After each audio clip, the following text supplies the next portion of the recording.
Yeah.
All right, I should get started.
1 second.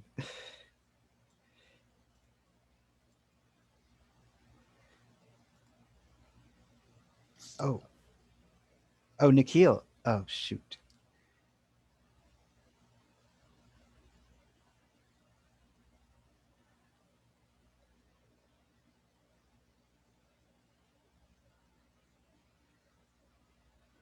Hello. I'm going to get started. I think I'm going to. All right, good. Okay. Hello. Good morning, afternoon, rather, almost afternoon.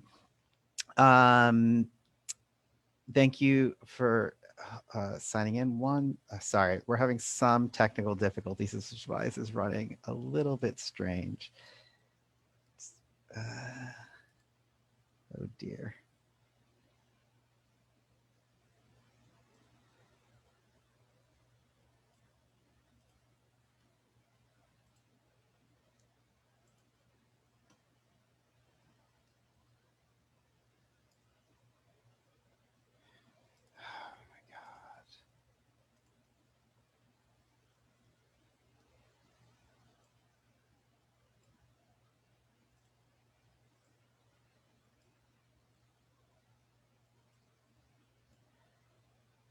All right. So yes, good. Hello. Thank you again for tuning in today, participating.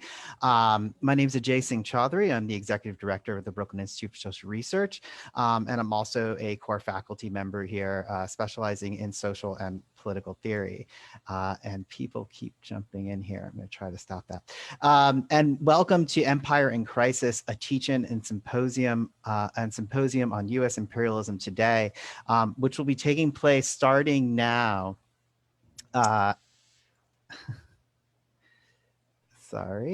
Starting now and continuing throughout the day till about 6 today, and then picking up again tomorrow at noon.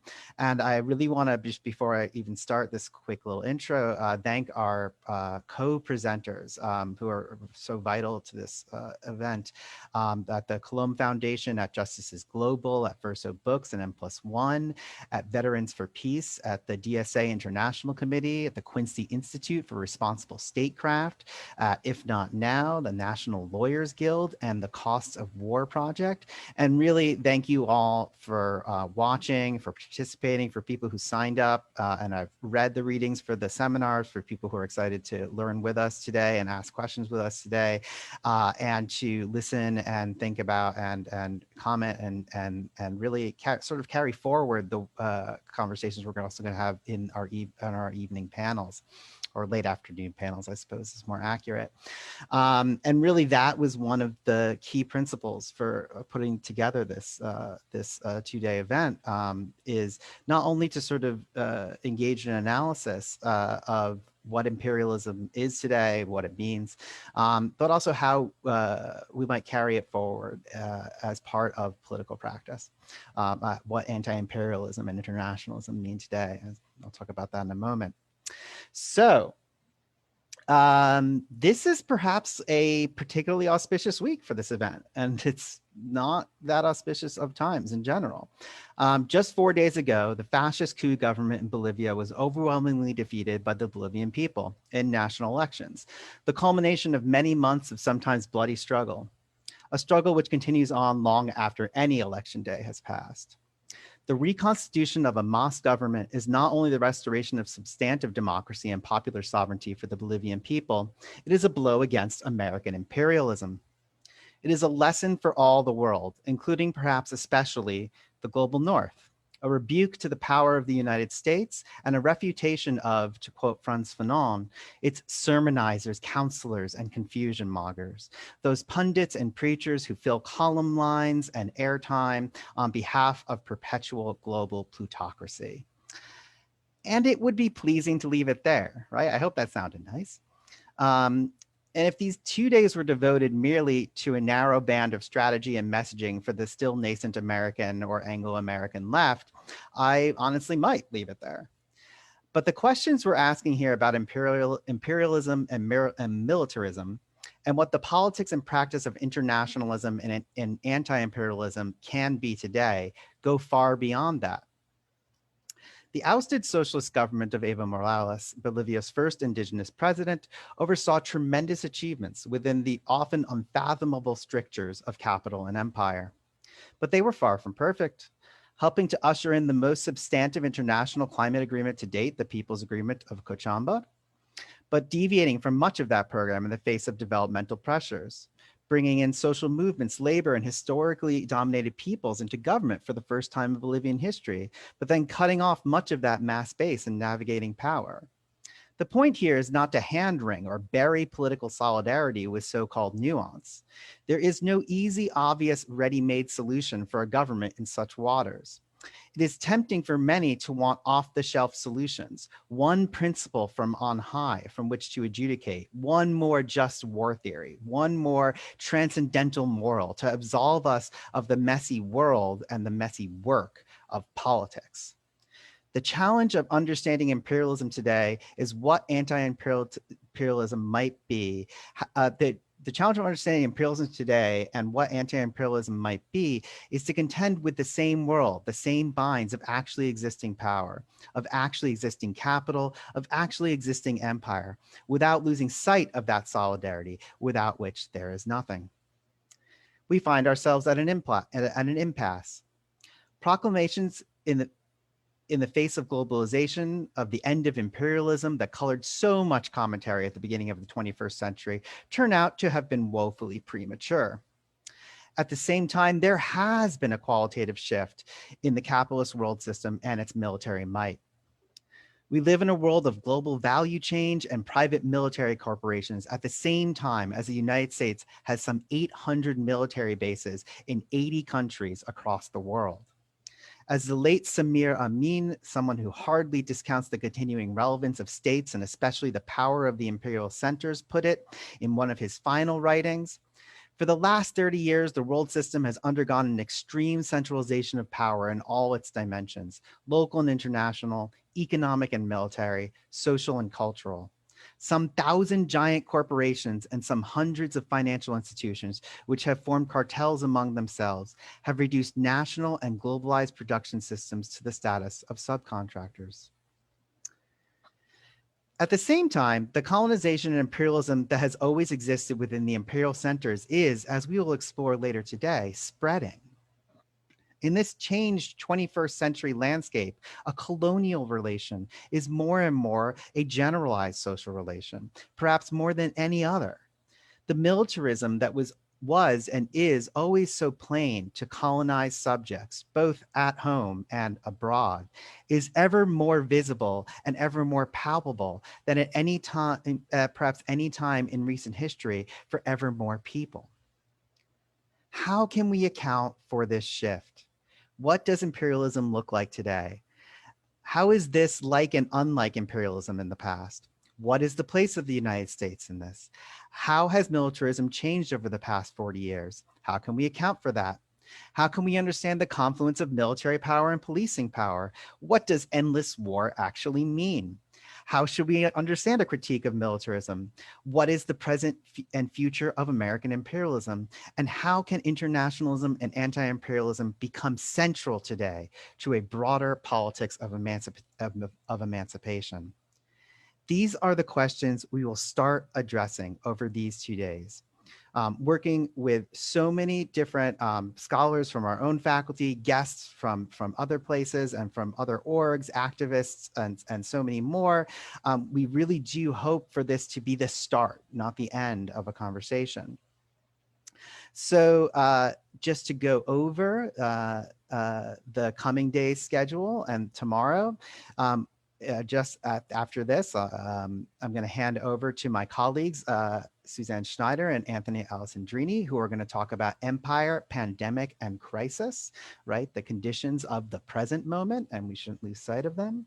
At 2 p.m., Adam Elliott-Cooper and myself will be back talking about colonialism and social control, the Boomerang Effect. And at 4 p.m. to about 6, we have our first of 2 panels over the course of 2 days. which is called Imperialism and American Life, Culture, Politics, and Resistance. Again, my colleague Suzanne Schneider will moderate, and the panel will include Nikhil Pal Singh, Benjamin Schrader, Jodi Byrd, Catherine Lutz, and my colleague Adam Elliott-Cooper. Tomorrow we begin at noon. Our first session will be led this time by me and another member of our faculty, Lygia Sabag-Faras, and it is entitled Empire of Capital, Policing Global Production. At 2, we have a second session called Interrogating Endless War, Violence and Great Power Politics, led by Suzanne Schneider and Nara Roberta Silva. And then finally at 4 p.m. to 6, we have our second and final panel of the event, American Imperialism, Present and Futures. My colleague Rebecca Ariel Port will moderate, and our guests include Jean Moorfield, Tabitha Chow, Sarah Salem, Leila Khalili, and Vijay Prashad. And Suzanne Schneider and myself will also be participating in that. So without further ado, I do want to hand over this session to my colleague, Susie. So I'm going to invite her in.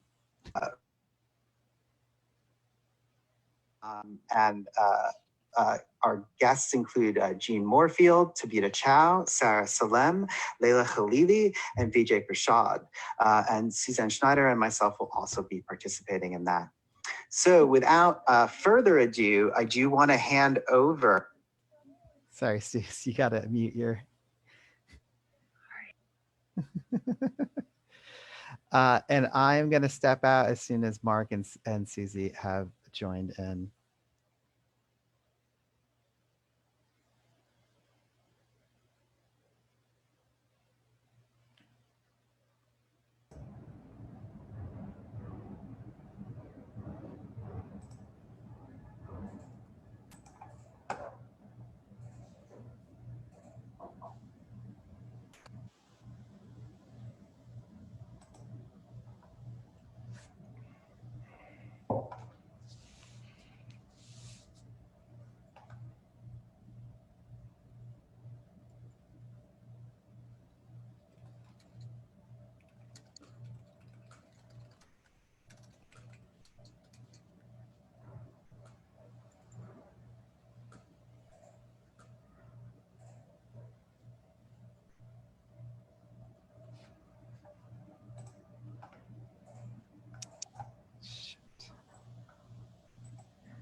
Not going so great.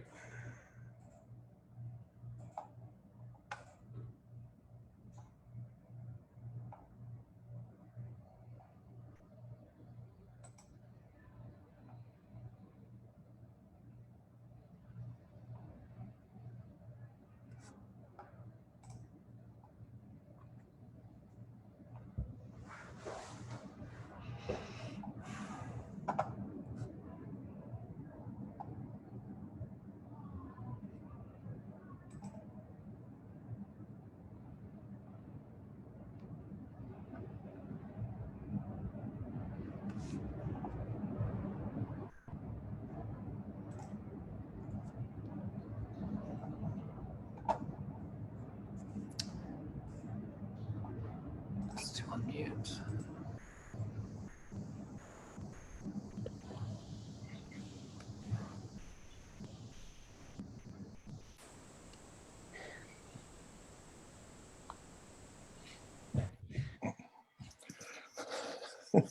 Hi, Tony. Hi, Mark. Maybe we should go ahead and get started. Sorry, folks, we just had a little technical difficulty getting everyone online, but thank you so much if you're tuning in to this first session on kind of touching on questions of American militarism and in particular how those issues come to impact our domestic political situation as well. I'm Suzanne Schneider. I'm the Deputy Director of the Brooklyn Institute for Social Research and one of our core faculty, focusing chiefly on the modern Middle East.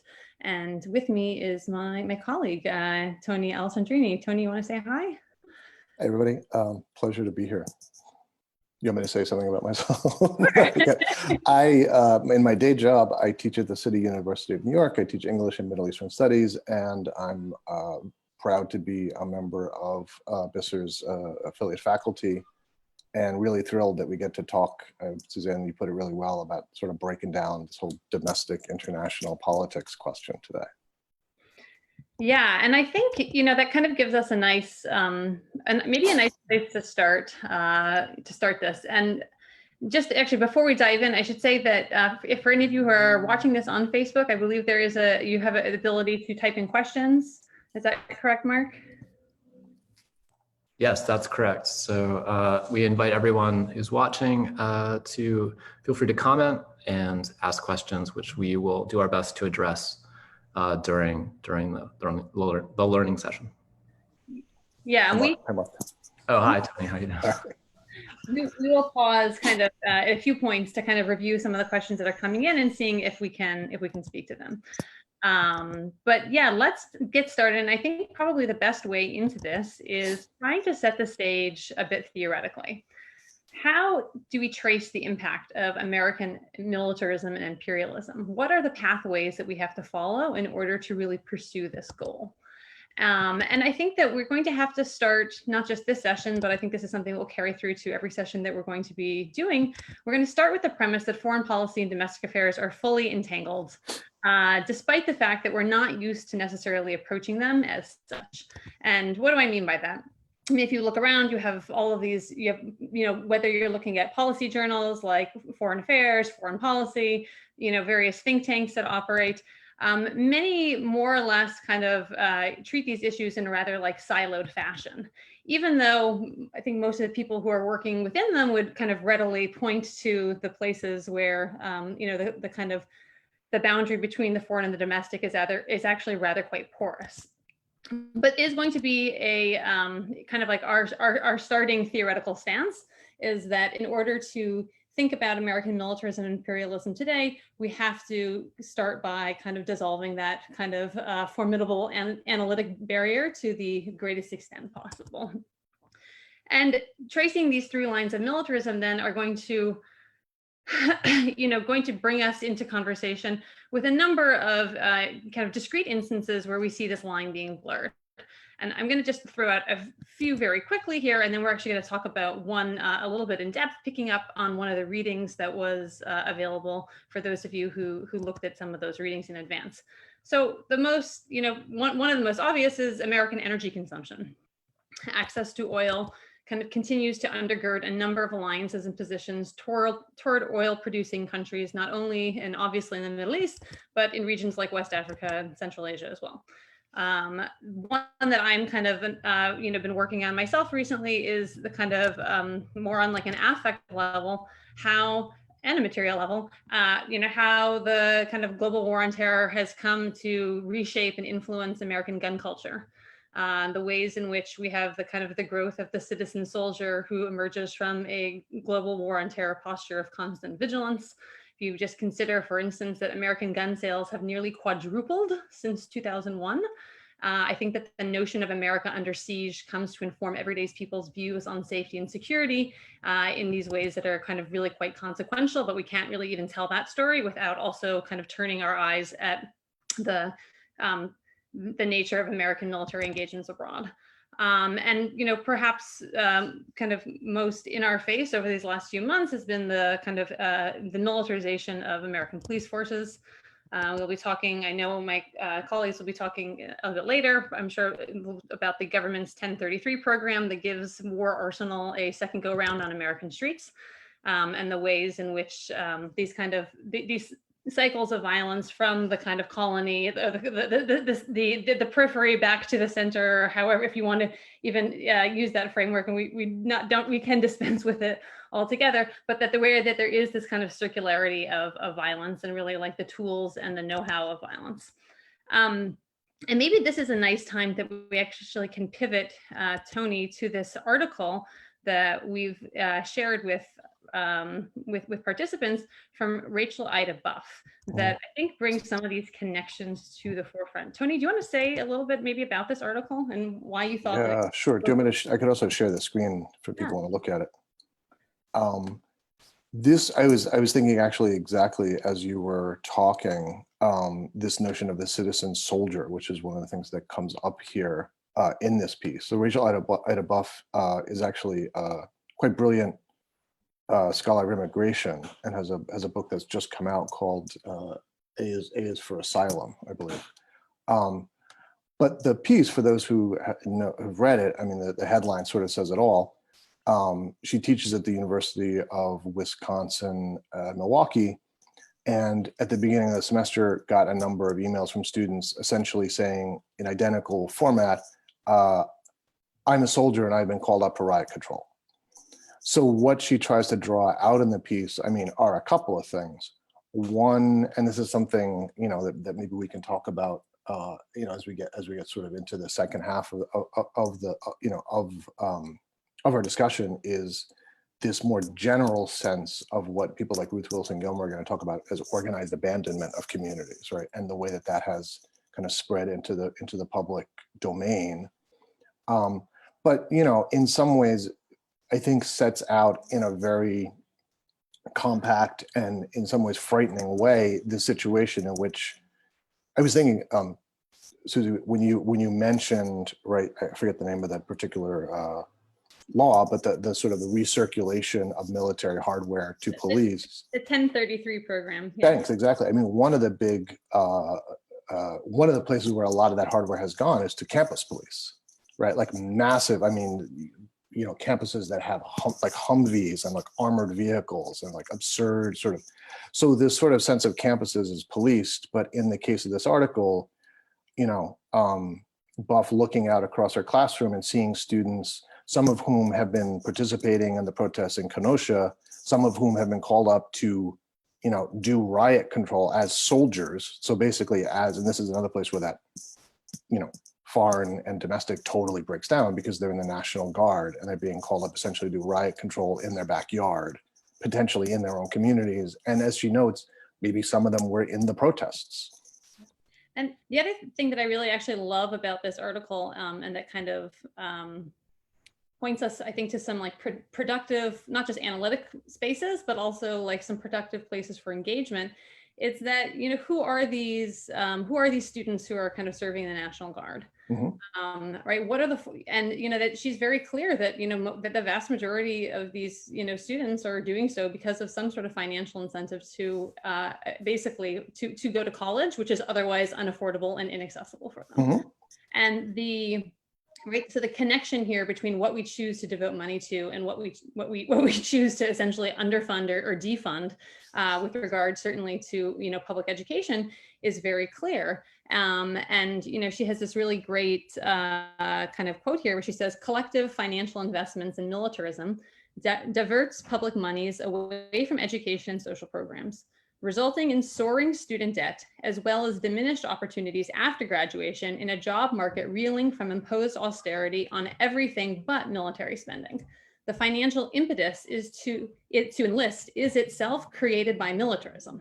So there is this like, you know, very like, there's a cyclicality here to the cycle. And I like that this also can kind of break us out of like a moralizing frame about like the people who are serving in the National Guard or the people who are serving in the military, which I think is kind of very unhelpful when we think about kind of building the kind of coalitions that we need to, and to kind of recognize how, you know, like, I mean, I think this is maybe less true depending on kind of, you know, where people are from, but like I grew up in rural South Dakota in like a pretty poor area. The military was your way out.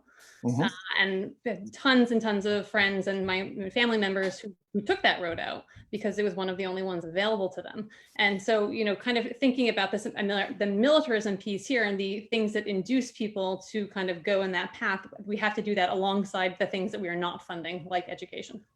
Precisely. And I mean, I think I agree with you completely. I mean, this piece brings this together so beautifully. I mean, in my day job, I teach at a public community college, Kingsborough Community College in Brooklyn. And, you know, military recruiters are omnipresent on campus. Like you will find them at the front gate before you even get onto the college. You will find them in the halls. You will find them. And the two most prevalent recruiters, and maybe this helps us think a little bit about domestic international too, are military recruiters and recruiters essentially working for the corrections institutes, right?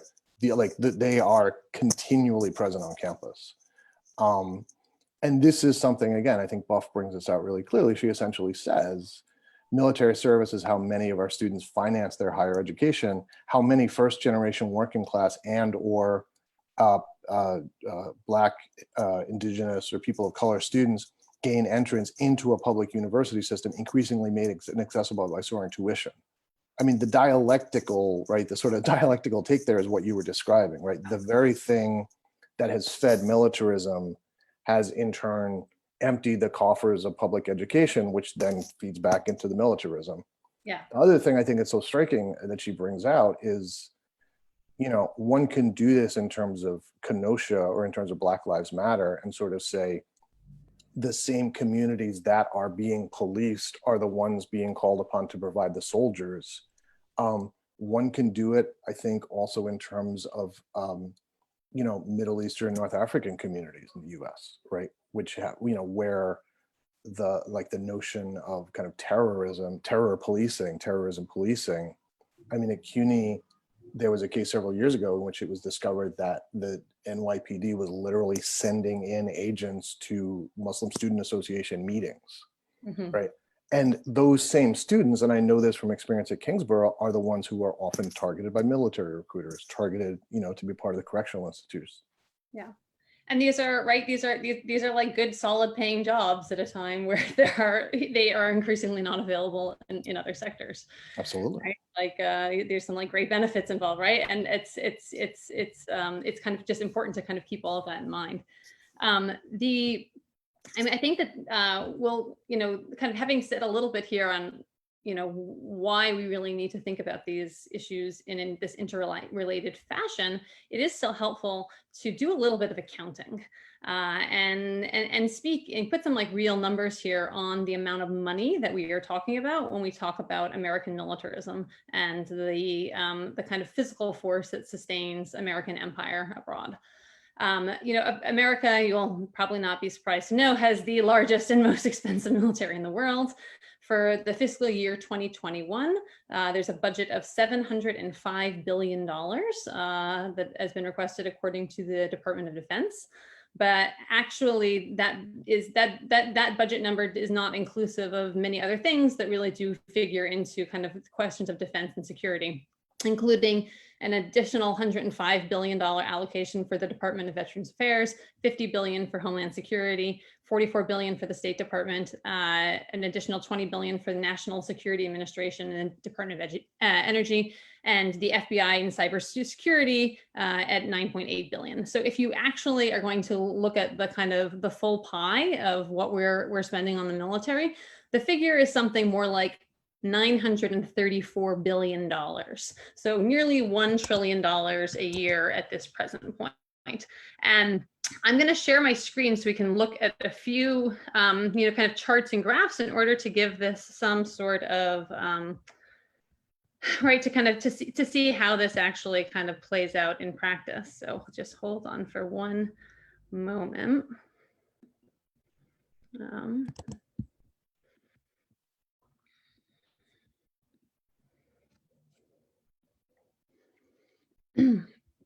Right, the first resource here that I'm pulling up This is an interactive that's actually even a few years old, but it's still kind of very useful to get like a sheer sense of size here on the American military. Right, this came out after President Trump proposed a $54 billion increase in defense spending. We're going to talk a little bit later about why this increase is allegedly necessary and kind of what the response has been. But this chart right here, you can see kind of U.S. defense spending over time, and this is kind of useful going all the way back into the Carter years, even to the late 1970s.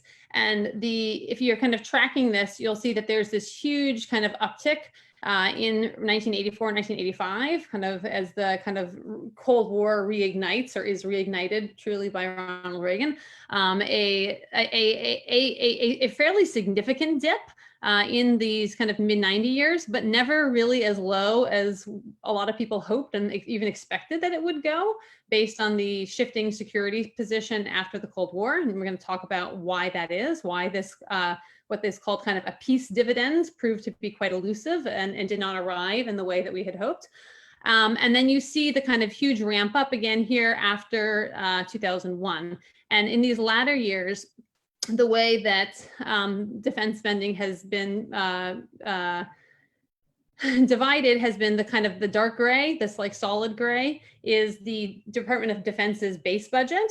And the lighter gray above this is what's called the OCO, the Overseas Contingency operations. It's funding for overseas contingency operations, which are these like supplemental war funding, essentially that sits on top of the DoD budget.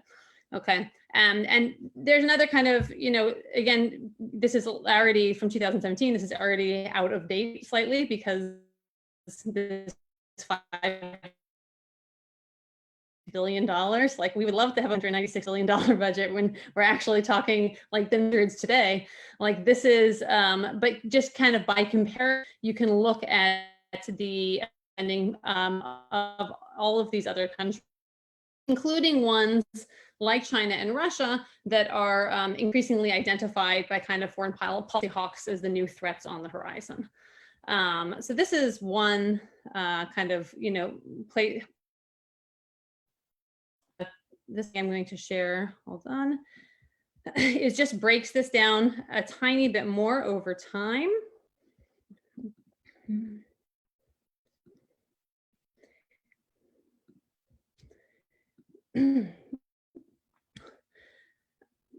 So if you guys are looking at this now, what you're going to see here is this getting broken down over time between the Department of Defense, the base budget, the OCO, the Overseas Contingency Operations budget, which is our war funding. And then in each of these, kind of what's called the support base and the support OCO. So all of those other programs that I mentioned before from Department of Homeland Security, State Department, the FBI, Veterans Affairs, it has some sort of role. This is actually includes their allocation and the portions of OCO, which is devoted to them. So if you want to get like a full picture of this, it's really this like total spending column on the far right that we need to be tracking. And right, even from, I mean, these numbers are massive, right? 2003, $437 billion. But just as I'm like scrolling down here, you can see these shifts over time, right? Jumping during kind of in the aftermath of the kind of surge in Iraq and when things are kind of turning south in Afghanistan again, 2009, through 2011, right, to $855 billion, kind of pulling back ever so slightly, and then accelerating again from in the Trump years, from 2016 to 2017 up to our $934 billion that we have budgeted for 2021. All right, I'm gonna stop this.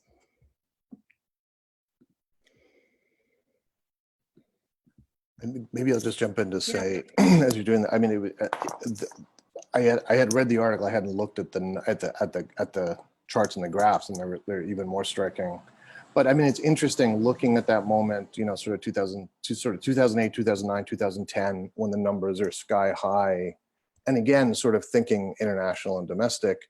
Those are the moments where now people look back and say, why couldn't the Obama administration fix, push through health, like sort of a proper healthcare plan? Why couldn't they push through immigrant? Like, why could, like so many of the questions that people ask and sometimes get answered in facile terms, in terms of like, there wasn't bipartisanship or there was political gridlock. You know, the question that drops out is like, and also hundreds of billions of dollars that could have been part of the peace dividend. On the heels of the global kind of financial crisis of 2008. Exactly, right? exactly. Yeah. Which doesn't show up on that map at all, right? I mean, it's as if that never happened in terms of defense spending.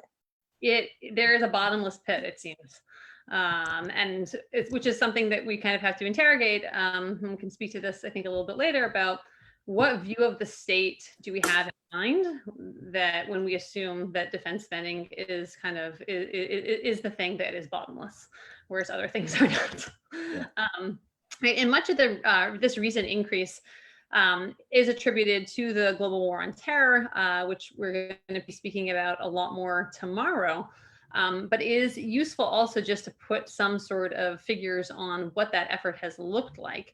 America right now is running counterterrorism missions in approximately 40% of the world's countries. Military spent about $2 trillion combating terrorism since 2001, not including $130 billion spent by the State Department to train police and army forces abroad in counterterrorism operations.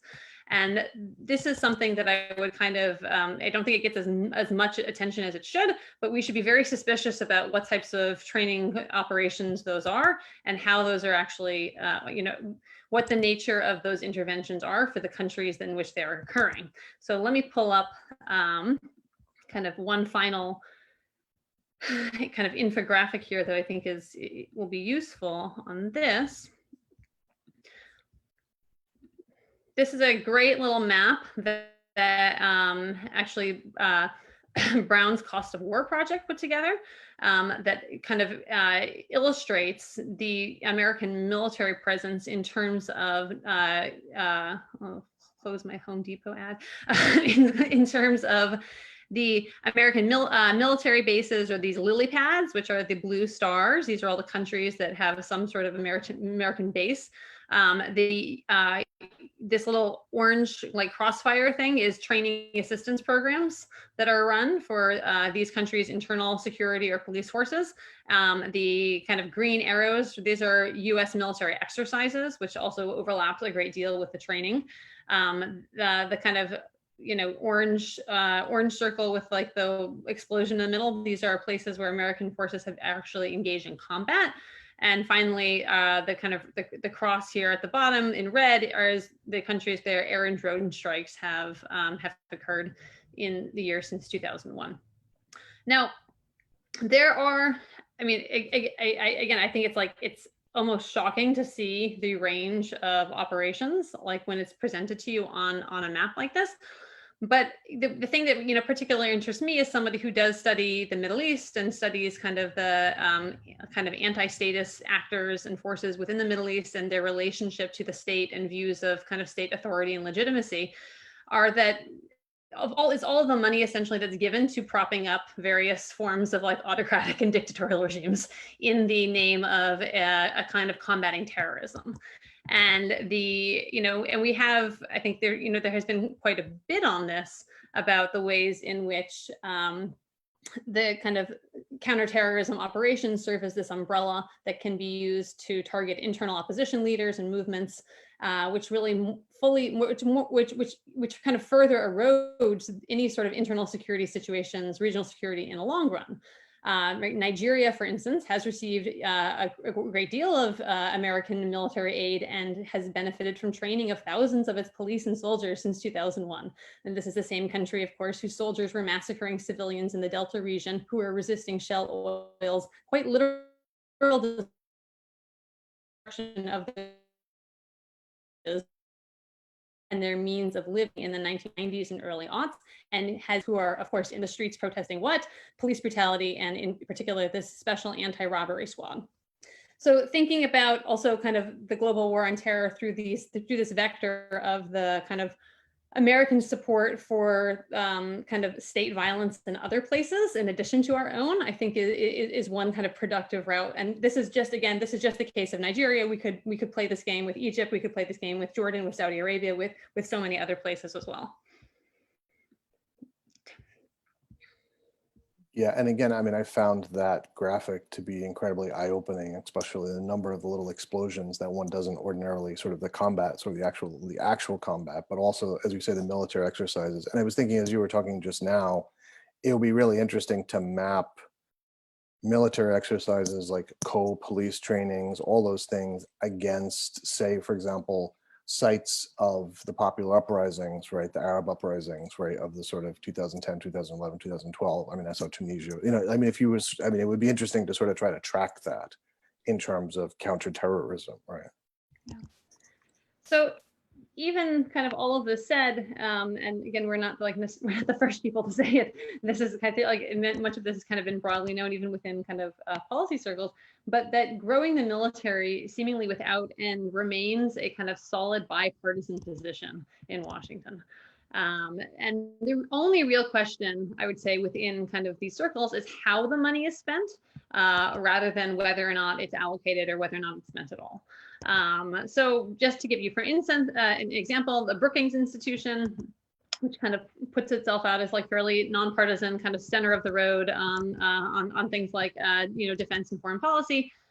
Right, they push for a greater modernization of military forces rather than an increase in its size, but some sort of reduction is unthinkable. As they wrote in 2019, and I quote, "There is a case for $733 billion in defense spending in 2020, to be sure. And there is no case at all for cutting below $700 billion, as would happen if the existing provisions of the 2011 Budget Control Act kicked in again." Right? It is just simply unthinkable that we could be below $700 billion in defense spending. So we can kind of quibble about how that money is spent, whether that means more actual soldiers versus investments in new technology or cybersecurity. But the allocation of that money is almost kind of like beyond question. And mind you that, right, President Obama's last defense budget was just over $600 million. So we have seen a real increase in $100 million in a few years. And this is taken kind of for granted as something that just had to happen. And you might be looking at and saying, well, what's happening? Like, is there some new war that we don't know about, right? What is going on here that this budget has grown by so much, but it doesn't seem to necessarily be in relation to a kind of clear and present threat that most people could identify?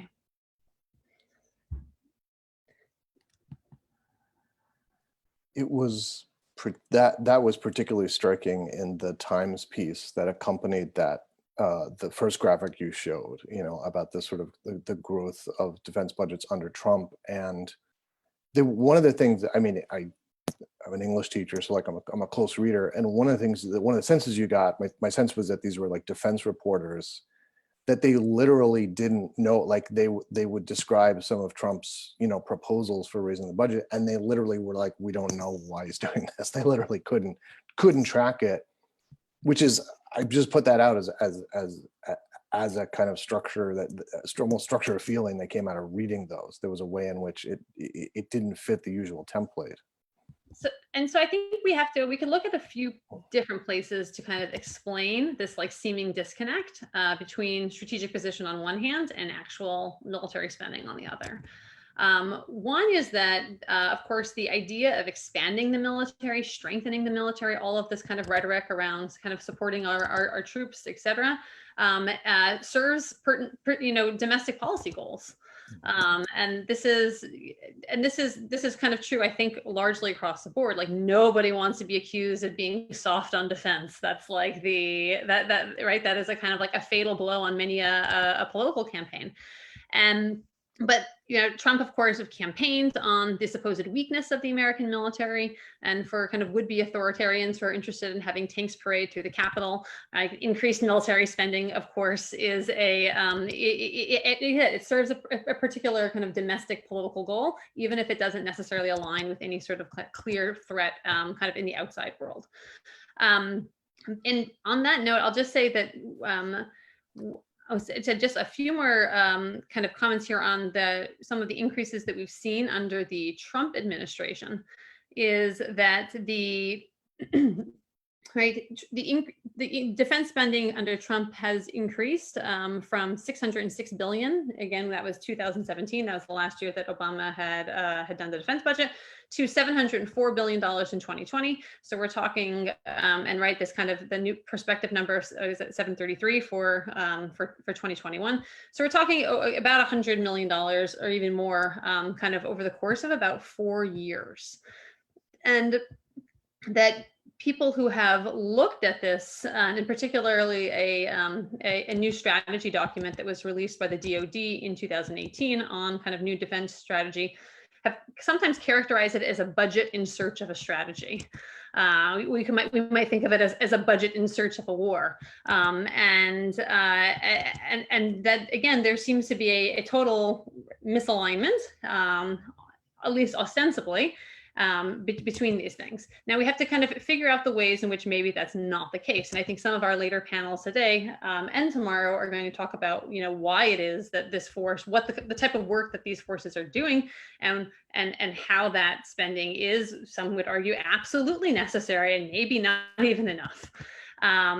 But it's just worth mentioning here as well that the pressure to maintain defense spending and force size comes from all directions. So things like base closures and kind of a rollback on weapons or manufacturing, much of which is still done domestically.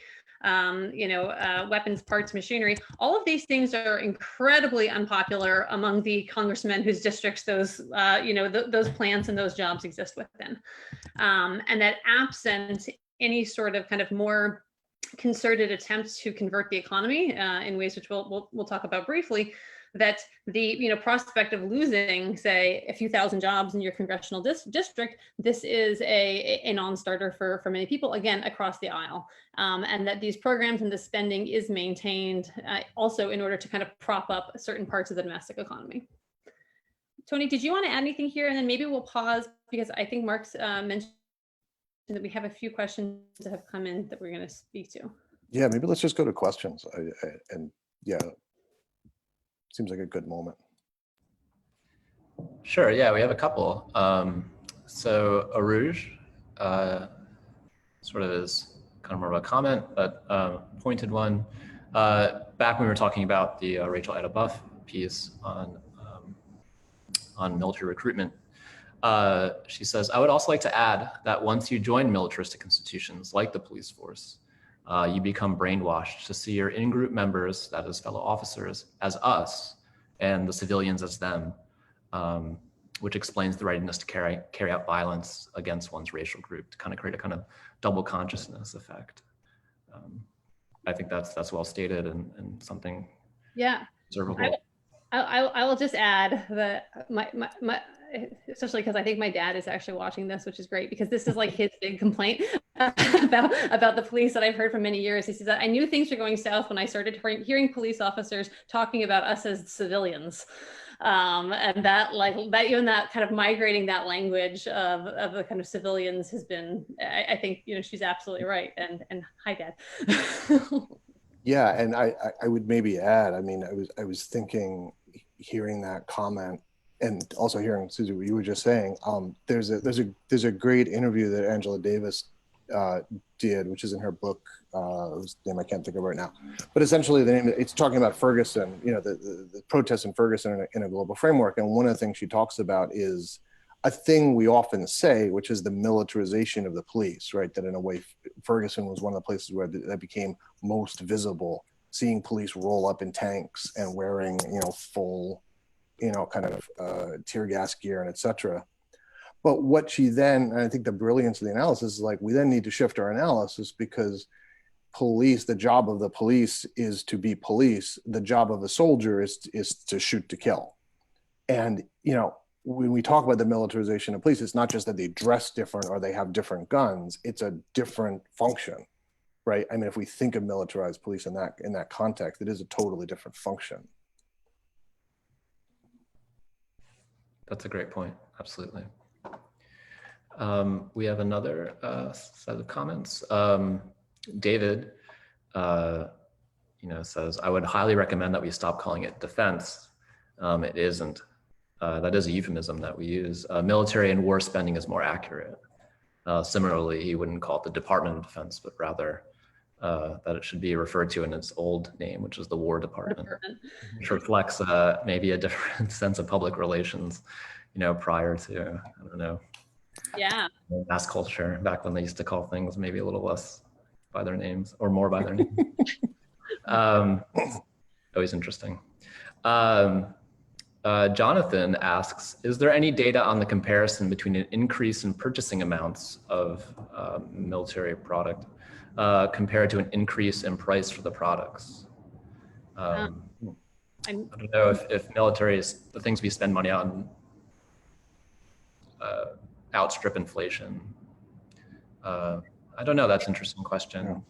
I'm sure there is. I'm not exactly sure though. I don't have it at my fingertips. Definitely be kind of worthy of looking into, but yeah, I don't know off the top of my head.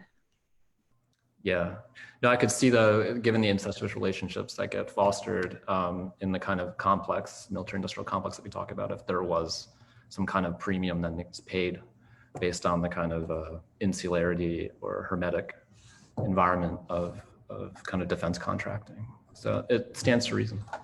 Yeah. We have a few more comments and we can continue. Just let me know, Susie, if you want to keep going, but happy to take some more comments. These are all really great, really welcome, I think, additions. So yeah, please. Yeah, we have Jefferson, apologies if I mispronounce anyone's name, Jefferson, who says, the creation of the concept of terrorism has become a justification tool for expanding military spending and direct or indirect intervention in other countries, which I think certainly it has kind of served that purpose or had that effect at least. Yeah, and I'll be speaking about that kind of in depth tomorrow on the final session when we look kind of at the global war on terror, and in particular how even now that the Department of Defense will talk about how terrorism is no longer the kind of major threat, but yet the kind of budget expansions that the global war on terror kind of ushered in have kind of are preserved now, and then just like folded into kind of these new paradigms, particularly among the kind of reemergence of some sort of like great power politics with China and Russia. But yeah, the global war on terror is absolutely pivotal here in kind of in creating the political will to spend these sums that we do today and to normalize it, right? Like after like a decade plus of like spending $500-600 billion a year on defense, that becomes even those numbers are so much higher than they were even a decade prior. It does become normalized to a large extent. Totally. And then David asked a question, which I know we're going to be addressing kind of throughout the in this learning session and further ones, and also on the panels. He asks, how does military spending prop up the American capitalist economy? What would happen to the economy if military spending was reduced? Yeah. Is it necessary for this economy?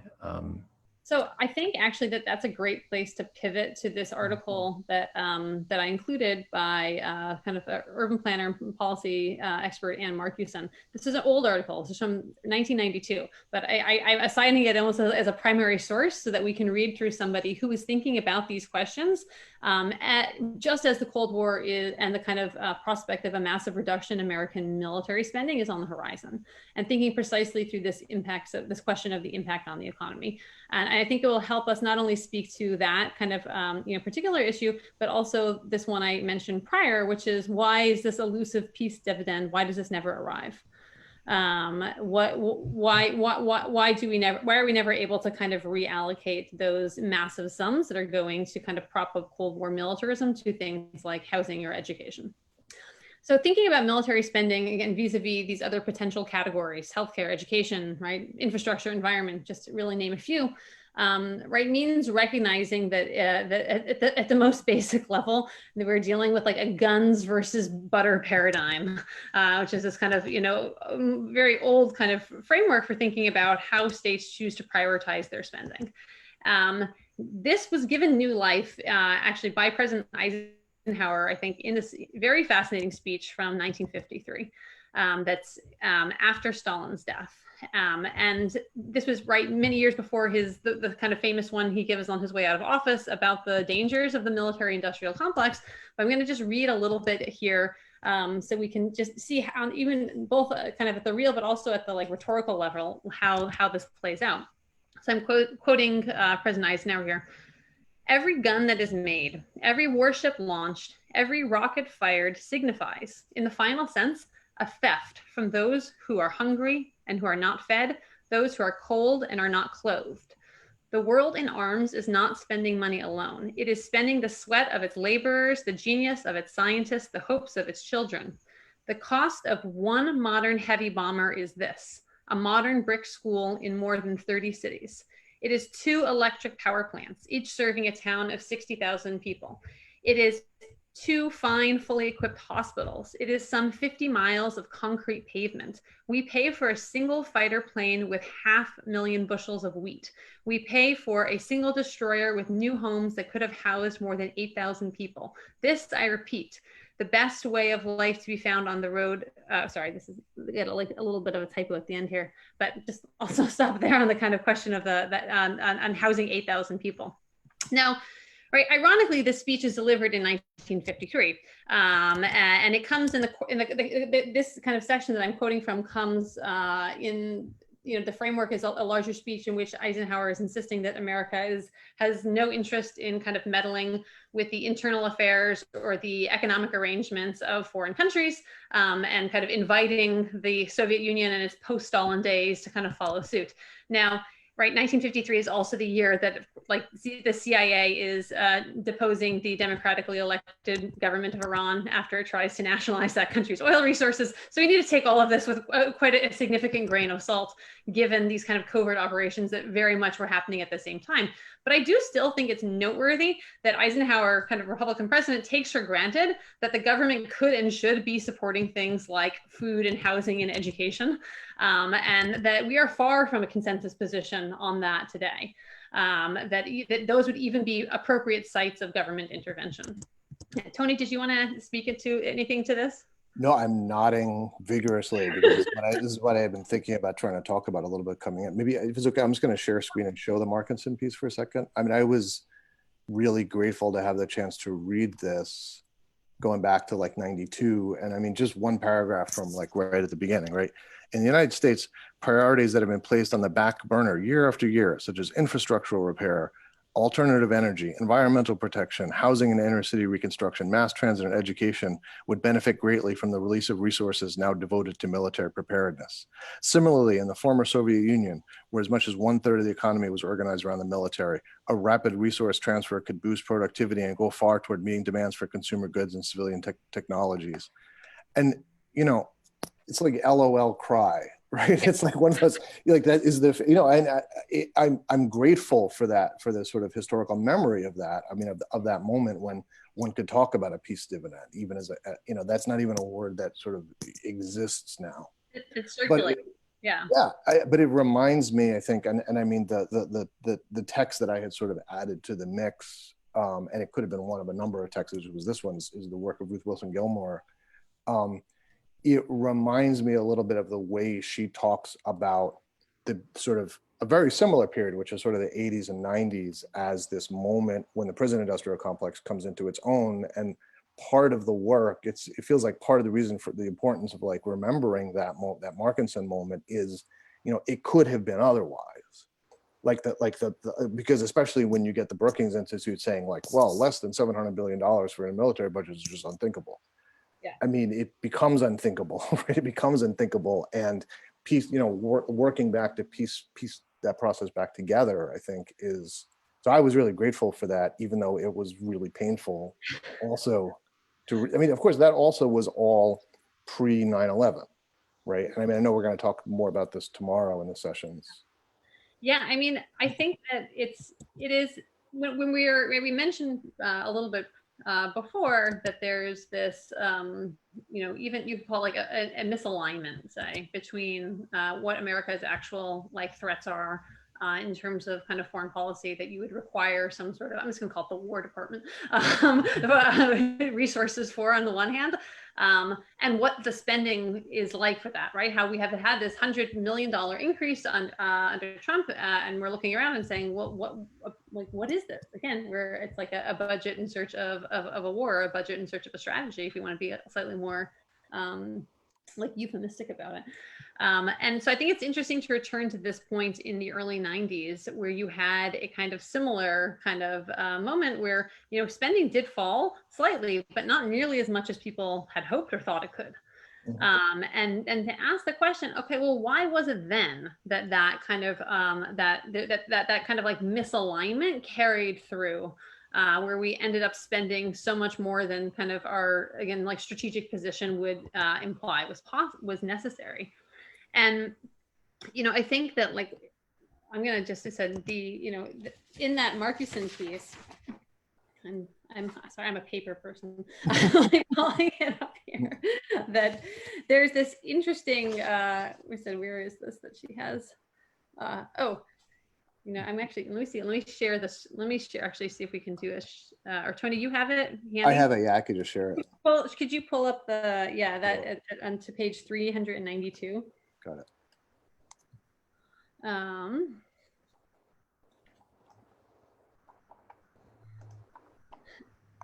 So this piece is kind of fascinating because, you know, she's again surveying the mass expenditures of the Cold War, thinking again, I think somewhat optimistically about all of these, you know, again, like the back burner projects, which are still there, which have never been addressed, and how we might take this, you know, he said, you know, how we might take this kind of massive amount of spending and kind of redirect it. And this kind of middle paragraph is interesting here, because, you know, she reviews a number of kind of contemporary studies that have been done, even, you know, by kind of members of Congress or by other kind of policymakers about, in this new environment, what should the military budget actually look like?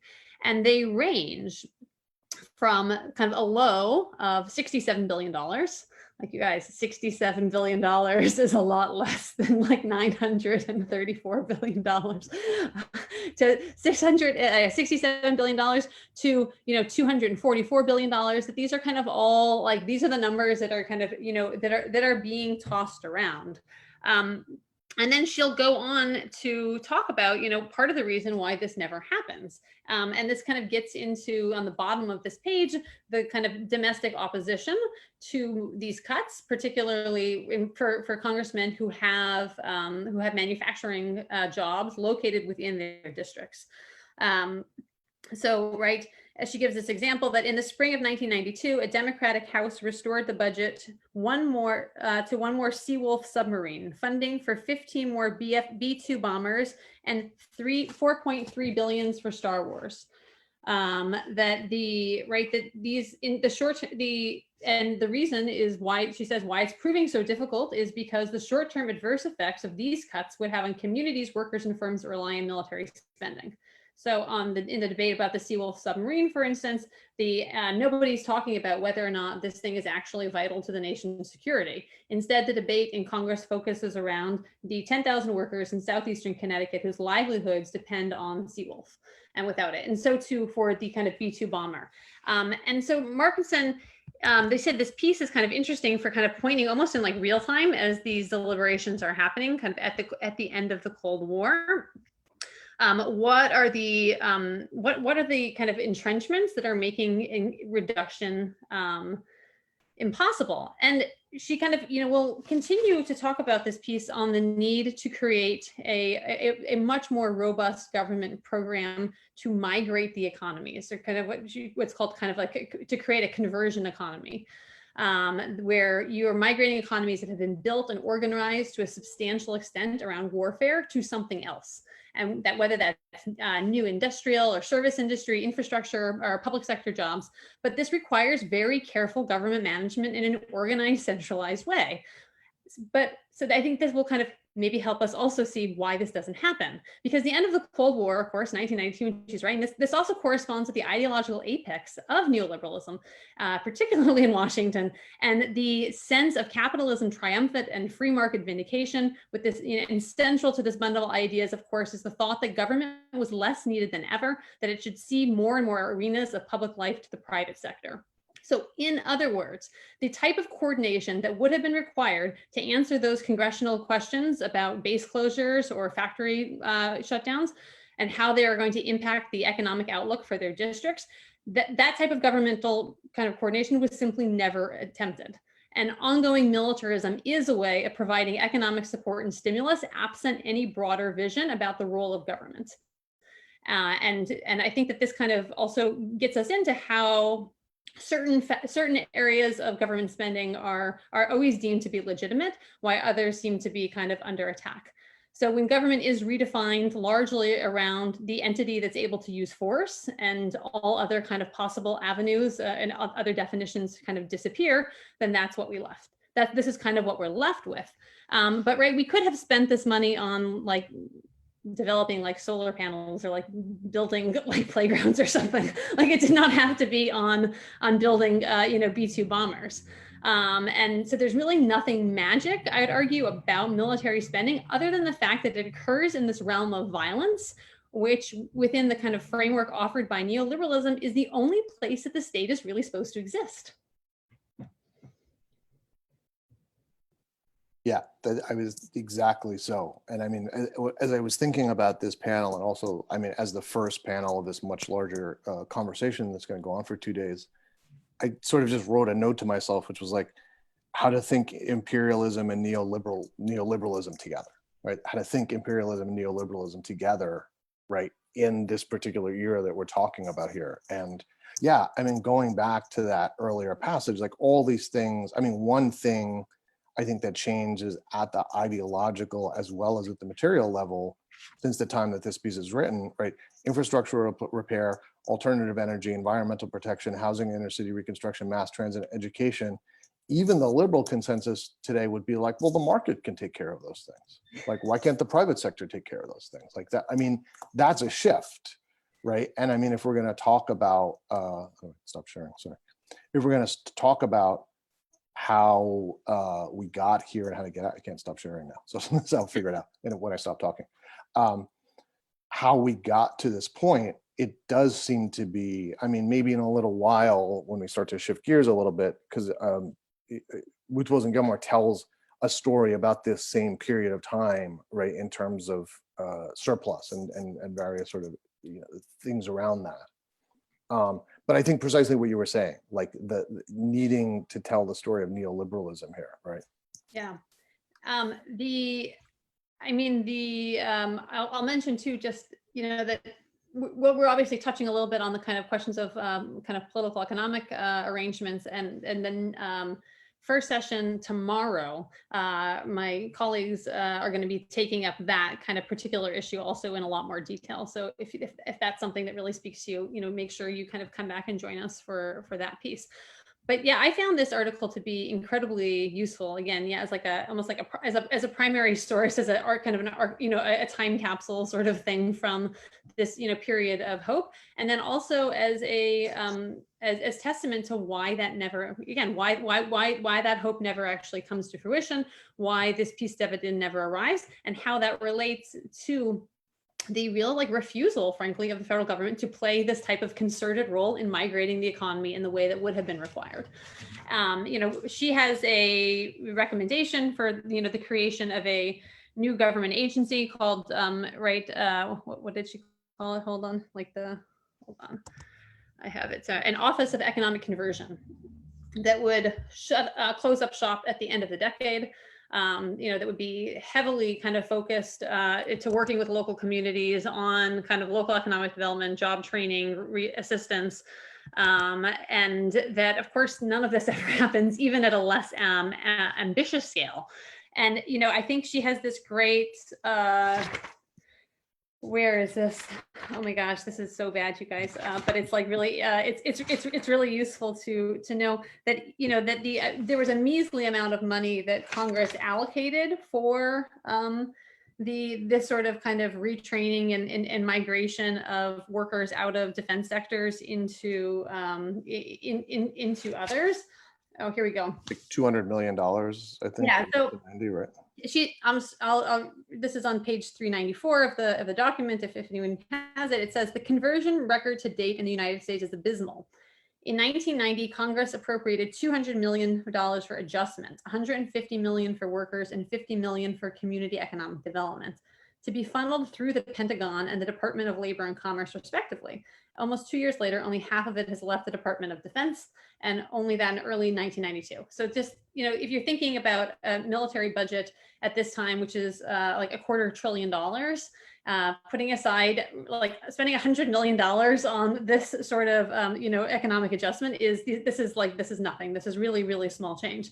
And not only that, but I think the other piece in this is that the Pentagon kept fighting down the office that was actually created within the Pentagon in order to handle this kind of economic adjustment, and that it was continually being restored by members of Congress who, but that like even the Pentagon has no interest in, and I mean, and like, right, they know where their like interests lie. Like, we can't give the Pentagon the job of essentially dismantling the you know, large parts of the American military. Which is, you know, to the extent that this was ever attempted, this was one of the approaches. And I guess like the final thing I will mention on this article is kind of, yeah, Tony, like you, as your LOL cry. This last paragraph is like pretty difficult to read without a kind of, you know, painful twinge of recognition. Yes, I see you've highlighted the whole thing, right? Right? If countries like the United States do not set up a planning apparatus to oversee conversion, the future is grim. Either defense cuts will deepen the worldwide recession through their depressing effect on output and employment, or they will not be achievable at all. The latter case is the worst of all possible worlds. That's what we got right now. Because borrowed money would continue to be squandered on unnecessary weaponry simply to keep people employed, while international arms flows would continue to destabilize regions of the world and retard industrial and agricultural development. The peace effort requires as much effort, if not more guidance and vision, as past war efforts did. It is a question of efficiency as well as equity and standards of living. The route chosen by the United States in the 1990s will have an enormous impact on the prospects for world peace and prosperity in the 21st century.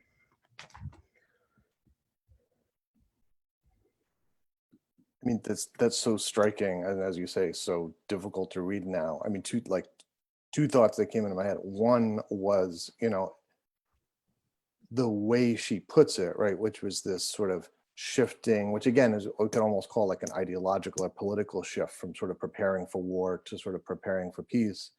And in fact, what do we get in the 90s? We get the war on drugs, right? We get, I mean, you know, we get not reversal from like war to conversion, but rather like how do we carry forward this idea of war, which of course ends. I mean, The Onion has the brilliant piece where, you know, years later, where the headline is like "Drugs Win, War on Drugs," but like, the sort of the notion of a wartime footing, you know, I mean, is one of the things that doesn't, you know, that one of the ways that conversion doesn't happen is instead it's almost like the ideology of war making, right, becomes a way to solve social problems. Like we have a drug problem, we'll have a war against it. And I think that's, I mean, and maybe this is a really great spot to kind of start to, you know, transition to some of the interventions and kind of concepts offered by Ruth Wilson Gilmore on this, because yeah, the language of war on drugs, right? What does it do? What does calling something a war do?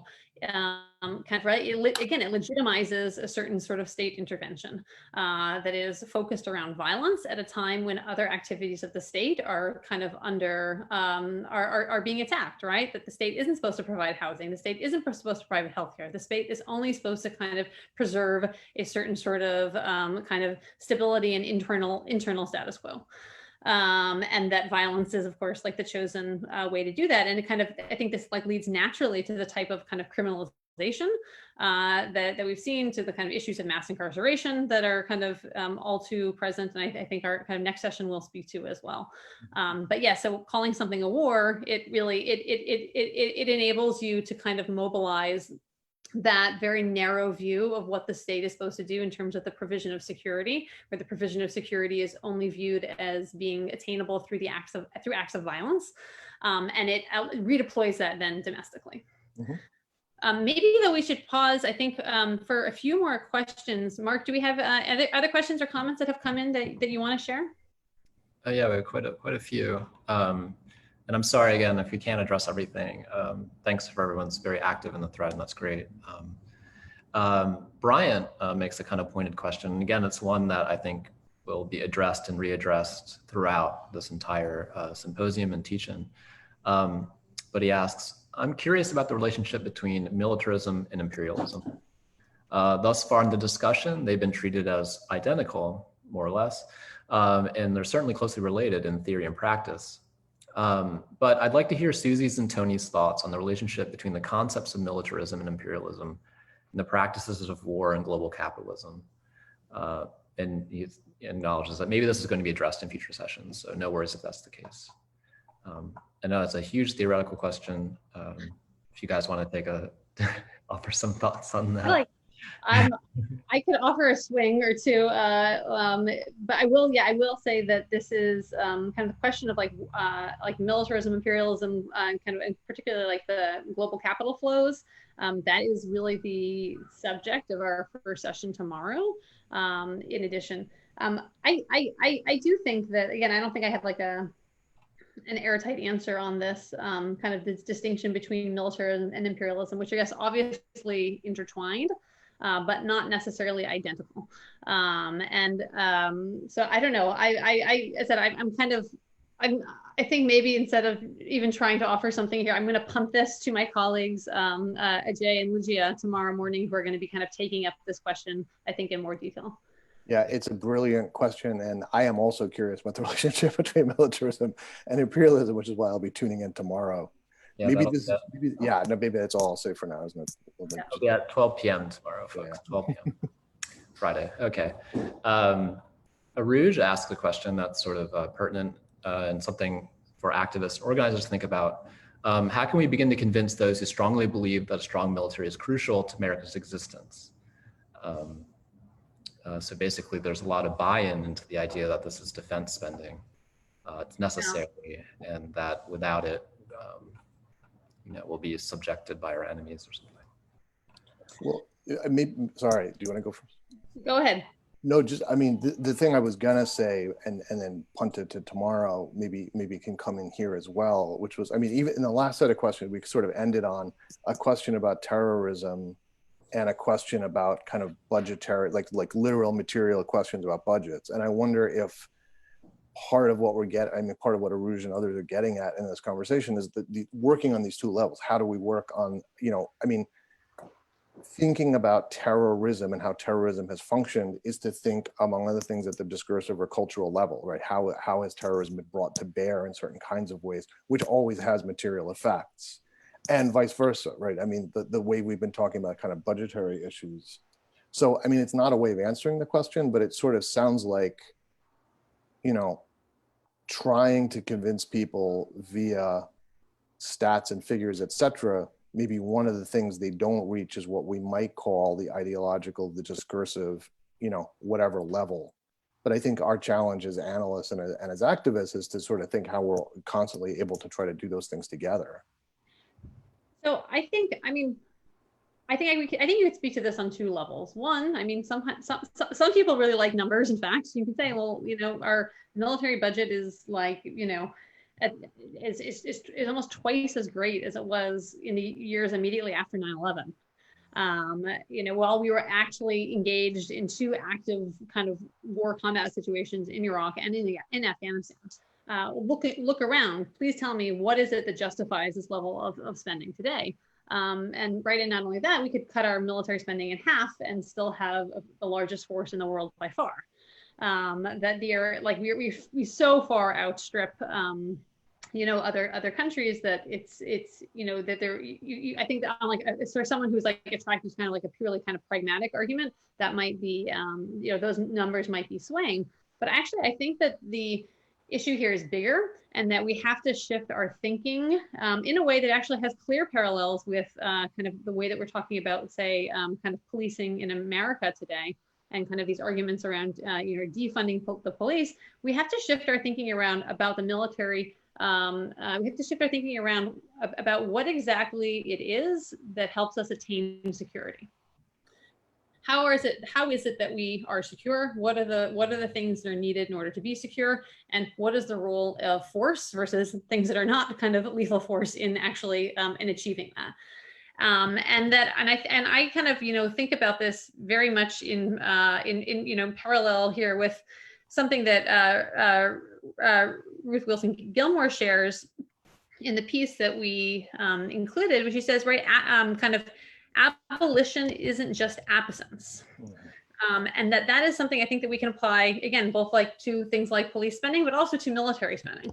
Abolition is not just absence, as she says, as W.E. Du Bois showed in Black Reconstruction. Abolition is a freshly and material presence of social life lived differently. And in the same way that we're kind of talking about, kind of that kind of the movement to defund the police is not just talking about kind of the withdrawal of kind of the state, but also actually the entrance of the state in these places that it has withdrawn over the last 40 years. That we need to kind of, I think about military spending also in these kind of parallel tracks. And that the kind of provision of security through something other than force and violence has to be the overarching kind of theoretical aim that we have, because once we've kind of our thinking about security is so jaundiced, and we think that it can only be achieved through violence and through force, like we will never achieve it. And this is, I think, actually very much kind of speaks to why we're in some of the patterns we are right now.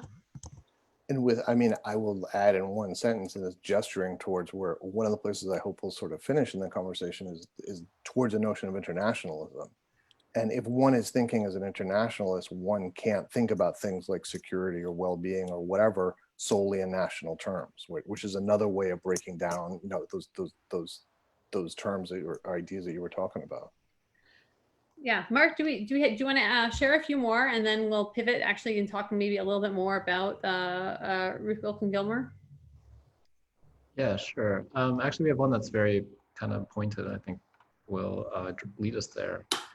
Marla asks, is the increase in military spending from 2008 unrelated, the increase in military spending from 2008 related to threats of instability due to the economic crisis, just like expanded policing prisons show up where jobs disappear as companies split for cheap labor? So basically, sorry, yeah. Exactly. Is the increase in military spending from 2008 due to the economic crisis? That's what she's asking. Just like expanded police prisons show up where jobs disappear. So, so I guess it gets back to sort of military Keynesianism question, if military spending is filling in a kind of gap. Well, not only here, but also kind of abroad. I mean, I'm going to share my screen just for a moment, because actually this little, hold on, this chart that I shared previously, that had the kind of breakdown of defense spending, right, between kind of base DoD budgets and overseas contingency operations, and then all these kind of like the support categories as well, right? So yes, if we can track this, and kind of down below, they've given like a very quick like summation for like each year, like what accounts for like what was happening in this year. And you'll note, right, so 2007 surge in Iraq to counter violence. So we go back to 2007, we see where we jumped from 644 to $721 billion, and then right to 792 and 815, kind of going up over these next few years. And what do they say? 2008, violence rose in Middle East due to recession. Surge in Afghanistan. So certainly the right, I could turn this off. So right, certainly that is a story that kind of plays out both kind of domestically and internationally, and that it's easier for military recruitment to get done in kind of recessions as well. My brother's retired lieutenant colonel in the Air Force, and he kind of always talks about you could never get people really to sign up when in like boom times, right? Recessions is when recruitment kind of comes to the fore. So yes, certainly thinking about those things interrelated, but not just here in America, but also kind of like how the financial crisis plays out in some of the theaters of operation for American forces. Yeah. And in referencing expanded policing in prisons as they kind of connect to kind of economic devastation and deindustrialization, and kind of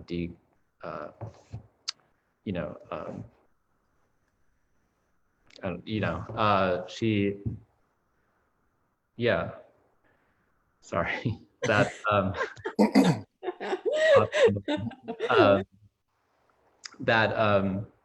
we see a kind of connection between economic devastation and neoliberalization and deindustrialization, while investment kind of gets pointed towards kind of military sectors that are kind of high tech, that provide employment for white collar workers.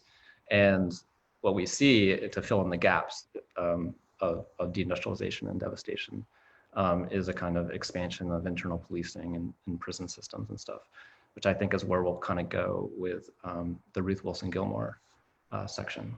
Yeah, I think it does provide, thanks, Mark. That provides a really good bridge. And I also would just want to say, like, that is such a good question.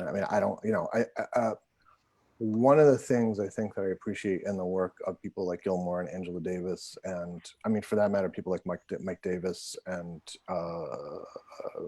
David Harvey and Neil Smith and others who are sort of thinking around a lot of these issues, is being careful not to draw a kind of direct, like sort of saying, sort of economic crisis of 2008, increasing militarization, increasing policing in communities. Like, on the one hand, not sort of going like cause effect, like it's like sort of boom in a kind of mechanistic way, because if only, right? Because then it would be a lot easier to kind of resist, but also trying to think about all the other factors involved. And one of the places, I think, I'm just going to share a screen in a second on the Ruth Wilson Gilmore piece. As I say, this like little sentence that I wrote down to myself when I was trying to think about today, like kind of how do you think imperialism and neoliberalism together? Part of the difficulty of that is that neoliberalism doesn't present itself as a political project, right? Neoliberalism, when it's succeeding, I'm thinking like what Wendy Brown's notion of like the depoliticization. I was just told my audio is cutting on the stream. Okay, let me try it like this. I'll speak a little better. What I'm trying to think about is this kind of question of imperialism to neoliberalism, right? And neoliberalism as presenting itself explicitly, especially when it's working properly, as not political, right? And as a process really of like depoliticization, right? It's like very explicit. You read like Friedman, like, kind of Capitalism and Friedman, saying that the more and more that we can, the more and more basically realms of human life that we can bring out into the marketplace, that the less government has to do. Right? Exactly. And Mark Fisher's formulation of capitalist realism, I think, is particularly brilliant in this sense, because capitalist realism is not only like there is no resistance, it's like what, like there's nothing to resist. There's like we're just living it. Like there's no politics to this, right? So I think one of the things, I'm going to share screen and share the Gilmore piece, and folks can keep me posted. As far as I know, my audio is okay, but if I start to go in and out, do let me know. One of the things, one of the notions that Gilmore is going to introduce, among others, is trying to think about this not in the way neoliberalism presents it, which is sort of as like privatization or marketization, but as organized abandonment, right? And a kind of uneven organized abandonment that's going to affect certain communities much more than others, particularly by, communities of color, poor communities, and that's going to exist on the global level as well. Yeah, The term actually, yeah, go ahead, sorry. I think it's really, it's so central for us. I think we should spend a little time maybe trying to define that term. Yeah. Like, if you want to speak to that a little bit, well, what does she actually, what does organized abandonment mean? How is she meaning that? If you can give some maybe examples too, that would be really helpful, I think. Yeah, no question. I mean, one of the things about the term, which I learned in getting ready for this, is that it actually comes from Peter Drucker. If people know the business guru, Peter Drucker, right? So the notion when it's used, by corporations use this term, and it's a term for like disinvesting from like non-productive parts of your business, right? So I mean, it's rather than simply saying like that's not working, we're like, how do you sort of organize this kind of investment disinvestment, right? How do you have an analysis of what to get rid of? Taking that out onto the social level, I mean, you could sort of see, right, what that means. Which communities are expendable, right? Which and also which programs are expendable. What kinds of things? What kinds of government actions? Getting rid of defense spending is unthinkable, but doing away with the entire welfare safety net is very thinkable, right? I mean, it's like eminent and so thinkable that at a certain point it doesn't even become a political issue anymore. It kind of, right, it asserts power by claiming to be like neutral, or right, that kind of claim to neutrality or kind of standing outside politics is the thing that actually makes it so powerful.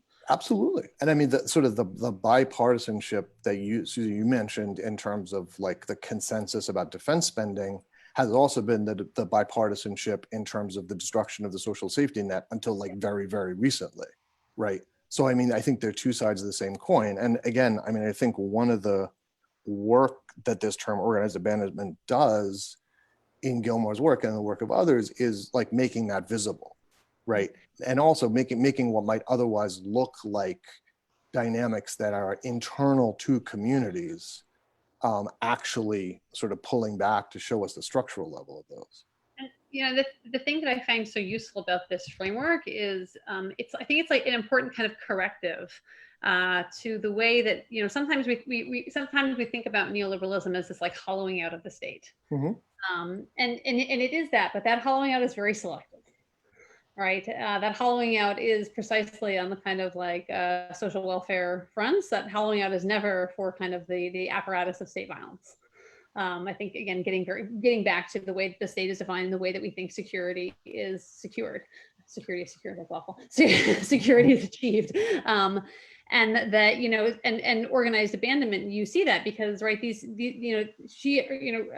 her work is or one of her most kind of influential works, Golden Gulag, is about kind of the California prison system. And if you look at the money that's spent for kind of prisons, for mass incarceration, right, that budget seems to be bottomless. But none of that was seemingly available to be kind of redirected to invest in those communities that are kind of disproportionately targeted through kind of the criminal justice system and kind of mass incarceration.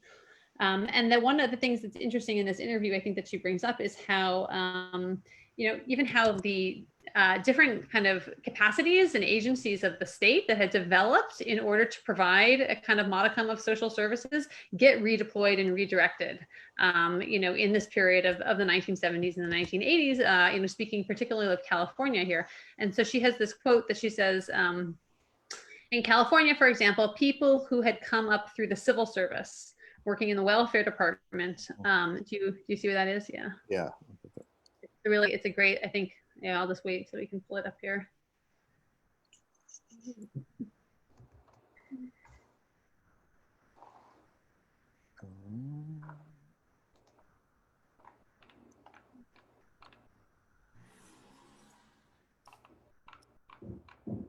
Go ahead, got it. In California, for example. Okay, yeah, so, hold on. People who had, people who had come up through the civil service, working in the welfare department or working in the Department of Health and Human Services, eventually were recruited to work on the prison side because they had the skills to manage large-scale projects designed to deliver services to individuals. And they brought their fiscal and bureaucratic capacities over to the prison agency in order to help it expand and consolidate. Right? we see the abandonment of one set of public mandates in favor of another, of social welfare for domestic warfare, if you will. And I think that that framework has to be ever present, right? That this hollowing out is quite selective, and it's really talking actually about a reappropriation rather than a kind of hollowing out. Yeah, and I'm going to stop sharing for a second. I mean, there's way more I want to say about the Gilmore piece, and there was another passage that was a great one. I mean, that was one of the ones I was thinking about. I mean, one of the words in the title of our session and of this particular session is pandemic. Yeah. Right? So it is worth just to sort of say, and I think, you know, of course, the two sets of current events, I think, that are making this a different conversation than it would have been, say, 6 months ago, are the pandemic, but also the kind of what could only be called popular uprisings against police violence, right, that have gone on throughout the summer and that continue. And Gilmore gave a number of really brilliant interviews over the summer, one for Intercept. There's also a short film. I was going to show a clip, but maybe I won't, just for the sake of time. We should talk about racial geographies. But in that context, in the context of the pandemic, I think one way, you know, abolitionist thinkers, among others, have sort of talked about the situation of the pandemic is that organized abandonment, which I agree completely, the state has not been hollowed out equally for everyone, right? In some places, it's disappeared itself totally, or rather only manifested itself as policing, militarized, et cetera, et cetera, et cetera. You know, but the extent to which maybe one of the things the pandemic has revealed is that organized abandonment has the capacity to spread to communities that thought they were right on the right side of that dichotomy, right? I mean, that the state actually is, you know, is hollower in some ways than we thought it was, and that the people who have begun to feel that. I mean, of course, without question, the full brunt of the pandemic has fallen on precisely the communities that have been most disempowered and most emptied out. But even among other communities, there's a sense in which that sense of abandonment, right? Like why don't we have a functioning healthcare system in this country? Like, why are we not able to get PPEs to people? Like, you know, like literally, like, why don't hospitals have enough syringes? You know, I mean, the most basic level of things.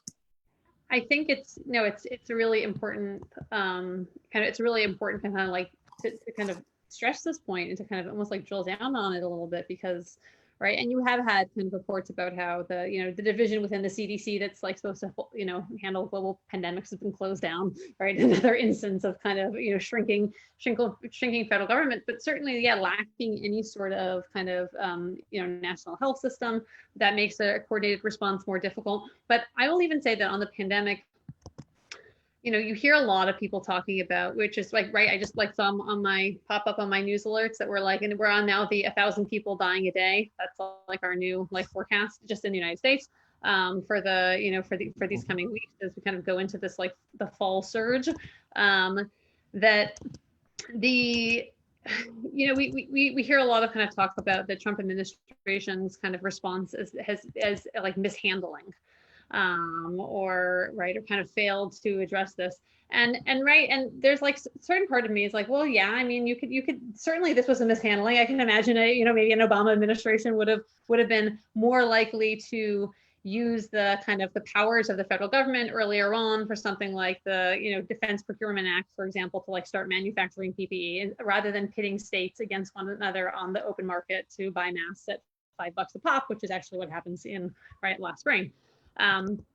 But I think that there's a different way of looking at this, which is, I think, like a little bit even darker, where it's not just that the a kind of small government mindset, which kind of rules particularly strong in the kind of contemporary GOP, would regard kind of public management and a kind of coordinated federal response as being an anathema.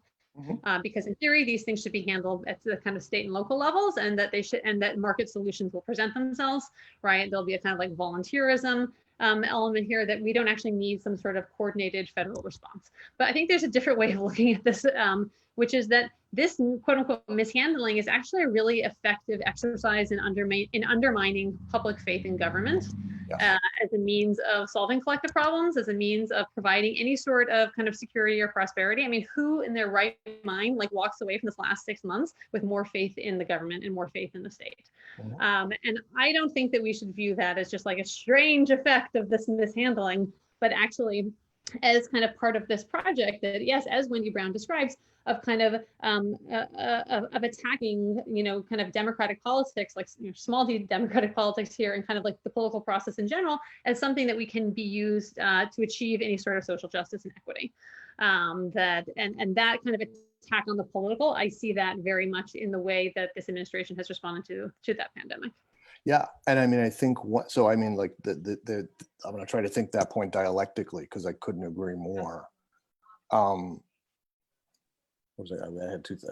me say the second thing first because I just remembered it. So the second thing is a more positive one, which is to sort of say there's a kind of, I think, exposing of the state's, sort of real where it puts its responsibility and where it refuses to put its responsibility. But I mean, precisely what you were saying. Well, let me share this first. This is this is the Gilmore that I was going to mention previously, which I think goes right along with this, and it's part of the story that she tells, right, about that same era, in some ways almost the same era that Marcuson is talking about, right, but sort of for Gilmore, it's kind of post 1970s, post Vietnam, and essentially, as she puts it in this, right, indirectly building prisons and using crime as a default strategy to legitimize the state that had become seriously delegitimized due to political, military, and economic crises. Prison expansion became a way for people in both political parties to say, quote, the problem with the United States is that there is too much government, the state is too big. And the reason people are suffering from this general economic misfortune is because too much goes to taxes, et cetera, et cetera. But if you elect us, we will get rid of this incredible burden on you. But there is something legitimate we could be doing, which is why you should elect us, and that is that we will protect you from crime. So the default legitimacy became, we'll protect you from crime, we'll protect you from external threats. And I think just on that point, it's so, again, kind of like transversing our domestic international kind of boundary. I think it's so important to kind of think about the way that the kind of that crime gets spoken about in this period as an extension actually of like America's like militaristic ambitions abroad. That right, and that is why, in the same way that it's perfectly legitimate for the United States to kind of like depose governments that they don't like and intervene and support militias in Central America for the sake of some sort of dubious American interests, right? Crime too is like the legitimate place that the state is supposed to act, and so kind of thinking about our the circularity of violence from that which we direct externally to then that which is kind of experienced domestically. I think that kind of the pivot of kind of crime, as she calls it at some point, right? This kind of, it is internal warfare. It is precisely the like war-making mechanisms of the state turned on its own communities. And that kind of, I mean, that logic also has an international dimension, right? And I mean, certainly in terms of border policies, right? Certainly in terms of the militarization of the border, which I know, I mean, other sort of historians of this have done a brilliant job of showing this, but like that's a new, like the notion of a militarized southern border is a relatively new thing. Similarly, like the notion of the enemy combatant, right? Which sort of gets invented as part of the war on terror, which is like another way of saying a non-person, right? I mean, a person devoid, sort of within the realm of international law, a non-person, right? A person you can kill. Precisely, a person you could kill, or of course imprison, like with impunity, without charges. What I was thinking before, when you were talking about the brokenness of the faith in the system, what abolitionists often say when people talk about policing in terms of the system is broken is no, the system is working exactly the way it was designed to work. And in a certain kind of way, that may be the revelation of the pandemic as well, right? Yeah. The state's not broken. The response is not broken. The state is functioning the way the state sees itself as wanting to operate, right? In neoliberalism, in a kind of imperial context. The good news about that, though, is that then provide. I mean, if you the difference between thinking the system is broken versus the system is operating correctly is that the job of resistance is to break the system, right? It's not to sort of say, if we sort of, so I mean, all the way back to Markinson's piece, like the notion of a conversion from a militaristic economy to like, I mean, it kind of, there's a moment in the piece where she sort of says like, at the same time as this happening, there was a recession. Like there's a way in which you want to sort of say, as someone like Gilmore who relies on the vector of racial capitalism to sort of think about these things, like you're not going to get there within capitalism, right? I mean, maybe I will if it's okay. I know we should probably go to questions soon. I don't know how much time we have, but I was going to play like 1 minute audio from Gilmore where she kind of slams this question so beautifully, more than I could in 20 minutes. Feel free, Tony, go ahead. It's from an interview that she did this past summer, and I think it speaks to, as I say, what I'm sort of hoping we might end on, which is this kind of notion of internationalism. See if I can do this properly and share just the sound.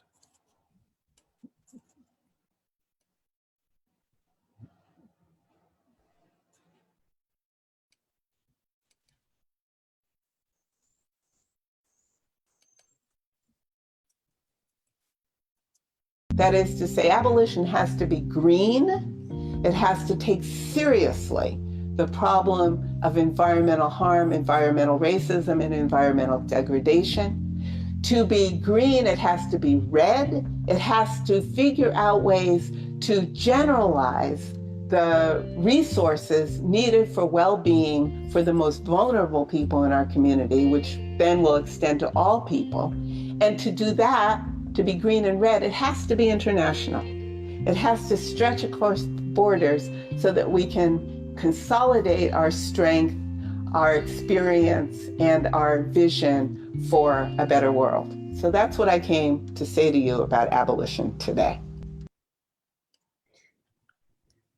That's great. Thank you, That Jodi. worked. I mean, right? I mean, like, it's like, bam, sort of that hits all the notes. Maybe Mark, yeah, go ahead. I was just saying, Mark, I was going to ask if, I know we only have like 10 minutes left. Is that right? Yeah, more or less. So yeah, we do have a couple of questions. Just some questions and comments, and then we can kind of, we can wrap it up. Yeah, absolutely. Michael asks, is the implication here that the philosophical and political opposite of neoliberalism would be more social programs oriented to working people and poor people rather than sectors that are being resourced now, those involved in the maintenance of the US as the biggest global hegemon? Sounds like a progressive liberalism is still in search of that peace dividend. So I guess he's suggesting that in an opposite to neoliberalism, more social programs oriented to working and poor people. So well, Tony, you mentioned that kind of suggests that within capitalism itself, we can't kind of get to some other place that we want to get going to. I mean, at the risk of whereas maybe another alternative is that within maybe what we would loosely call social democracy or just kind of general liberalism, we can still ameliorate or remediate what we see. I don't know if you guys have any thoughts on that. Yeah, sorry, I didn't mean to. Sorry, I mean, I was going to say something like potentially glib, but like I think the philosophical and political opposite of neoliberalism is communism. Right? I mean, like, and when one reads, for example, a book like Davis's "Are Prisons Obsolete," and she talks about the constellation of alternatives that she's proposing, and again, I mean, this is where, and I mean, Susan, you nailed this point precisely. Thinking about prison abolition is not sort of like the existing system without prisons, or the existing system without police, or the existing system without a military budget. It's a fundamentally different way of being, right? A fundamentally different economy, a fundamentally different set of politics. So it's like an utter transformation. So I definitely wouldn't want to be heard as saying, neoliberalism is about sort of tweaking capitalism. I mean, I think that the notion of an abolitionism that's red, green, and internationalist means that to be each of those things, it needs to be all of those things. Yeah, I mean, I guess I like to think about this question with regard to, like, I start from the kind of position that, right, that There are a lot of potential arrangements that are much better than the one that we have right now. Yeah, there are even things within kind of like just like, yes, short of full revolution, there are things within kind of liberalism, certainly things within socialism or social democracy that would that would create a fundamentally more just society than the one that we actually inhabit. But that I start with the kind of proposition that there is a tension, a really acute contradiction, I think, that between capitalism and democracy.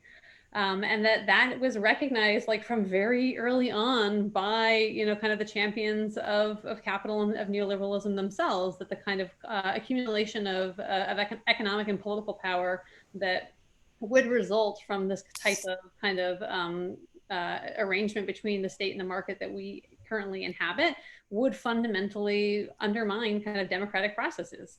And I think we are living through that, and a lot of people are very sick of that.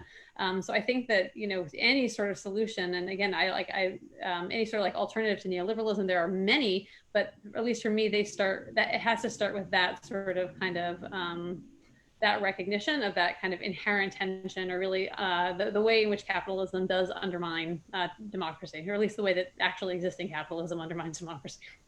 And I mean, maybe I'll just say also, like, I think that was visible, it has been visible in the protests and uprisings, you know, over the past few months. And I think it's probably not a coincidence that they happened within the pandemic, and is maybe the other side of that more collective experience of abandonment. I mean, I think it's not a coincidence that a younger generation, which has been, among other things, handed a form of capitalism that like will destroy the world soon, right? If it's not stopped, like all evidence shows us that, are ready to, I mean, no longer have faith in capitalism. And that fills me with tremendous enthusiasm and inspiration at a moment when it's hard to find those things. Do we have other kind of questions or comments, Mark, that we should speak to? We have one question that seems good. One of the questions that I always ask myself is how we learn to understand international relations in terms of states. But that, in fact, it is important to understand these relations in terms of people and organizations and culture. So sub or super state. When we see all these military expenditures, we can say that they exist because of a transnational empire that unites multiple political, economic, and cultural structures in favor of a specific project, globalization.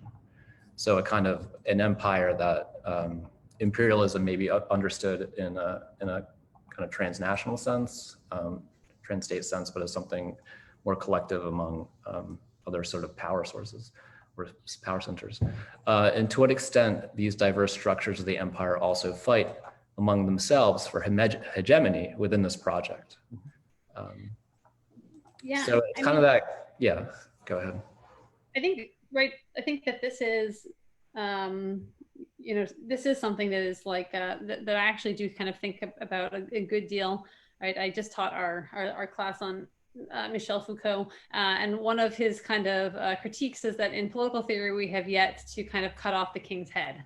Meaning that there is this like obsession with kind of tracing the workings of sovereignty through the state and through the kind of mechanisms of state power that ends up kind of neglecting these other sites where power is actually exercised, other kind of like, you know, if you want to call them like nodes or kind of, you know, meeting points where different forces, some states, but some actually not states, right? Some, you know, that are kind of coming together in order to kind of produce this reality. So I think that the, you know, certainly part of the, you know, part of the challenge here is to kind of not get ourselves wholly bogged down on states and what states want, and also be attentive to the way that like states are quite responsive to what their kind of their like corporate overlords want. Like, I don't know how else to say this, but like there are many states in this world that there's a question as to, do they really have more sovereign powers than the extractive industries that are operating within their boundaries?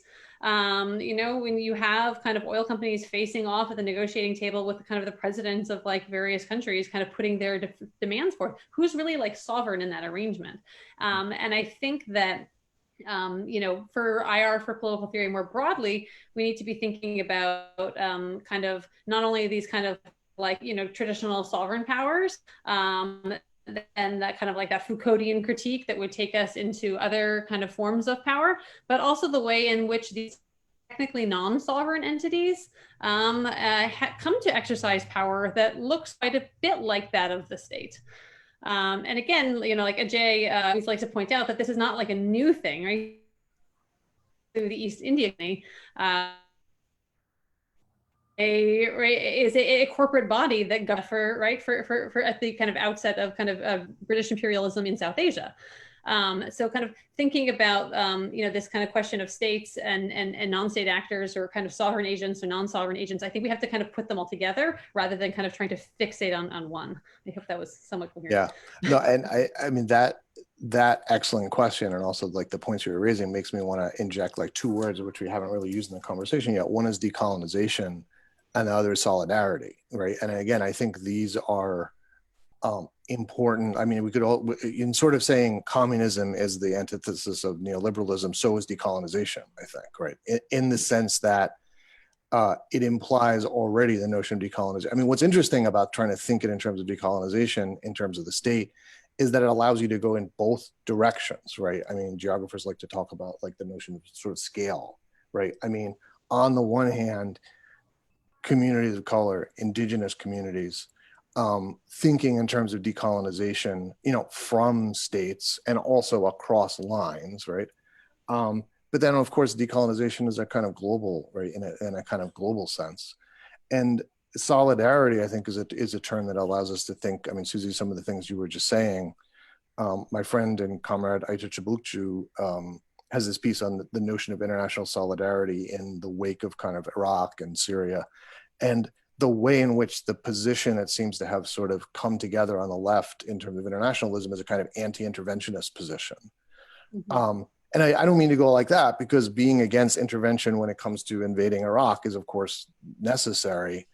But, if we actually think ourselves to be internationalists, we actually are interventionists, right? I mean, the notion of interventionism shouldn't be thought of in terms of protecting national sovereignty, right? Yeah.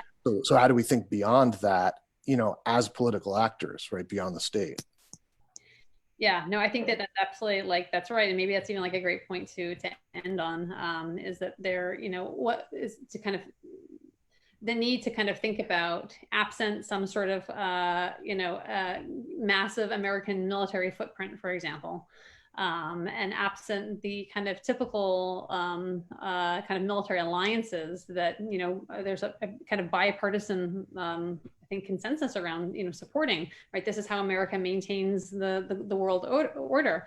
Like the criticisms of Trump from liberals are often that he's kind of abandoning that kind of leadership in the world, and that he's an isolationist, right? And so what would a left internationalism look like in this framework that that yes is it would be kind of opposed to these kind of like militaristic or kind of imperial exploits abroad, but also not kind of just be an isolationist, return to America first or something like this. Yeah, and I think there's an older internationalist politics, not like the oldest international, but I mean, thinking of sort of the 60s, 70s, like that. There's a way in which the American footprint offers up a framework for solidarity, right? I mean, Gilmore in Golden Gulag talks really beautifully about the geography of California and what happens when you put a prison in a rural area and then put people from the cities in that prison. Yeah, there are reasons for doing that, but it also opens up the opportunity for the people in those two places to organize together, because suddenly they've been brought into juxtaposition and proximity. Yeah. And there's a way in which the U.S., for better or for worse, mostly worse, all worse, the sort of U.S. footprint allows that opening for a kind of internationalism, I think. So maybe we will wrap up on that. But yeah, thank you, Tony and Mark. Thank you, everyone who's watching, for joining us, and hope you will continue to stick with us. We have 3 more learning sessions over the course of today and tomorrow, and then again these kind of 2 great panel discussions both this afternoon and tomorrow afternoon. So thanks to everyone, and yeah, be well, stay safe. Thank you, Susie. Thank you, Mark. Take care, everyone. Okay.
Oh, okay, I'm here now.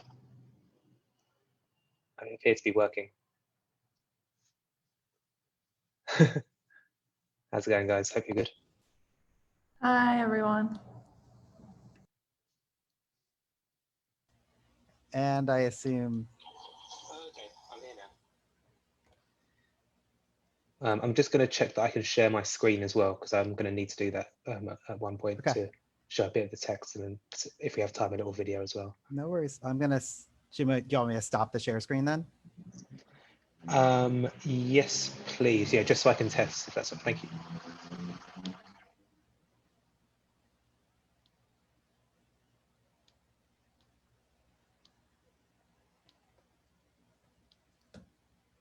Can you guys all see that? Yep. Can stream see it, Cora? Hi, everyone.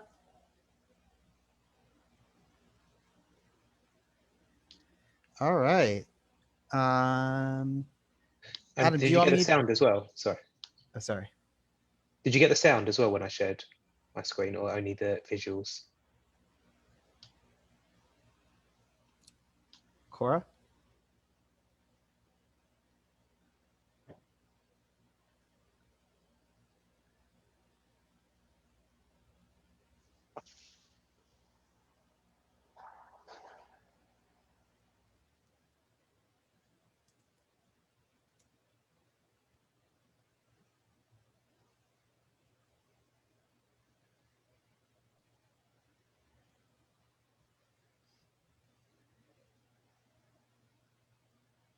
Okay. Adam, should I introduce you and then you take it from there? Sure. Okay, so hey everyone, pardon the continuing like slight tech stuff.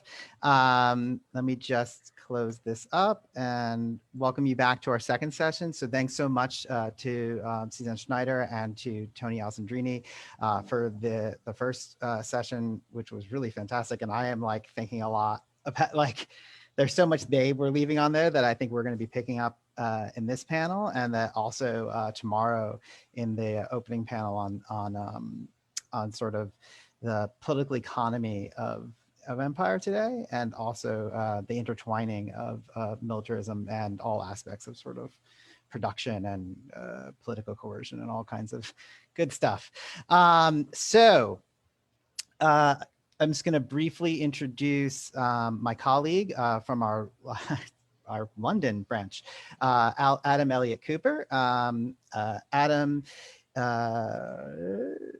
received his PhD from the School of Geography and the Environment at the University of Oxford in 2016. He has previously worked as a researcher in the Department of Philosophy at University College of London, and I'm going to dot most of the rest of this. His scholarly interests include post-colonialism, urban theory, social movements. His current research focuses on the anti-racism and British policing, both on the British mainland and in the British colonies.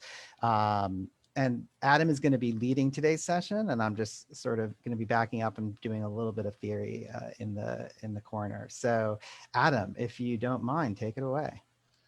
Sure. Thanks so much for that introduction.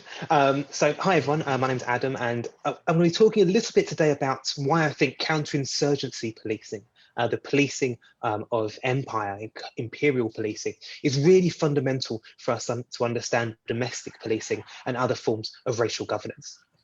And so I'm going to go through a number of different examples of counterinsurgency policing, some which you might be familiar with, like the Vietnam War, others which you might be less familiar with, like the so-called emergency in Malaya and Kenya in the 1950s and 60s. And look at the ways in which both the United States, but importantly, and perhaps surprisingly for some people, Britain, have really shaped the way in which domestic policing operates all across both North America and Western Europe.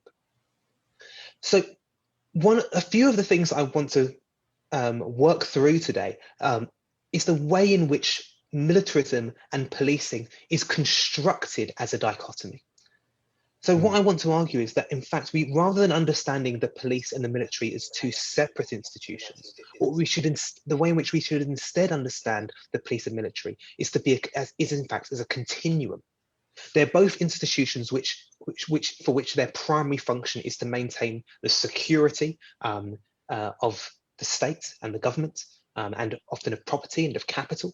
And they often use violence in order to do that. But what we'll see through counterinsurgency policing, particularly some of the most effective forms of imperial policing, is that the minimal uses of force are often the most effective forms of policing, and enabling to use forms of coercion and limiting the use of force as much as they possibly can often lead to some of the most effective and powerful forms of counterinsurgency policing. Unfortunately for counterinsurgency police advocates, this is rarely the case, and this is rarely possible, because of the ways in which people who are facing colonization or imperial power resist this type of policing. We often, and more often than not, see counterinsurgency policing escalate from attempts to win over through so-called hearts and minds policing the general population, and having that instead escalate into forms of more coercive policing, which I'll go into a little bit more detail.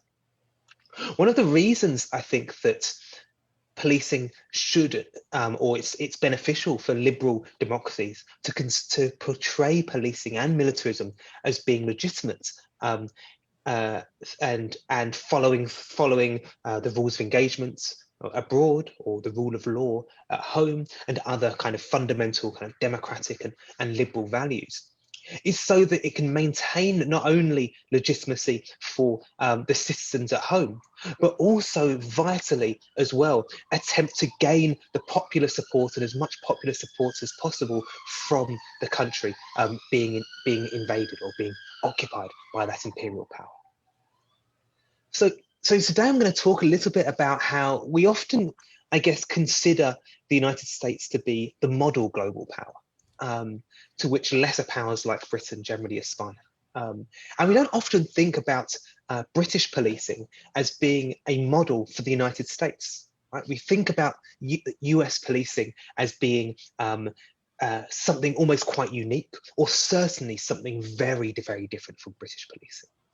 When we think, particularly for our American viewers, I'm sure many of you watching today, when you imagine a British police officer, the first thing that comes into your mind, rarely I imagine, is someone who's able to engage in coercive and serious forms of violence and harm. You probably imagine a typical English bobby with one of those weird pointy hats, which is the peculiar relic from the 19th century, armed with only the English common sense and a notebook and maybe a baton, who gives a young rapscallion a clip round the ear for scrumping apples. This is a really powerful image, right, that Britain has been able to portray of itself. But of course, while this may be a domestic image that Britain has been able to portray of its police officers, for most of Britain's history, British policing hasn't taken place on the British mainland.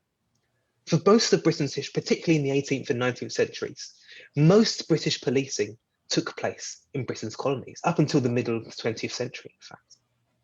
And so if Britain is an empire, it has become the largest formal empire in human history by the middle of the 20th century. If it is a nation which became the largest slave trading nation in human history, colonizing the Caribbean, much of North America, much of the African, but the lion's share of the African continent, much of South Asia, Australia and New Zealand, huge parts of Southeast Asia, as well as imperial incursions into China and other parts of East Asia, then we have to understand that policing was a fundamental role in instigating and maintaining that hugely expansive colonial and imperial power. Because in order to be able to effectively exploit both labor and resources, in order to effectively control and discipline, and of course, vitally for some of the examples we're going to be looking at today, in order for them to be able to attempt at least to effectively repress resistance to the British Empire, sophisticated forms of policing were necessary in order to carry that out. But vitally for the British, and this is something that the American Empire was quite considered to be, I think, possibly one of the most important aspects of British colonial policing. Britain was able to portray its image of the world as being a nation which engaged in a form of hearts and minds policing. It gained the consent of local populations. It used the minimal amount of force. It didn't find itself in the quagmires and the embarrassments of Algeria, like the French, or Vietnam, like the Americans. They instead were able to go in and have what many people consider to be a relatively bloodless end of empire.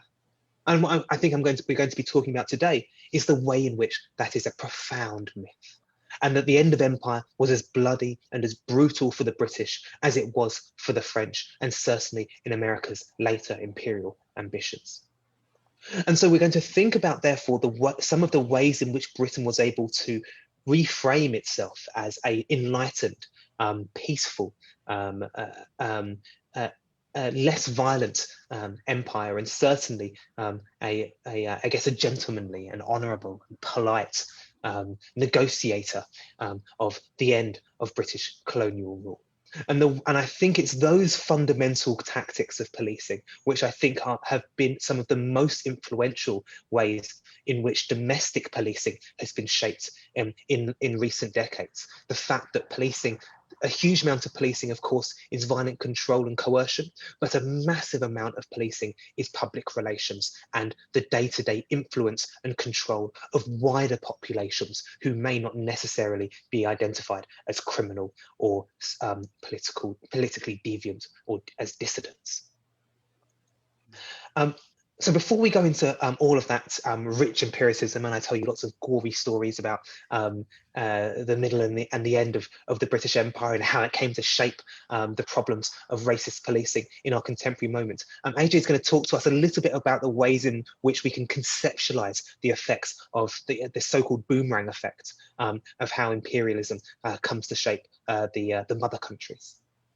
All right, thank you, man. I'm very, very excited. Particularly, I won't be able to speak to this right this second, but especially about this hearts and minds thing. Maybe we'll come back to it later, because it speaks so much to a question of sort of like political legitimacy, right? What happens when they're like legitimacy, hegemony, ideology, and whatnot sort of start to fail, right? You can get blunt coercion. You also get this sort of something in between coercion consensus, and I'm curious to hear more about the specific details about that from you. As Adam just mentioned, right, there's this sort of interesting and provocative phrase. It comes from Aimé Césaire, the boomerang, right? The boomerang of colonialism. You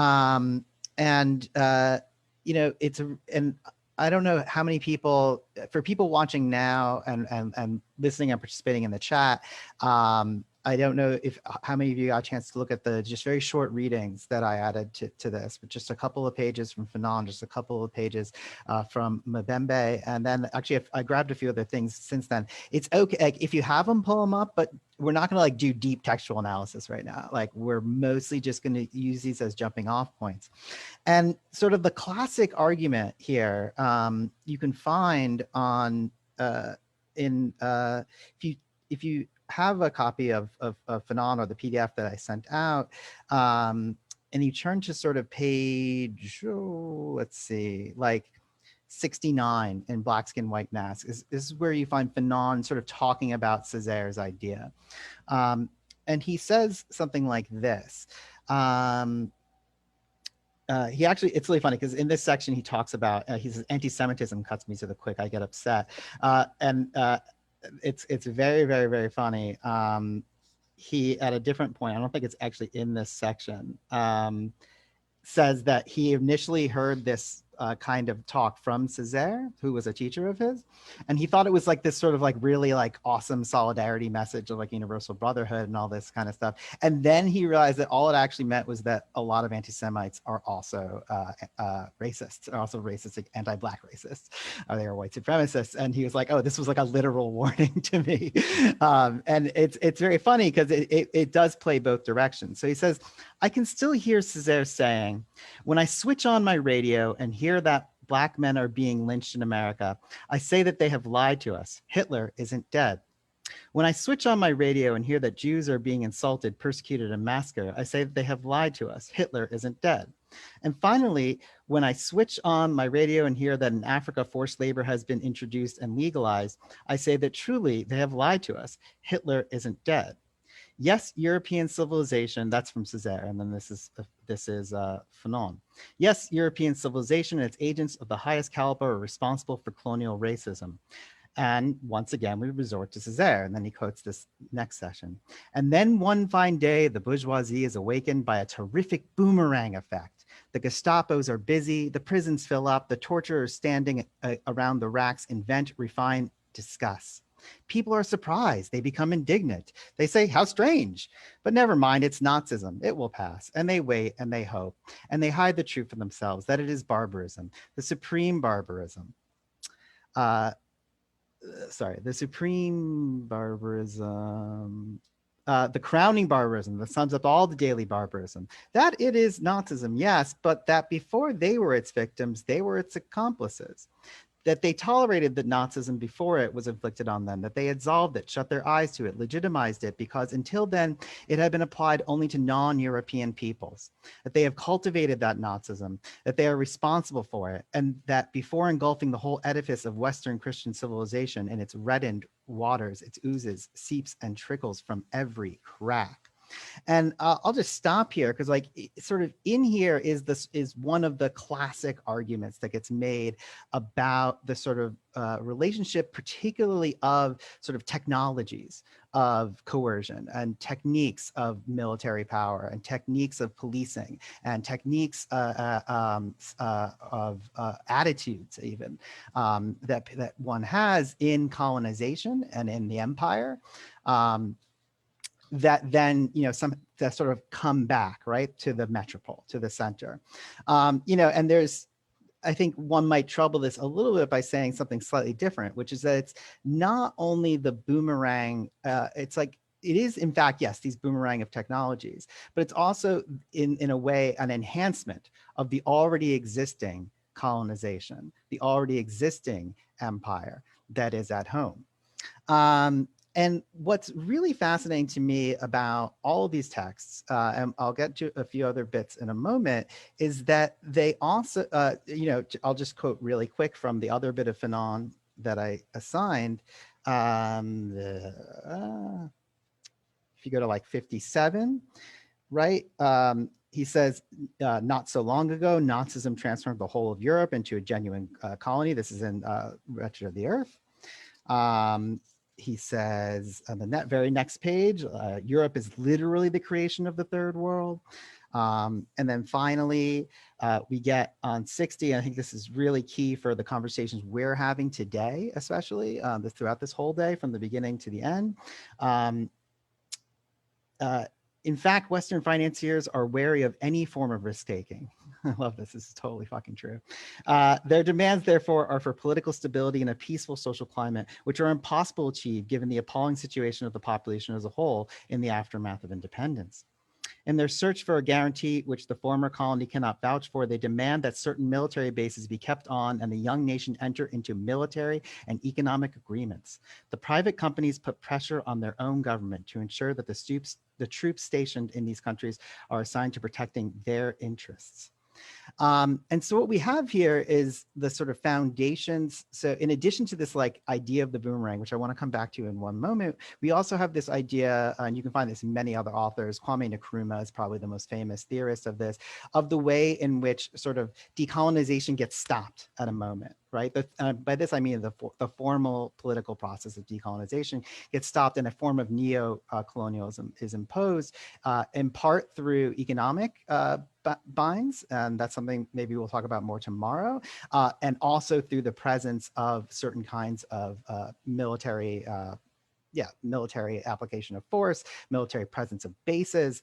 The thing, though, that is so fascinating to me, and it really does touch on a lot of what Susie and Tony were talking about in the previous session, is that the other thing that's happening in these texts is that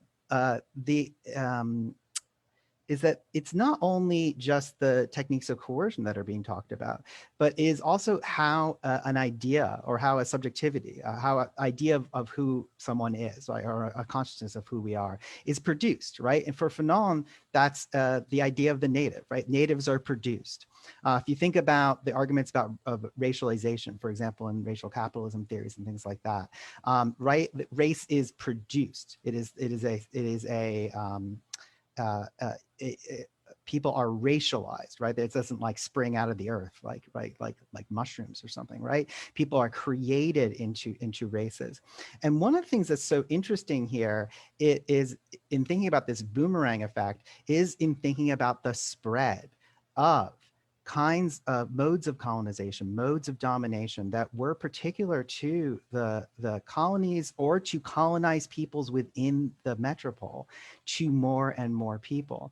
And Tony brought this up vis-a-vis Ruth Gilmore's wonderful interview with Verso in the last thing, and she talks about sort of this line, she's asked, what about a possible new historical period for capitalism? She says, people basically say neoliberalism when they mean globalization, but then she talks about Robinson saying that capitalism was a racial system before it even had Black people. And is a really extraordinary way in which this connects. I won't read too much from the thing I assigned from Achille Mbembe. And it has some great bits, has some bits I'm not so sure about. But one of the things he talks about is some of the things that we are experiencing here that are commonly termed neoliberalism, but also are often enforced, right?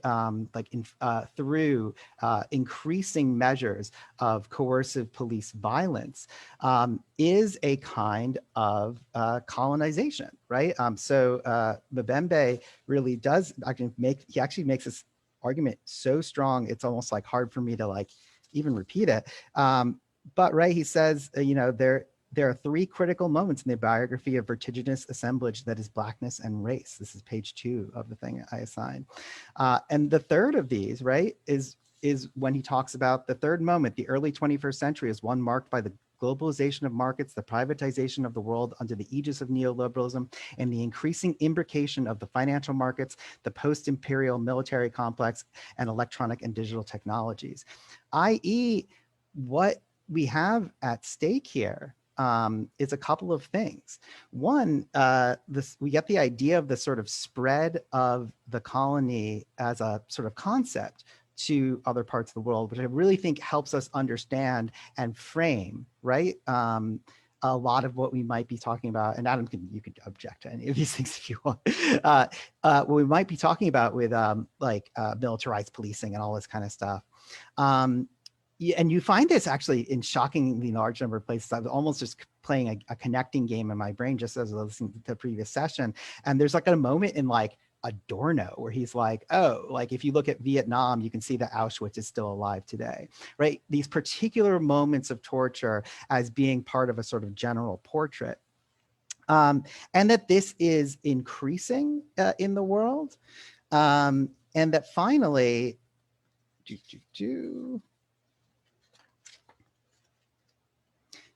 just says it explicitly here. First, on page 4, first, the systemic risks experienced, especially by Black slaves during early capitalism, have now become the norm for, or at least the lot of all of subaltern humanity.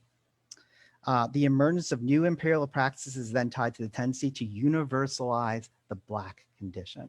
And this is something I am very interested in from a theoretical point of view. And I think it helps us as we are talking, especially not only about analysis and history, but also about building sort of political consciousness about what it is to, in the last session, someone asked, oh, is undoing neoliberalism just like some social services and stuff like that?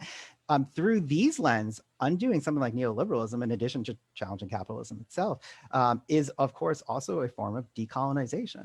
It actually imagines a kind of decolonial consciousness here framed as a kind of politics, not necessarily in the sort of epistemological sort of hand-wavy way it often is, but people sort of being subjectified greater through things like, I think what Adam's going to be talking about here, through things like the sort of transfer of counterinsurgency practices from sort of military theaters to domestic theaters. And again, I want to scare quotes these a little bit in a way that in addition to sort of just seeing these as a boomerang of technologies, it's also a boomerang potentially of subjectivity, and one that we should really take seriously politically, right?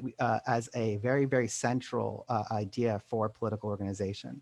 And I think at that, I have a bunch of ancillary things I could say theoretically about this, but I'll leave it there. If people have questions about this sort of theoretical universe I just threw at you like a crazy man, feel free to put them in the chat and stuff, but I don't want to take up any more time. I want to hand back to Adam, who's leading this session. Great, thanks so much. So I'll talk, I'm quite interested in this idea of the boomerang effect. Yeah. I do think it's an interesting analogy, but what I really want to do is to read the original French and to find out if Césaire used the word boomerang, because it feels like a very Anglophone form of imagery to employ, right? I mean, you're only really going to use the word boomerang if you're part of a civilization which colonized Australia, I imagine. I was going to say something to do with Australia. Yeah. And so I wonder what the French equivalent was. I imagine it's something far more poetic and beautiful, which maybe doesn't have a good enough translation, and because whilst I think to an extent it is useful to think about the ways in which we're seeing forms of imperialism come back, and I guess there's a usefulness in that kind of imagery, because there's almost like a semi-surprise when it returns in some regards, but perhaps less so in others. I do think it's also useful to think about the policing and militarism as a continuum, right? Absolutely. As a totally interconnected and often going back and forth, often returning back, and I think we'll see this. We'll see this in particular later in the session when we talk about the war on terror, where we're actually seeing a constant back and forth between the domestic war on terror and the global war on terror in terms of tactics, in terms of racial new forms of racialization, particularly the racialization of the spectre of the Muslim. And the different kinds of modes of violence and control and surveillance that we're seeing from I guess the metropole regions to colonized regions. And I guess another point that you brought up, which I thought was really important, which I guess I didn't want to go into too much detail, because I know people have been, I don't know how much I know people have been talking about it already, and people are relatively familiar already. But to fundamentally understand these forms of racialized governance as also a form of race making in and of themselves. And because racialization is constantly being reproduced, constantly being remade, constantly being reformed, these forms of colonial policing are really fundamental to that remaking of racism, that continual remaking of racism. And we see that remaking of racism being reproduced not only, of course, in the colonized countries, in the subjects of modern imperialism, but also, of course, in the metropole, in our domestic spheres as well. And there is an interesting conversation, I think, between these what are often thought of as being quite separate forms of racialization, when in fact they're intimately linked. And I think that, as I mentioned before, towards the end when we talk about the war on terror, I think we'll see the extent to which this intimacy has led to new forms of counterinsurgency policing both in the metropole and in the global south. So I'm going to begin by talking about Britain, because I guess Britain, we might as well talk chronologically, and Britain got there first, of course, with the United States being its proudest, if not somewhat uncontrollable legacy. And while there is a huge amount of history of British policing, or what we might consider to be proto-policing, of its colonies in the 17th and 18th centuries and into the 19th centuries, I'm going to talk about the 20th century and the period following World War II, where we really see an escalation in resistance to European colonial power, and by extension, therefore, an escalation in the forms of counterinsurgency policing that Britain and other desperate colonial powers were engaged in to try to keep their dwindling empires. So between 1945 and 1971, the British were actually involved in about 37 to 38 conflicts across a rapidly decolonizing world, from tiny islands like Anguilla and Trinidad in the Caribbean, to strategic sites like Cyprus in the Mediterranean, which sits in between Africa, Asia, and Europe, or Suez, of course, the Suez Canal, the gateway to Asia from Europe, to the jungles of Sri Lanka and the deserts of Aden and Oman in later years to try to defend these oil-rich territories in what came to be known as the Middle East. But importantly, as I mentioned before, despite the variety of terrains and contexts and racializations in these counterinsurgency campaigns, these military operations often involved a war of ideas as much as a military conflict. And the person who we assigned for the reading, don't worry if you haven't done it because I'm going to talk about it in a lot of detail anyway, was a guy called Sir Robert Thompson, who in 1966 published a very, very influential book called Defeating Communist Insurgency, Lessons from Malaya and Vietnam. You'll notice something ironic about the book. It says defeating communist insurgency, but then a lesson from Vietnam. So despite the fact that the communist insurgency wasn't necessarily defeated in that particular context, but he got a bit ahead of himself and he published it in 1966 anyway. But we'll get on to why he decided to publish his lessons from his successes in Vietnam before the actual conflict was over. So Sir Robert Thompson played a really important role in directing operations against anti-colonial insurgents in both in Malaya, but in the 1960s or 1950s, I should say. But his literature was hugely influential for counterinsurgency operations for Britain and France and later the United States in subsequent decades. And it came to influence Kenya, which we're going to talk about in a little bit more detail later, but also Northern Ireland as well. So Robert Thompson claimed that the role of Britain was to win over the hearts and minds through using minimal force. This is what he talks about in his literature. And I would say that British colonial propaganda sought to generally obscure the violent nature of British policing in the dying days of empire and create the impression of a minimal use of force. And I think this is a really important component of Robert Thompson's literature. And if you read between the lines of what he's arguing good and successful counterinsurgency looks like, you can see that what they mean by winning over hearts and minds is in fact a very, very sophisticated and far-reaching PR campaign when it comes to communicating and exposing the necessity useful, therefore, for understanding colonial and contemporary policing, as his entire combat management experience emerges in the British colonies, then the Vietnam War, and following that is applied to a number of domestic contexts. So Thompson and other British military strategists used violent my thing might have frozen. I am using Ethernet cables. Am I back or am I still? Yeah, you're totally fine. It bumped for like 1 second, so just like the last 2 sentences. Sorry. Okay, sure. So Thompson is particularly useful in understanding both colonial and contemporary policing because his entire combat management experience emerges in British colonies, then is used in the Vietnam War to an extent, and after that is applied in the domestic context. So Robert Thompson and other British military strategists used violent strategies of coercion and control against anti-colonial movements. And I would say there's probably 4 to 5 kind of key areas that you see anti-counterinsurgency or tactics counterinsurgency deploy. The first, I would say, is the identification of a suspect community. In the case of anti-colonial resistance in Trinidad, this was trade unionists. In Malaya, it was the Chinese Malay. In Kenya, it was the Kikuyu, an ethno-national group within Kenya. So in each of these different contexts, you have, in effect, a form of race making in some of them, and in others, it's a very kind of classed approach, as you see in the context of Trinidad, for instance, where it's certainly trade unions. So it's a working class struggle. The next thing you see following the identification of a suspect community is a form of preemptive violence or preemptive tactics. So these preemptive tactics can involve things like forms of surveillance, forms of propaganda, a number of different techniques in order to preempt what's considered to be the inherent criminality or violence or political dissidence of this particular suspect community.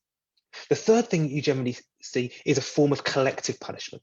So you'll see, particularly in counterinsurgency operations, where there is a so-called emergency, as there was in Malaya and Kenya and many other contexts as well, where the rule of law is suspended, the rules of engagement are suspended because of this so-called emergency. Generally, it's an emergency because of terrorism. And then you see forms of collective punishments being employed. They can be, they generally involve moving large numbers of people from one area to another, keeping them in a confined space. These were generally referred to as villages or camps, but they were effectively labor camps, and in some cases should be considered concentration camps, given the levels of mortality and the forced labor and the other bureaucratization of suffering and death that was involved in their deployment. And so through these forms of counterinsurgency policing, you see a very sophisticated and intentional form of policing, which doesn't simply seek to repress a particular threat, doesn't simply seem to control and discipline a particular population, but takes a very systematic and organized approach, a step-by-step approach to that, thinking very, very carefully at each juncture about the way in which that deployment of force, the way in which that deployment of violence and control is likely to be perceived. How it's likely to be perceived by the colonized population or the local population, how it's likely to be perceived by the home country, so the population of the United States or Britain or elsewhere, and also how it's likely to be perceived by the wider international world and the global, the rest of the world as well. So while military tactics were used in many of these cases, all of these cases that I mentioned for Britain, opponents of the British were rarely described as an army themselves. It's really important that those resisting British rule were not considered legitimate, organised, and this is really important. It's really important they're not considered state-like. So even, in fact, during the Malaya emergency, even referring to anti-colonial forces as an insurgency was considered too legitimising. So rejecting the possibility that they were operating with any kind of consent of the wider colonised population. Those resisting British power and, of course, American and other European power were given other kind of racial epithets and names. In the context of Britain, the three most popular were gangsters, terrorists, and thugs. So in the context of Kenya, which we're going to talk about later, Robert Thompson was hugely influential in shaping the approach to counterinsurgency there, and it's in that particular context that the Kikuyu people were identified as gangsters, and the field literature referred to gangs and anti-gang policing, and you can see the ways in which, in quite obvious ways, we see those kinds of racialized forms of crime and criminality, or racial criminal folk devils, also influencing later forms of racist policing. Terrorists was a very popular one as well, of course, and which we'll talk about a little bit later, and particularly in the context of the Indian subcontinent, but other parts of the world as well, the term thugs was very important as well. So it was the way and so each of these terms became really important in delegitimizing and essentializing the violence, the depravity, and the illegitimacy of these forms of anti-colonial or anti-imperial resistance. So finally, as I mentioned before, Hearts and Minds was purportedly the approach which made Britain famous around the world for differentiating itself from the blundering and tactless French or American imperial endeavours. And according to the story that Britain tells itself, and the story that many people around the world still believe, Britain used relatively little violence when compared to their adversaries, as well as other European powers and the US, echoing the popular mantra of British policing by consent. clear evidence of abuse could often be dismissed as the misguided actions of proverbial bad apples, which I'm sure we're all familiar with. And Robert Thompson argued that winning hearts and minds simply required the colonized people, with the help of the army, of course, to properly understand and appreciate the benefits of British or American influence and rule. So he maintained that things like mass arrest, detention, and resettlement were necessary for general surveillance, enable them to identify criminals hiding in suspect populations or keeping civilians safe. And very famously, Sir General Templar, a contemporary of Robert Thompson, claimed the shooting side of the business is only 25% of the trouble. The other 75% lies in getting the people of the country behind us. And this is something that really becomes a really important and fundamental tactic of counterinsurgency policing. It's often a failure, as we'll see from many of these case studies, and more naked violence is often deployed. But we see this as a tactic in which becomes effective almost through a self-fulfilling prophecy.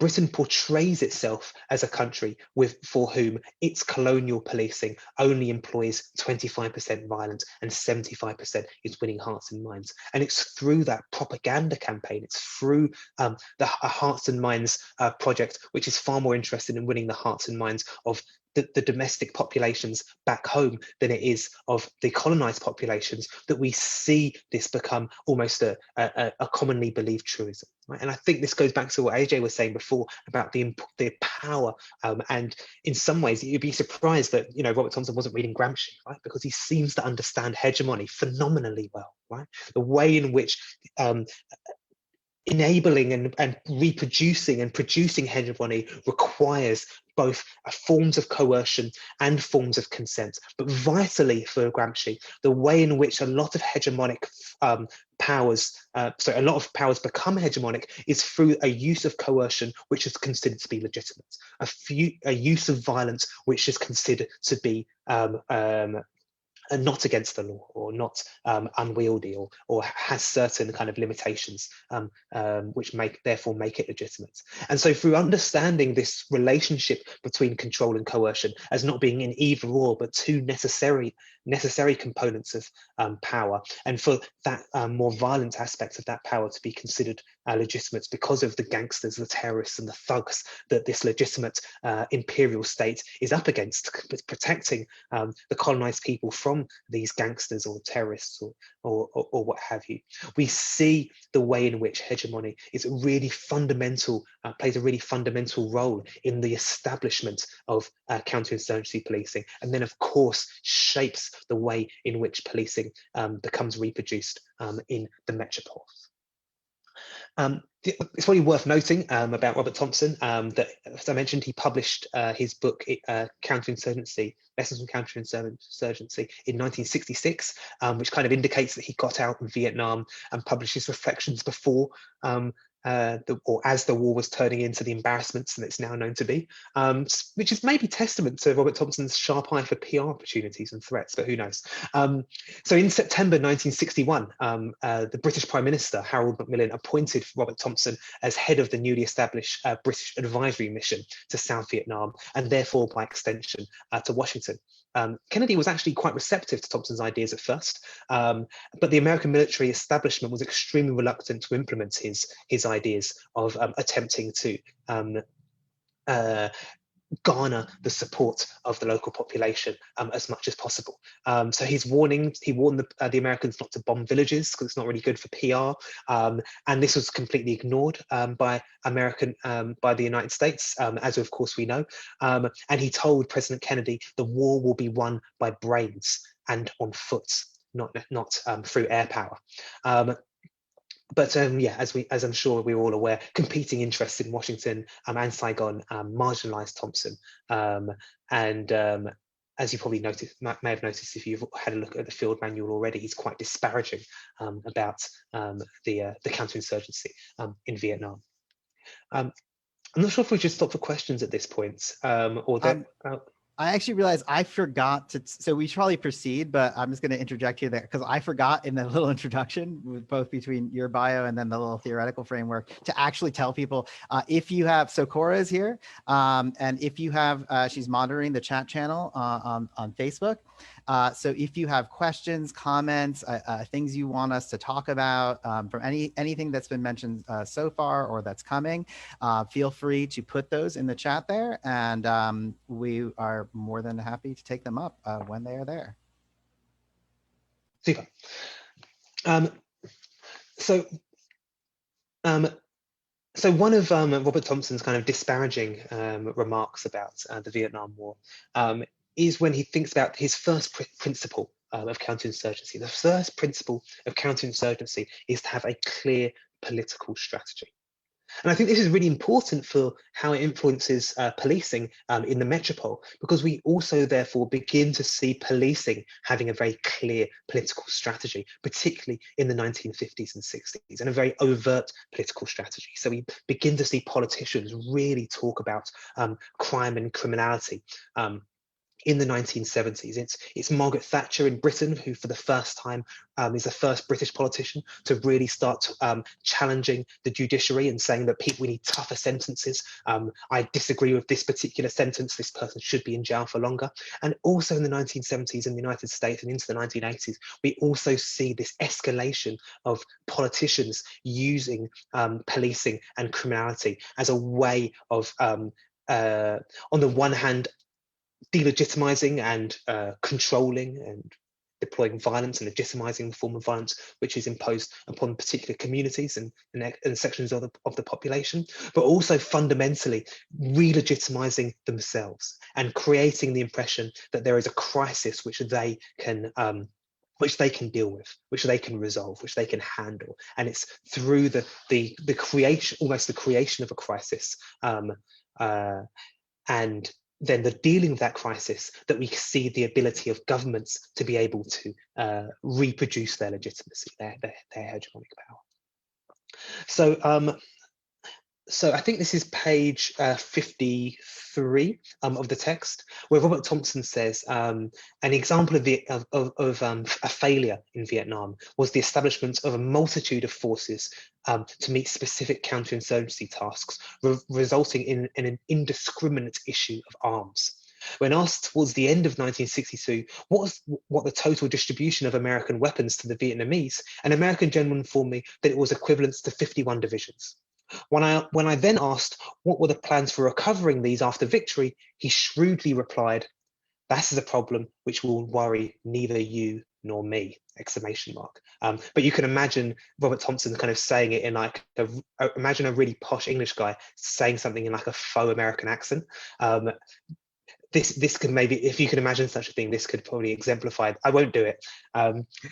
This could probably exemplify the disdain that Robert Thompson has of the, I guess the, on the one hand, lackadaisical, but also quite gung-ho approach to the US to counterinsurgency policing. The second is that the government must function in accordance with the law, according to Robert Thompson. However, importantly, laws can be suspended during emergencies, but accountability, he says, is vital. And so he says here that there is a very strong temptation in dealing both with terrorism and with guerrilla actions for government forces to act outside of the law. The excuses, of course, being that the processes of law are too cumbersome and that the normal safeguards in the law for the individual are not designed for an insurgency, and that a terrorist deserves to be treated as an outlaw anyway.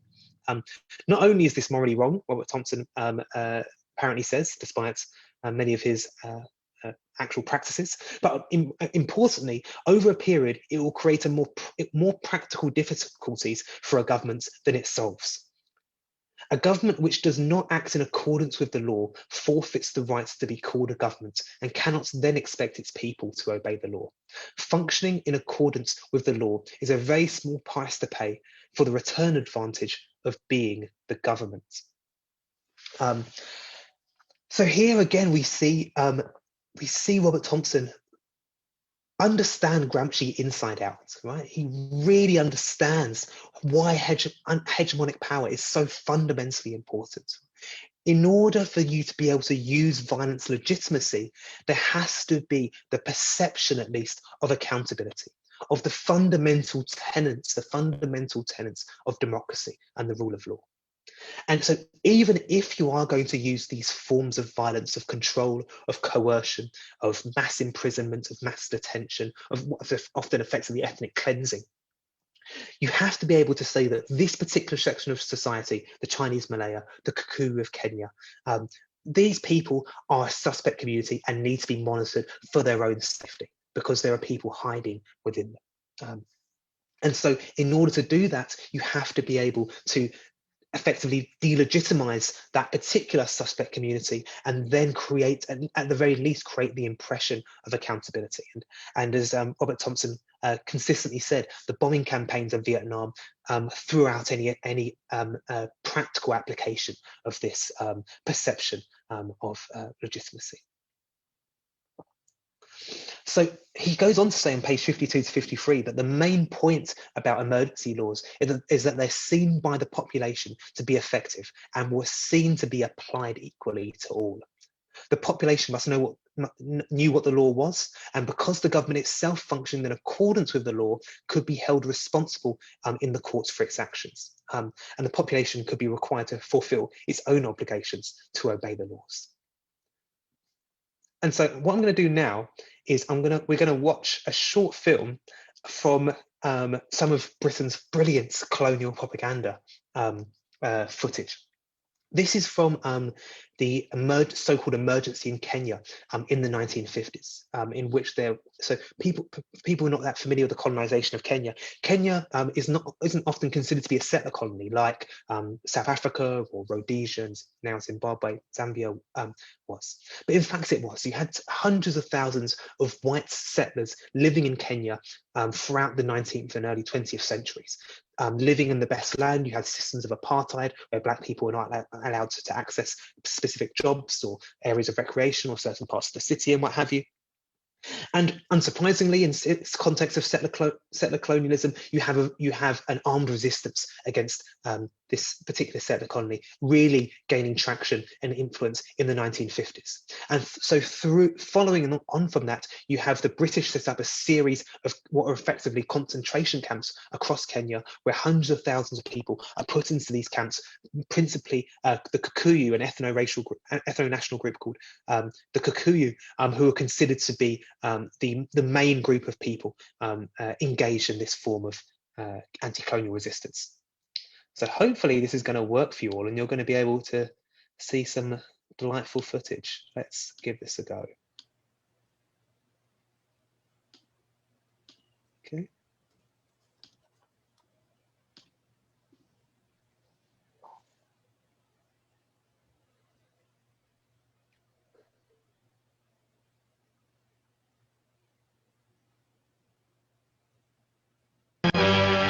This, in his own words, is a report from Pathy News cameraman Bill McConville in Nairobi. Today I journeyed 30 miles north of the city to Githunguri, where trials are being held of Mau Mau suspects. Before the court opened, a guard of honor, mounted by askari, was being inspected by the judge, Mr. Justice Delestine.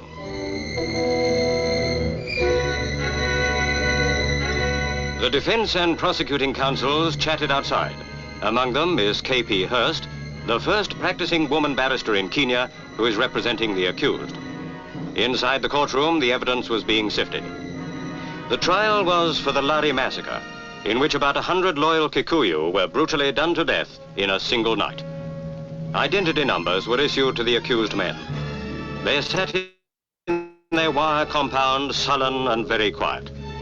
They knew that if the prosecution proved their case, there could be but one penalty. Loyal Kikuyu are to be used to pick out members of their own tribe, for experience has proved that they can identify Mau Mau men with uncanny accuracy. One had to admire Miss Hurst. She went in among the prisoners without a second thought. Women who escaped certain death in that dreadful night waited patiently to tell their stories to the court. Then the prisoners were marched to the courthouse, and for the first time I felt some pity for them, even if they were guilty, as they shuffled handcuffed together towards the dock. Later, when I had seen the victims of the Lari massacre for myself, there was no pity in my heart. As the proceedings got underway, I left and went on to the King George VI Hospital just outside Nairobi. Those who had survived the slaughter had been brought here, most of them to have their wounds treated. Many have since died. It wasn't a pleasant sight. Men and women with their bodies scarred forever by clubs and knives and fire.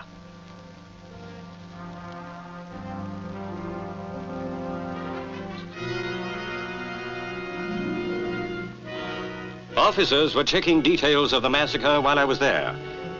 The stories the wounded told were terrible to hear, of the whole village set ablaze, and of the savage butchery that followed. Yet the survivors, I suppose, must be counted as the lucky ones.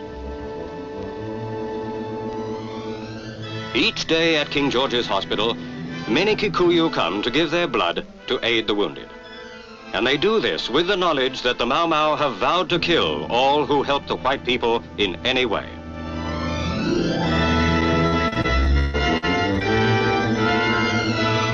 Close by one of the wards, I came across a tiny baby. Both her parents had been murdered.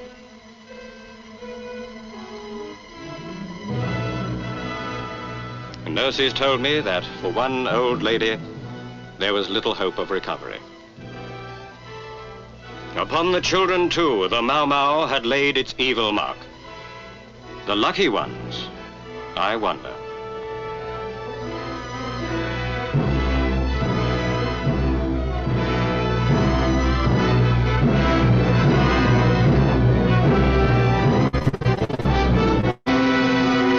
No, there was no pity in my heart. If these were the murderers, then I, like all in Kenya, would expect swift justice.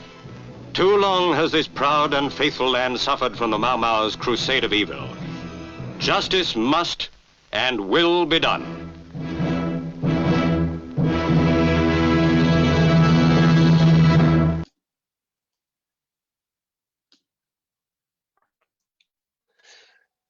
So you can see here from this colonial footage. Did you want to say something? I mean, I want to hear what you have to say first, and then I'm happy to chime in. No, you go.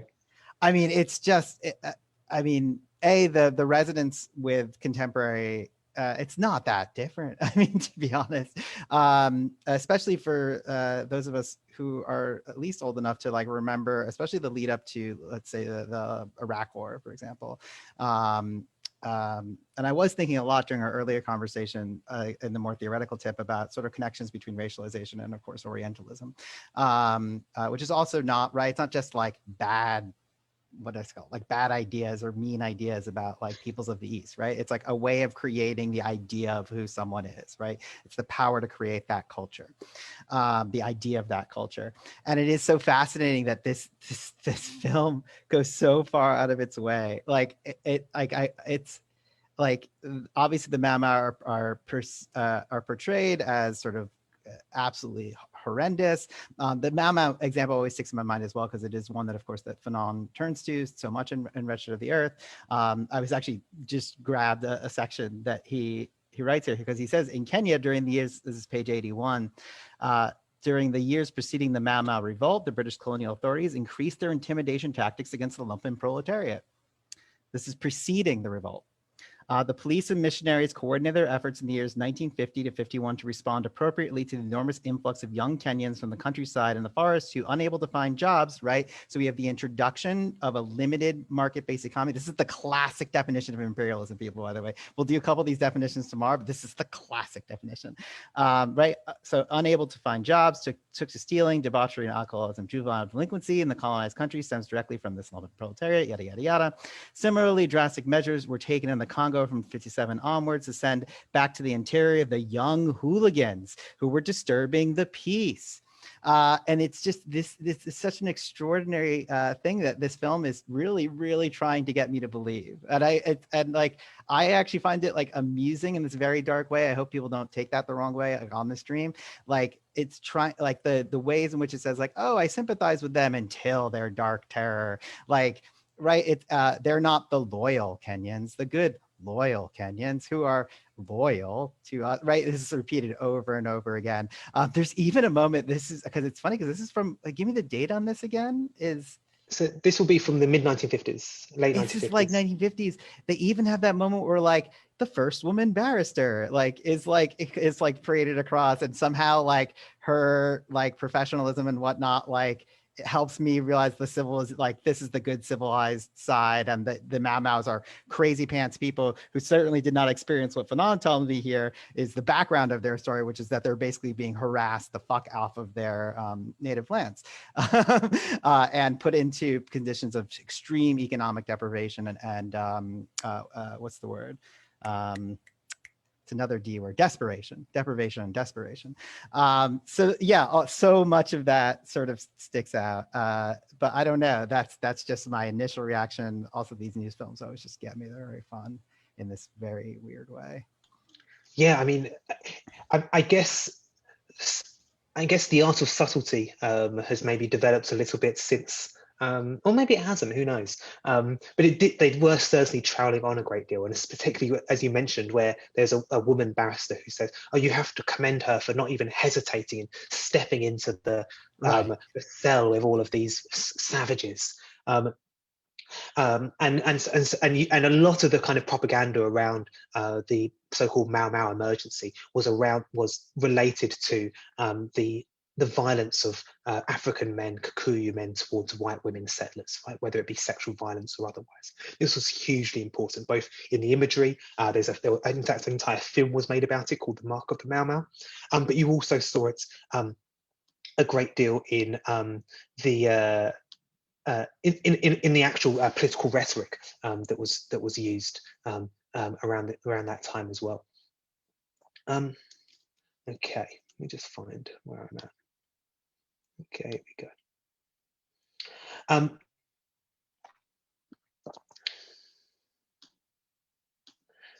Okay, so you're going to let me know if there's any questions, right? Great. There actually is. There's one. If we want to get into it now, I'll just throw it your way, and you can tackle it as you see fit. Okay. This is from George. Was counterinsurgency used by the British in Northern Ireland versus IRA? Very good question.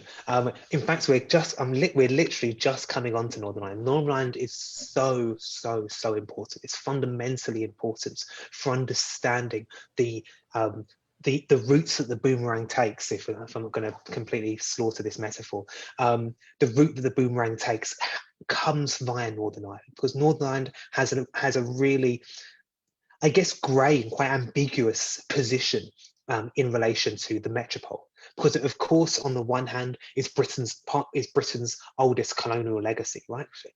Or England, I guess. Effectively, it was England who colonised Ireland, because it was colonised before Britain even became a political entity in 1707. But at the same time, of course, it's part of the metropole. So what we see in the particularly during the so-called troubles of the 1960s and 1970s, is an ability for the British to use counterinsurgency policing in this effectively colonial context, where the people of this particular jurisdiction are not considered in a way racialized, right? Are not considered to be worthy of the rights and freedoms and liberties of the population of the British mainland, and at the same time are pathologized and essentialized as being essentially violent, as being terrorists, as being gangsters, as being thugs, in ways that I think are comparable to other colonial contexts where the people would not be considered white in any context, whereas of course the Irish became whites instantaneously when they left Europe. Or not instantaneously, that's definitely not true, but instantaneously is an overstatement. Yeah, it's definitely an overstatement. They became white when they left Europe and became part of the colonizing projects in parts of North America, Australia, and elsewhere. So there's a very interesting, I think, and a vitally important relationship there with Ireland. So although I'm not going to talk about Ireland in a huge amount of detail, I think it is worth definitely pointing out that counterinsurgency tactics were really, really important for the policing of Ireland during the troubles of the 1960s and 70s and going forward. And you can see this in a number of ways. One of the ways in which you can see it are through the fact that counterinsurgency police officers, very, very senior ones, and other officials were moved from, in the case of Sir Kenneth Newman, were moved from Palestine to Northern Ireland. In the case of the officers in charge of Kenya, again, you have a number of different officers from those kind of colonial contexts becoming involved in the colonization of, or the counterinsurgency operations, I should say, of Kenya. And I'm just looking up the name of the person because I completely forgot. That's it, Sir Frank Kitson. So Frank Kitson's another very, very important person who is involved in the counterinsurgency operations in Malaya, then in Kenya, and later in Northern Ireland. So you can see one of the ways in which we can understand this relationship between Northern Ireland and other counterinsurgency and colonial policing contexts is the fact that they had effectively had the same counterinsurgency officers in charge of the operations. But also importantly, you see very similar kind of tactics as well.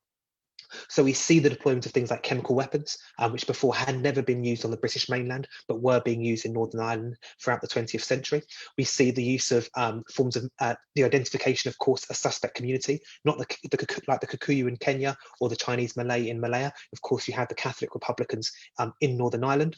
And you have, of course, forms of collective punishment, right? So internment, mass arrest, imprisonment without trial. The trial of Bobby Sands and others, of course, being some of the most, the imprisonment and death of Bobby Sands, of course, being some of the most famous examples of that. And so it's from that colonial context, or that post-colonial context in Northern Ireland, which has this kind of grey, ambiguous status, is existing in the metropole, but still being very much a legacy of colonialism, having its own kind of liberation movement, that you begin to see Britain being able to take those counterinsurgency tactics and policies and principles and employ them on the British mainland itself. They really begin to do this in the early 1980s. So by the 1980s in Britain, Britain, the British mainland, of course, is a very white country. Depends how you define white, of course, but don't have time to go into that right now. But for all intents and purposes, we only really see people migrate to Britain from Britain's colonies in Africa, in Asia, in the Caribbean, in significant numbers in the post-war period. We're talking hundreds of thousands and then eventually into the millions in the post-war period. Before that, we're talking less than 1 million people, certainly. And so it's by the 1970s, and particularly by the early 1980s, you have the first significant generation of Black and brown British-born people in Britain.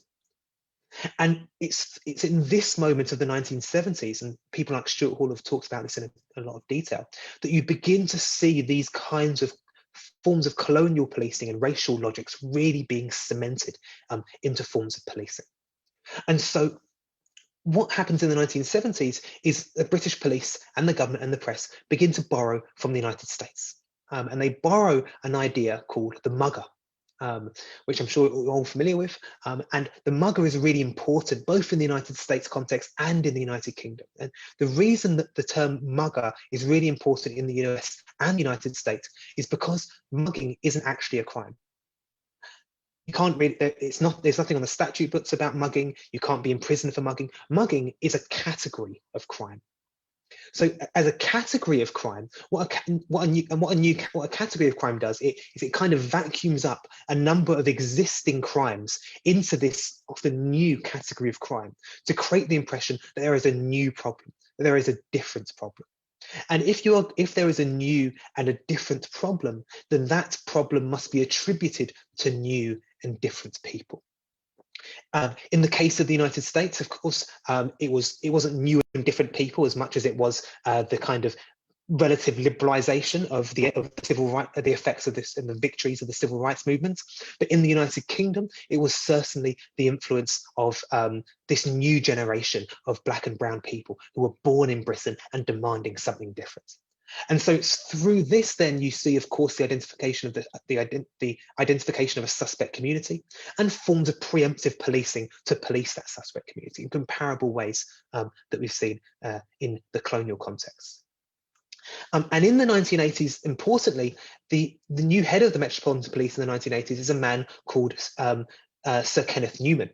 And so Kenneth Newman started his career in Palestine up until 1948, and then left, of course, the British police in 1948 for reasons I assume are obvious, and then moved from there to the context of Northern Ireland. And his job in Northern Ireland, for which he won his knighthood, was the transfer of power from the British Army to the Royal Ulster Constabulary, to the Northern Ireland Police Force, thus enabling them to carry out the same kinds of mechanisms of control and coercion and repression that the British Army had been able to carry out, but whilst wearing the uniform and purportedly engaging in the kinds of civilian tactics of domestic policing. And so he was brought into London in the 1980s to deal with these Black and brown populations that required a comparable form of counterinsurgency policing. So it's in this context of Black and brown people being identified as muggers and therefore forms of preemptive policing, what we call stop and search in the UK, what's called stop and frisk in the United States, and the extension of the prison system, of course, in that regard as well, that you begin to see widespread urban revolt in the 1980s in Britain. This begins in an area of Bristol in the southwest of England called St Paul's, a Black community there, and then moves to Nottingham, an area called Radford in the East Midlands of England in 1980, and then it really sets off in 1981 across and goes across cities across England, particularly working class multicultural areas. And so it's in 1980 when the rebellions first begin that the British police say we can't deal with these Black communities, we can't deal with these Black people, we need new tactics, we need different kinds of tactics, and we need different kinds of weaponry and resources. And they go to two police forces for their to consult on how to deal with these Black communities. The first they go to is the Hong Kong police, and the second they go to is the Northern Ireland police. And so Hong Kong and Northern Ireland at this time are basically Britain's two remaining significant colonies by 1980. And both the Hong Kong police and the Northern Ireland police develop on the British mainland forms of counterinsurgency policing. So by 1981, you see on the British mainland for the first time the use of chemical weapons, effectively the use of tear gas, pepper spray, and those types of tactics. Also, in 1981, you see on the British mainland for the first time another colonial tactic, which is taking armoured vehicles and driving them directly into large crowds in a purported attempt to disperse them. This leads to some people being seriously injured in Moss Side in Manchester, and a disabled man being killed in Toxteth in Liverpool. You also see the use of the deployment or the bringing to the scene for the first time of rubber bullets for the first time ever on the British mainland. This is eventually 1985 in an area of North London called Tottenham. And so through and also you see other forms of kind of militarization of policing. You see more armor, more armored vehicles as well as armored officers, and you see a range of different both tactics and weaponry and resources and power before 1980, which had only ever been used either in Northern Ireland or in colonial contexts. And it's in the context of Black Britain, effectively, and the spectre of a violent Black criminal class that you see this new form of counterinsurgency, colonial policing, being used on the British mainland for the first time. Okay. Go ahead, Ajay. Sorry, I think we should pause for a second. Cora says that there's a fair number of questions now, so we should, I think, take a second. Yeah, we've got a couple questions. I'll just throw them out at you, and yeah, you can address them in whatever order feels right. Or sure. Okay. All right, so we've got Adam. How were British Army units integrated into colonial enforcement of violence in combination with British colonial government police and native colonial police forces in post-Indian Mutiny War of Independence through to post-World War II decolonization? So that's one. And another we've got, would love to hear more from Dr. Elliott-Cooper on UK's counterinsurgency against Dhofar uprising in Oman. So that's another one. And then we've got another, just to sort of respond to the conversation about militarization. I wanted to pull, this is from the first session, but I thought maybe just throw it out there, see how you guys do with it. Let's see. Good point about shifting our analysis regarding the militarization of police. If we're against militarism being used against everyday people in the United States, we should also consider the ethics of militarism against anyone in the world. It's more of a comment. But I'll just leave those three there. And then we've got some more after when you're ready. Cool. So, of course, in each colonial context, policing was very, very different. What I think is important about the way in which different forms of colonial policing were integrated with kind of native police or officers or foot soldiers or what have you, is the fact that we generally see an escalation in police officers or European police officers during a so-called emergency. So there's generally quite a thin kind of European administrative layer in most of Britain's colonies, particularly the indirect colonies, in places like Nigeria or even somewhere like India or Sri Lanka. And it's only really in so-called emergencies that you start to see a significant deployment of European troops. But importantly as well, and this is fundamental, very often Britain did send additional troops from outside of that colonial country during an uprising, but not from Britain. So it wasn't uncommon for West Indian, Caribbean soldiers to be recruited and taken to West Africa in an attempt to repress a West African uprising. It wasn't unusual for Indian troops to be used in Britain's attempts to colonize parts of Afghanistan and what would later become known as termed the Middle East. And so you also see this kind of quite tactical use of, sometimes they're referred to as martial races, if you wanted to legitimize them even more, of different peoples in different colonial contexts being taken and moved to different colonial contexts to deal with so-called emergencies, which were generally uprisings. So I guess the context of Kenya is slightly different because it's a settler colony. So you have a large white population there, which included not only trained officers, but also effectively local white militia, so farmers and other kind of settlers who had been there for generations, had relatively little contact with the British mainland, and were engaged in less formalized, institutionalized forms of counterinsurgency policing as well. And so you have quite an uneasy relationship there between the white settler class in Kenya and the kind of the class from the metropole who arrived to try to, in a more sophisticated and measured and systematic way, repress the so-called Mau Mau revolt. Yeah. So in all of these colonial contexts, it's very, very different. I'm not an expert on India myself. Do you want to say something? Ajay? Yeah, I mean, I will not claim to be, I'm not a South Asianist either. When I did regional stuff, it was more Middle East and now just political theory in general. But I do find this particular question to be very helpful for a lot of the things that we've been talking about.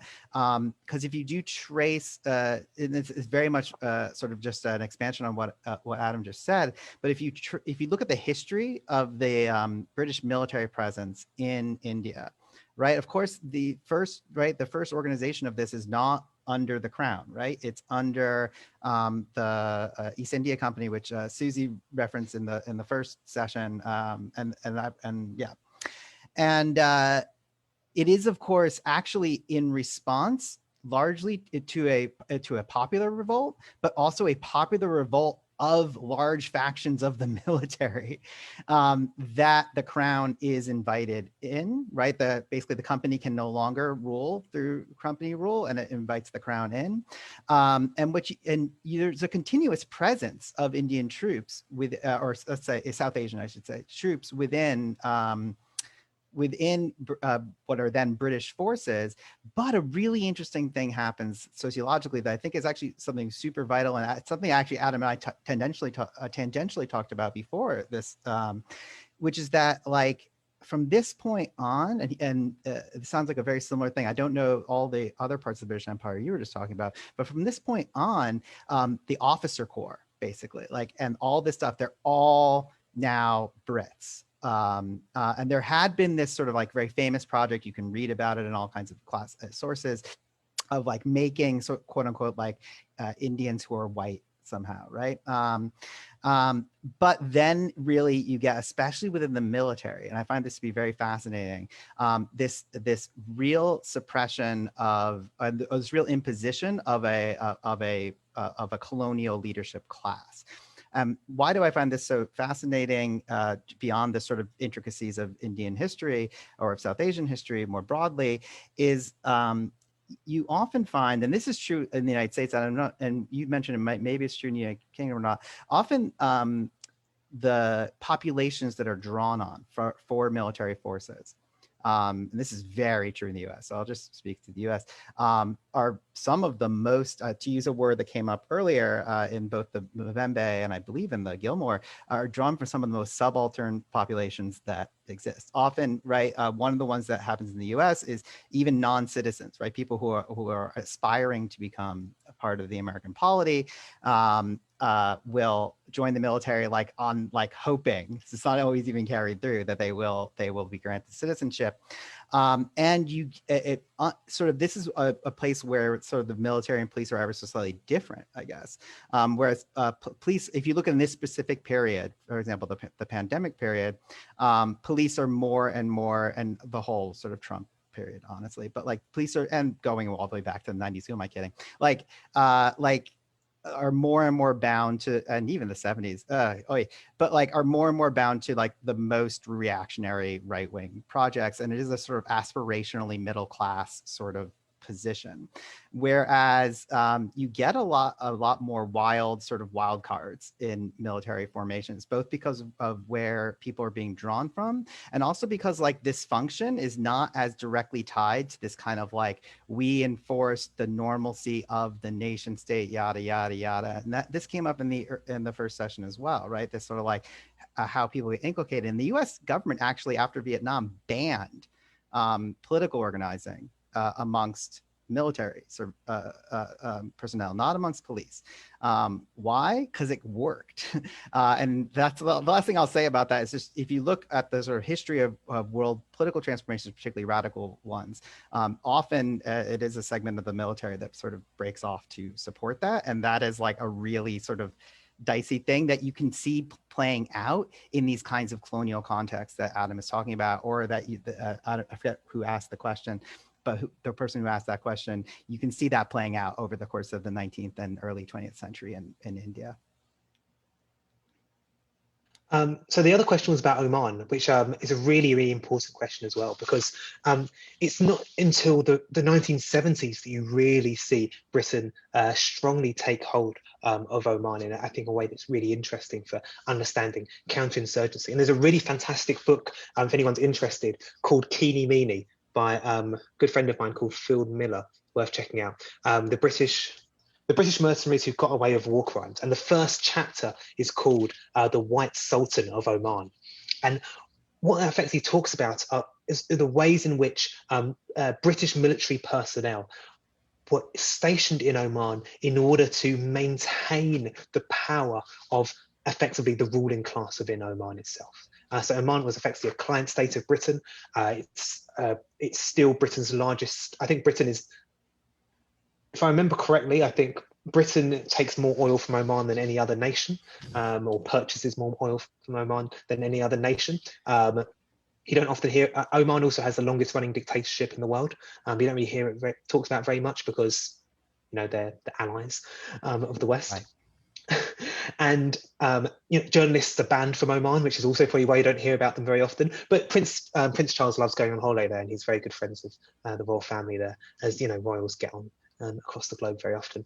And so through these forms of very, very sophisticated forms of counterinsurgency, which are in fact embedded in the elite of the Omani aristocracy, effectively, they're able to resist particularly in the border regions of Oman, forms of insurgency attempting to resist either the Omani regime as it stands, or secede from Oman and create autonomous zones, which of course is very damaging to Oman's hegemony, and in some cases can be on areas of land of which there are oil reserves. So in a very immediate way, it's something which needs to be defended. So it's a form of, I guess, neo-colonial counterinsurgency policing, which I think is becoming increasingly common, and I think takes us also very nicely onto the next segment, which I wanted to talk about, which is more about the US context, and the other reading that we looked at today, which is the text by Schrader, by Simon Schrader, which is called Counterinsurgency. Which is called, Badges Without Borders: How Global Counterinsurgency Transformed American Policing.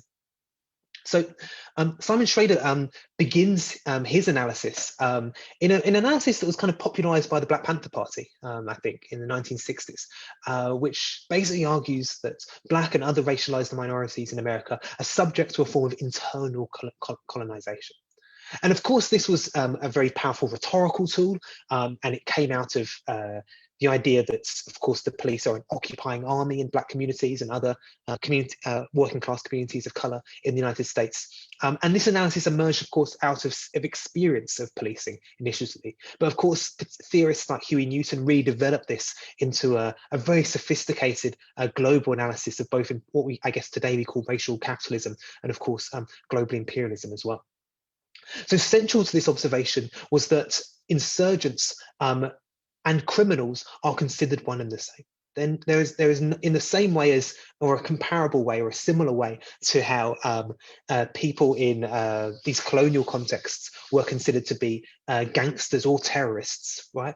Thugs or a counterinsurgency. So they could be criminals or political dissidents. This was something very, very similar on the US mainland in the 1960s and 70s, according to the Black Panther Party and many other kind of radical thinkers and activists at this particular time.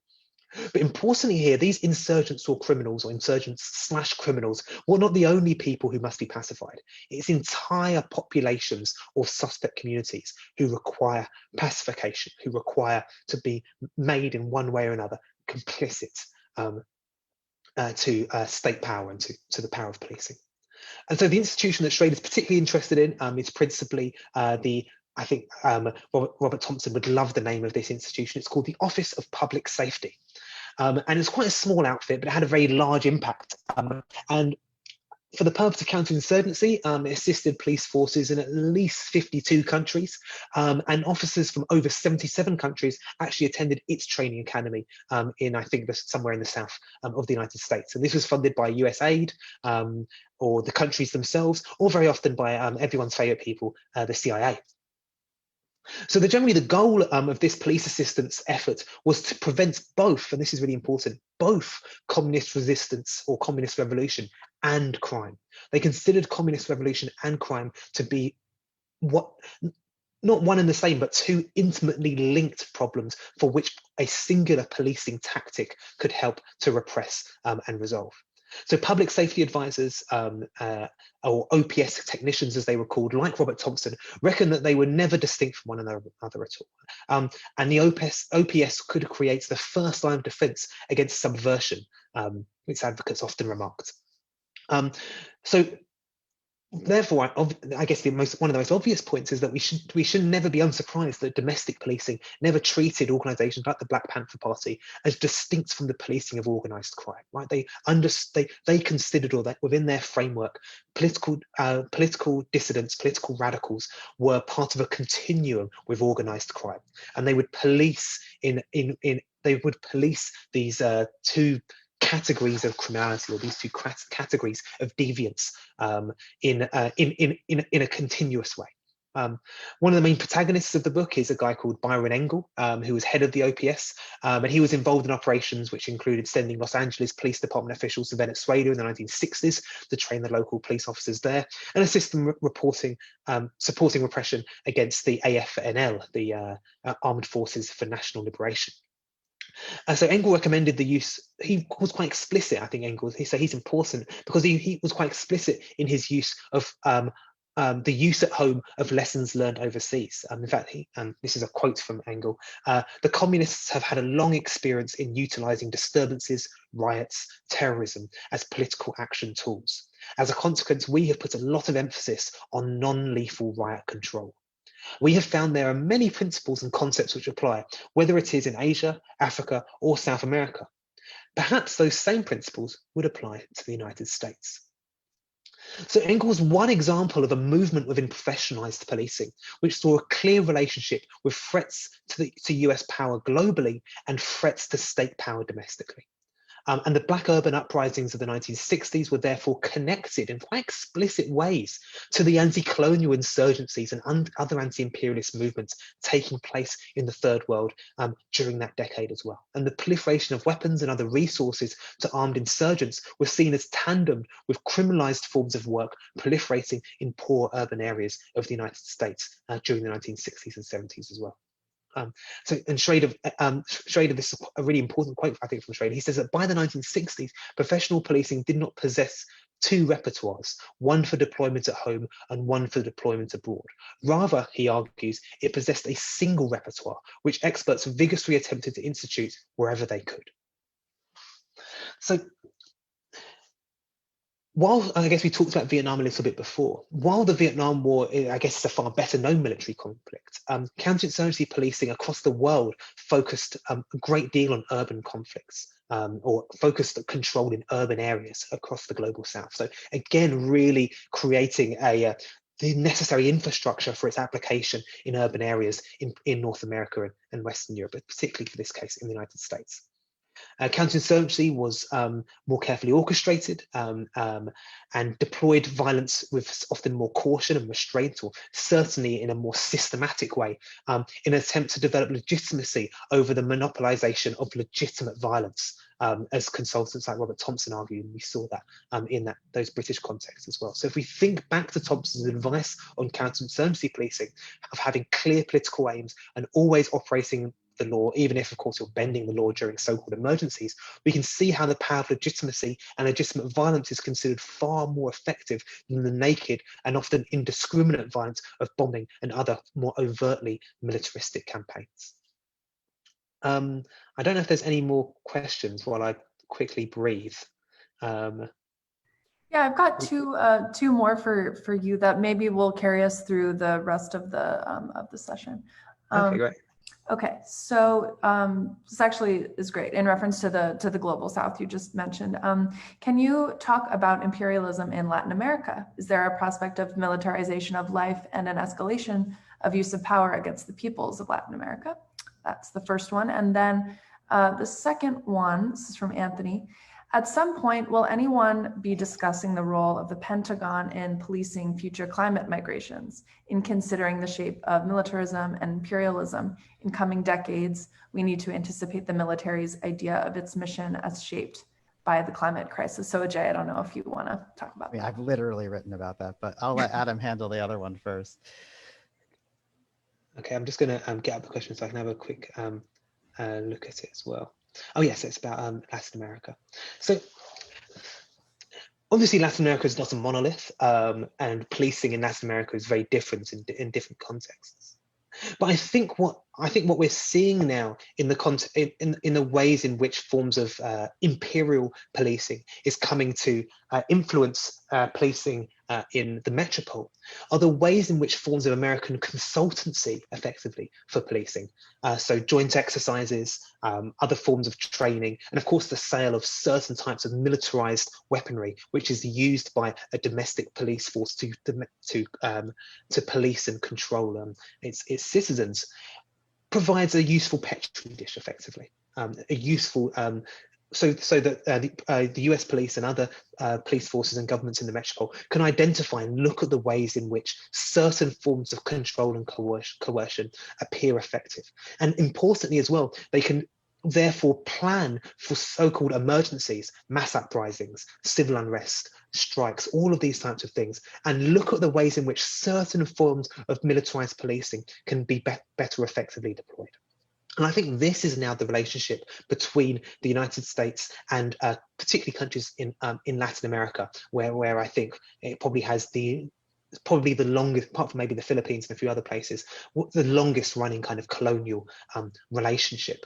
And so I think it's that long-term relationship where in previous decades there may have been a more kind of overt deployment of US troops. Today, I think a lot of it comes through this kind of what some scholars call kind of global circuits of militarized consultancy and power, for which Western Europe, North America, and Israel are probably the three regions for which this kind of circuit of security consultancy, security tactics, and securitized weaponry become are able to be kind of effectively tested a lot of the time in parts of the global south. One really good example at the moment is the repression of protesters in Nigeria that we're currently seeing. A lot of the weaponry that they're being used, that's being used by the Nigerian government against protesters in Nigeria, isn't simply just coming from Britain as it was for many, many years, but is now also coming from Israel as well. And a lot of people are identifying this. So we're seeing this kind of global market effectively across these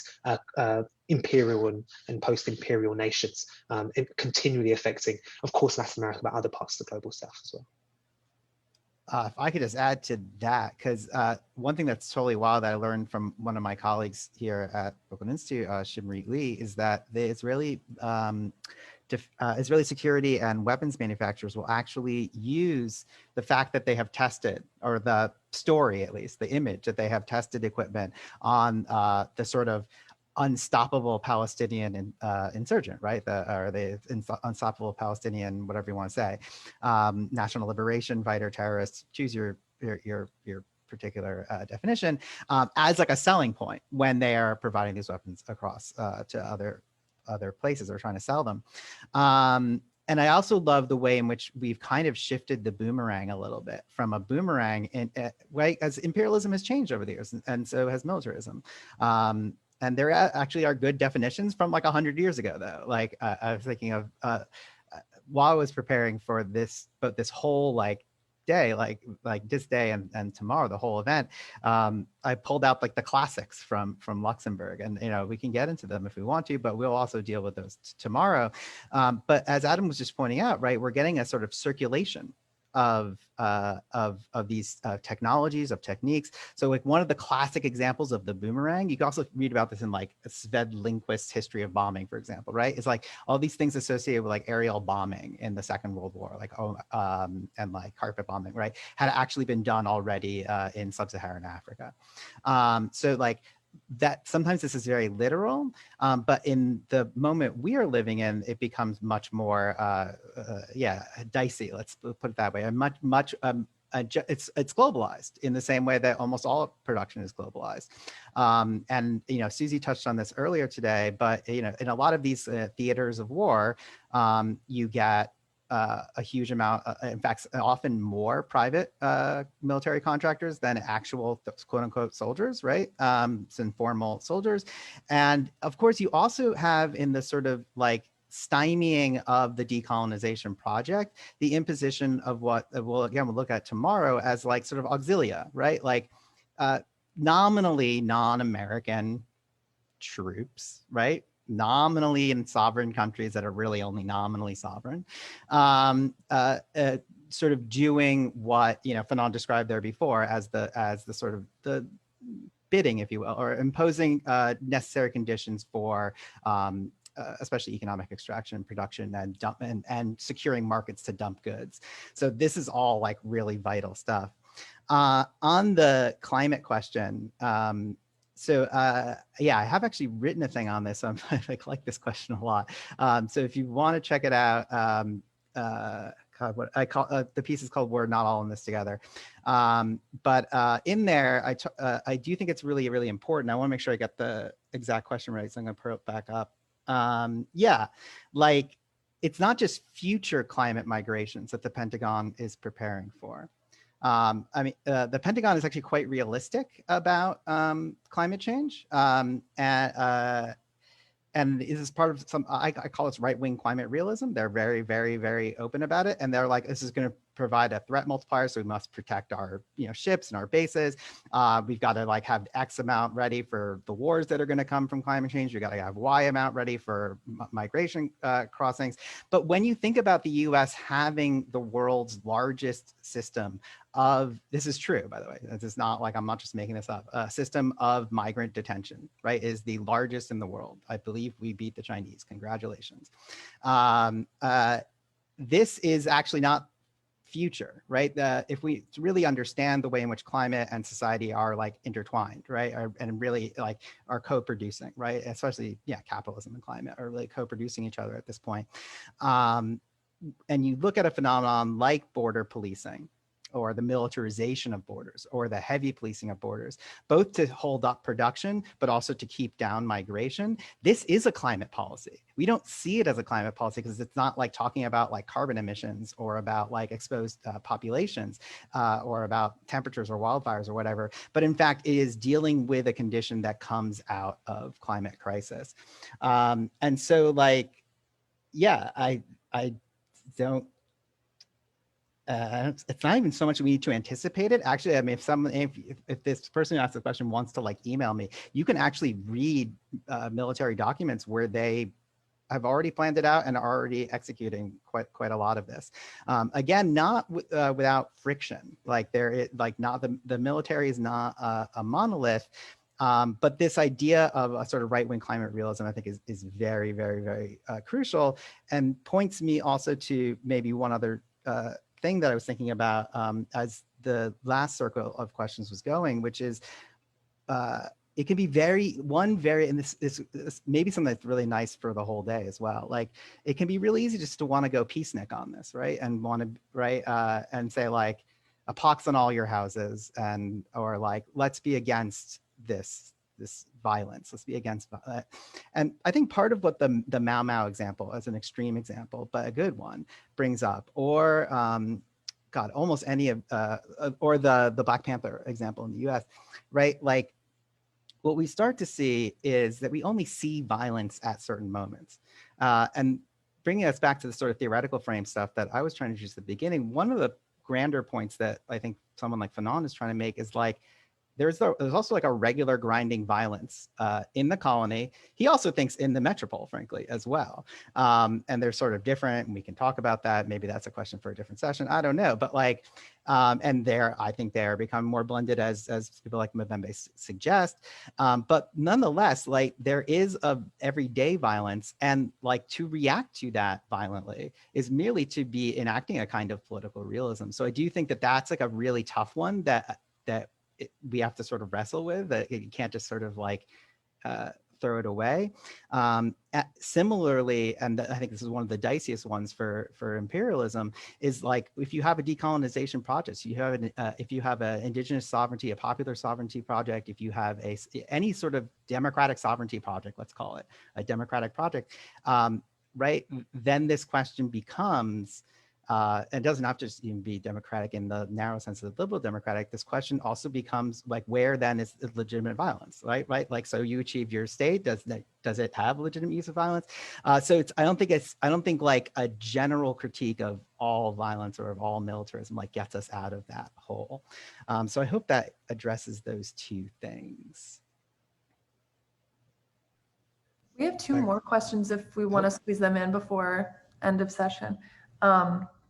So this is from Neelam. How do you differentiate between colonial policing in general and counterinsurgency policing in colonies? How do these two terms interact with policing in the metropole? So that's the first one, and then I'll just quickly do the second one as well. This is from George. Is social media a current tool of counterinsurgency methods? So I guess the kind of general definition of counterinsurgency, although it doesn't always necessarily fit, is when there is, I guess, an insurgents group, so a form of anti-colonial resistance.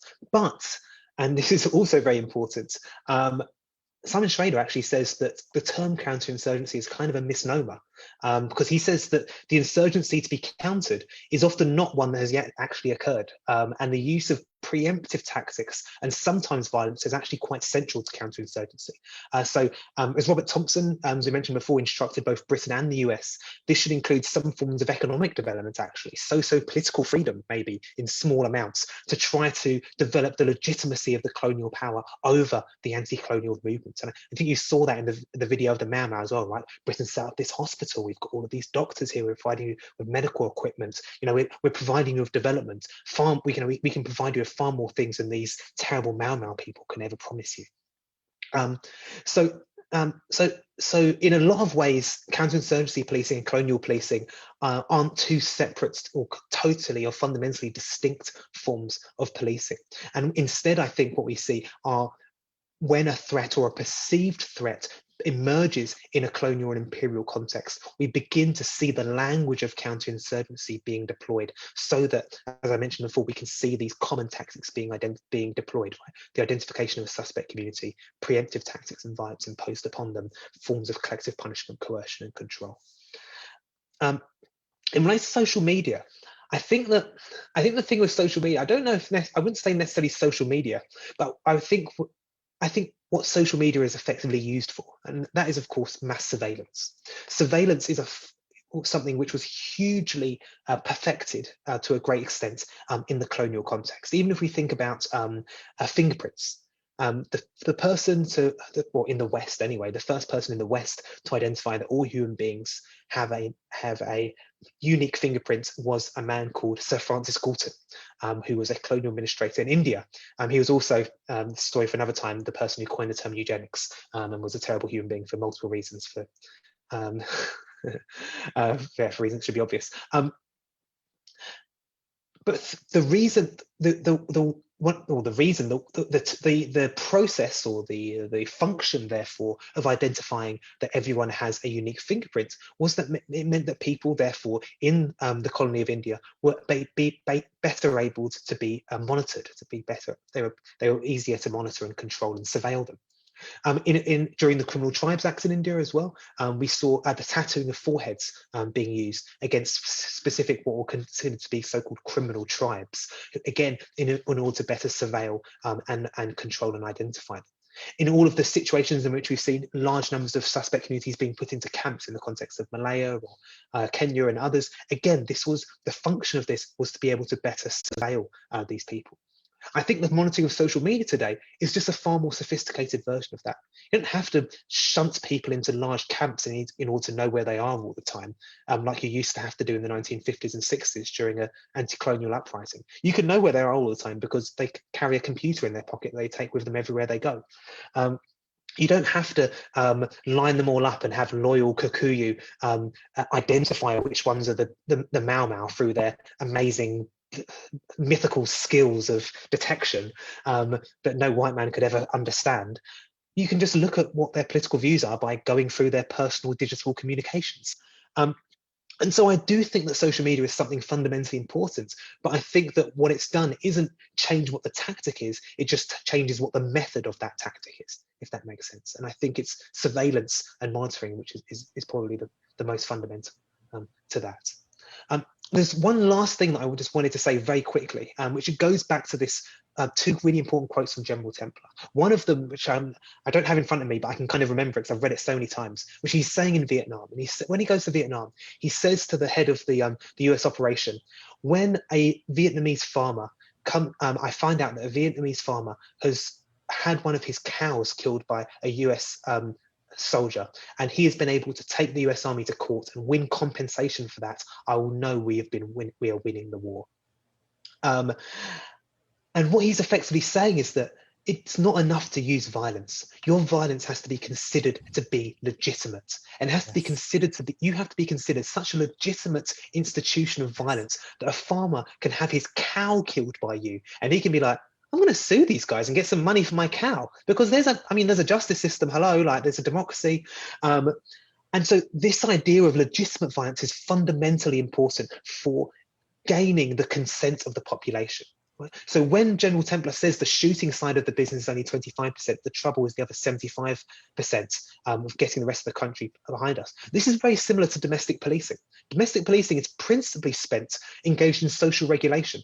The bulk of time is just the mere presence of police officers in different communities. A very small portion of their time is spent regulating mainly civil offences or minor infractions, and only a tiny portion is spent dealing with criminal offences, and even a smaller proportion with actually violent offences. Right? So I think maybe the broken windows policy of policing is possibly one of the most famous examples of this. So understanding, therefore, policing as a form of social regulation that is fundamentally linked with a form of social control in the colonial context is again one of the ways in which we see the ways in which this form of social regulation is systematized, is made far more systematic through this kind of the lessons of colonial and counterinsurgency policing, and then its deployment in a very systematic and intentional and political way in the metropole. I guess I'll just add one thing to that. I mean, that was great. The one thing I'll add that is, I think, really vital that comes out of what you're saying is that counterinsurgency in many ways like presupposes the collapse of legitimacy, right? Like, and it's like, again, thinking about the circulation of this kind of violence, the circulation of these technologies, the circulation of this kind of method, right? This, I can't speak to the digital space, unfortunately, about this, but I'll just, your answer was fine. But right, it like, if we have to rebuild, or if you have to win the battle for hearts and minds, that means you've already lost control of hearts and minds. And this, to me, is really fascinating to think about the circulation of counterinsurgency policing, the circulation of this kind of domination, if you will, also in the metropolitan center, because it really does indicate a certain amount that, like, yeah, consensus is breaking. However you like, whatever your favorite, political theorists, like if you prefer consensus, you prefer hegemony, for legitimacy, for ideology, something about that is breaking. And the ways in which it is breaking make us pay attention. There's a great book by Adam Getachew, but I'm forgetting the title now, about World Making After Empire. Yeah, exactly. World Making After Empire. Like that sort of, I think, opens up, hopefully politically, especially thinking in terms of like a kind of internationalism and solidarity that Tony was mentioning in the previous session, gets us thinking towards how you can build from there. As a kind of I don't know what you would call it, she wants to sort of recover and sort of reinterpret the sort of transnational vision that was sort of repackaged as like a very miniature, like, oh, it's just national liberation, just going to become a European state just like all the other states. No, there was actually a quite broad emancipatory vision being articulated unevenly, difficultly, under really adverse conditions, tracing all the way back. You can go to the history of Haiti, all kinds of stuff. And now that history, like, I think can be a really useful political lesson, like for a lot of people who maybe never thought that was a political lesson for them. I don't know if that feels good to you, Adam. No, definitely. I mean, Dom Getachew's, I think, work is really, really good. And I think a really important thing is that although like Robert Thompson's book is called like Lessons from Defeat and Counterinsurgency. Oh yeah, I meant the other lessons. Yeah, I mean, Malaya kind of also was a failure. I mean, Britain didn't want to, like, Malaya was Britain's biggest dollar earner. It was one of the biggest rubber exporters in the entire world. It had like a 30-year plan of maybe like passing over power. Even though Britain claimed victory in that particular counterinsurgency conflict, Malaya got its independence in less than 10 years, right? Massive, far sooner than Britain's plan for Malaysian independence. And so, in effect, a lot of these attempts at imperial counterinsurgency are massive failures. Yes, because it's they're hard enormous to do this failures through violence alone. It's extremely hard to do it through violence. And despite the fact that that Robert Thompson says the only way you're going to win is if you appear to be legitimate, it's only a lesson that these imperial powers have really learnt when they've applied it in the metropole. They haven't ever been able to gain enough consent to apply that kind of legitimate power in colonial context. People have always seen through it and they've resisted it and they've said, no, we don't want any of that. It's only in the metropole that they've been able to gain enough popular consent in order to have enough people on their side in order for them to not have to use what is perceived as illegitimate violence to such a point that there is a breakdown in popular control. And I think that's a really in particularly quite a bleak way, I think a victory certainly for resistance across the global south. All right. How much longer do we have left? Is my time? Corey, if we have more questions, if not, no more questions. And I think we have about 12 minutes before the panel is supposed to commence. So I think maybe now is a good time to wrap up if that sounds good to both of you. Sure. Great. So I guess to kind of wrap up a little bit, what we've seen here is the way in which counterinsurgency policing isn't something which is totally delinked from policing in the metropolitan domestic policing. And importantly, therefore, it's the kind of linkage between what's militarism and policing, two things that are often presented to us as being distinct forms of violence, distinct kind of state institutions, but in fact should be better understood as a continuum from one to the other.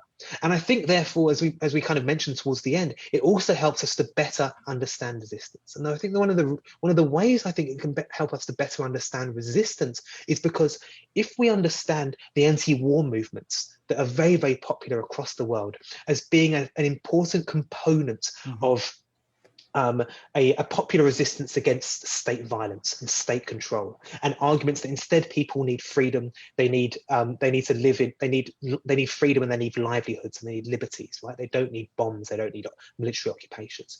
We should therefore also understand militarism in a policing in a comparable way. In order for people to live with more freedoms in their communities, they don't need more police in their communities in a comparable way as the people of Iraq and Afghanistan don't need more US military troops in their lives in order to make their lives better. Both of these groups are oppressed peoples, whether it's the poor and people of color in the United States, or it's the populations of subjected countries today, require freedoms and rights and livelihoods. Those are the things that are likely to improve the lives of those people, not more violence being brought on. And so while we think about wanting to abolish war, I think we should understand that as being a continuum into also wanting to abolish police and prison power. Yeah, maybe I'll leave it there. Punked. Yeah, no, that's a great finish. All right. So as Cora mentioned, our final panel, so we do these first two seminars and then we have a panel to close out each day. So our panel starts in approximately 10 minutes and we'll see you very shortly for that.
Can you guys see me?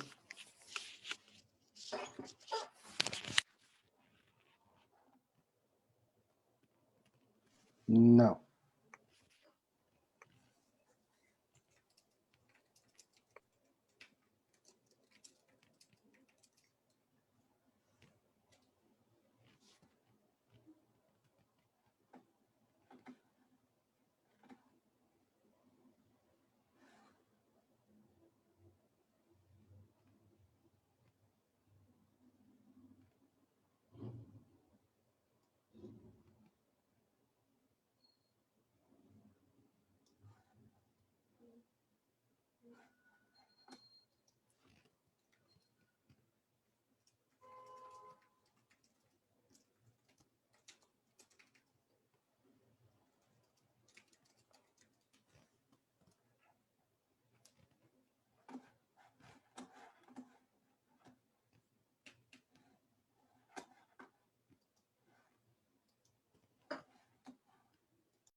Hello, everyone.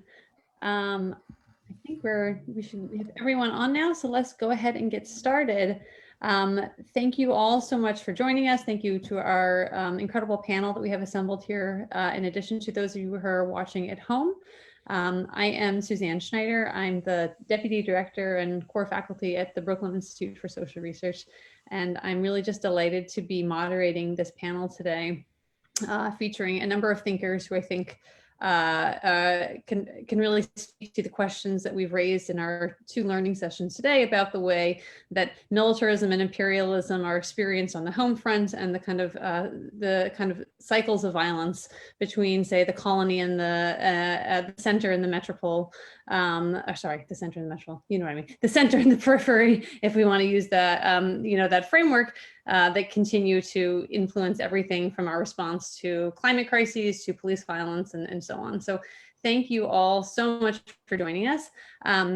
The way that we are going to structure this is that each of our panelists are going to offer a few reflections, just kind of speaking to some of the themes that we've raised today in our sessions. And then we will be able to kind of just have a kind of a looser discussion. For those of you who are watching on Facebook, please feel free to be posting comments. I'll be keeping an eye on that feed and hopefully able to pass some of those questions or comments along to our panelists as well. So with no further ado, let's get started.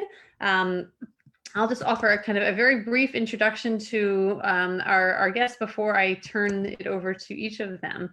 So kicking us off here today is Benjamin Schrader. Benjamin is a project researcher for the Human Rights Center at the University of Dayton. He's a war veteran turned peace activist turned academic, if I have each of those steps correct.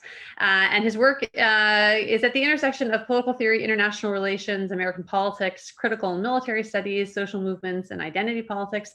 He's the author most recently of Fight to Live, Live to Fight, which is an ethnography of war veterans who have turned into anti-war activists. So Benjamin, so nice to have you, and just pass it over to you.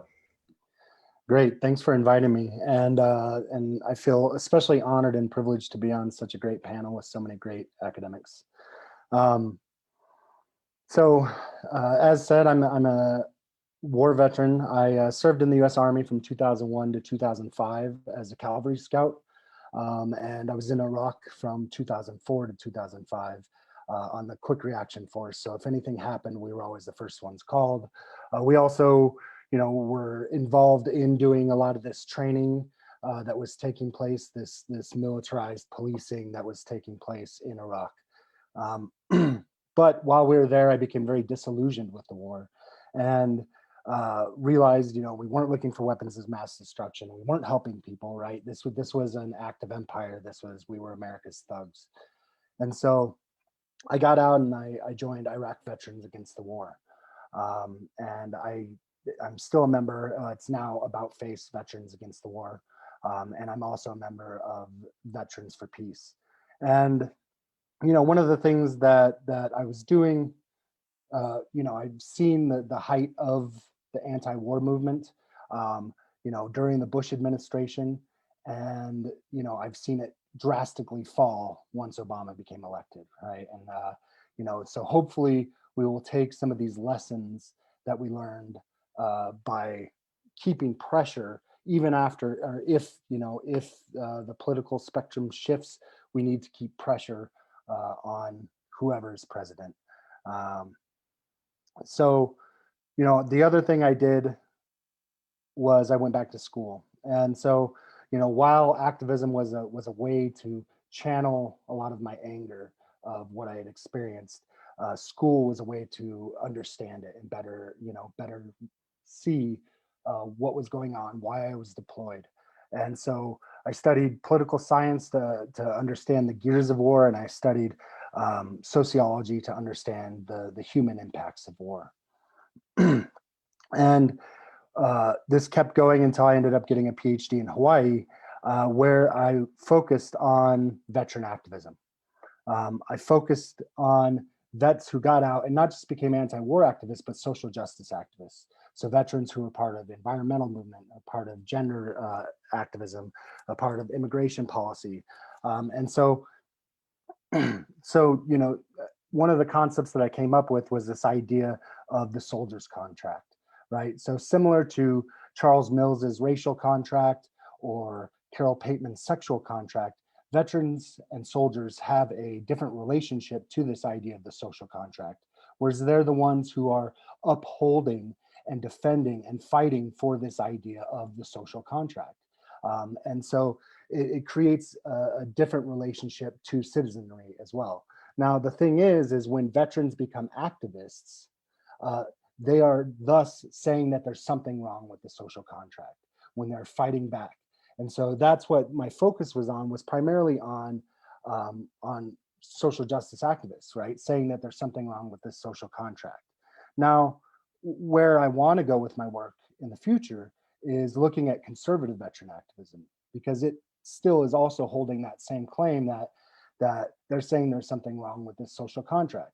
So right now, especially, we're seeing so many veterans get out and join militias, join white supremacy groups, join, becoming, speakers for Donald Trump, right?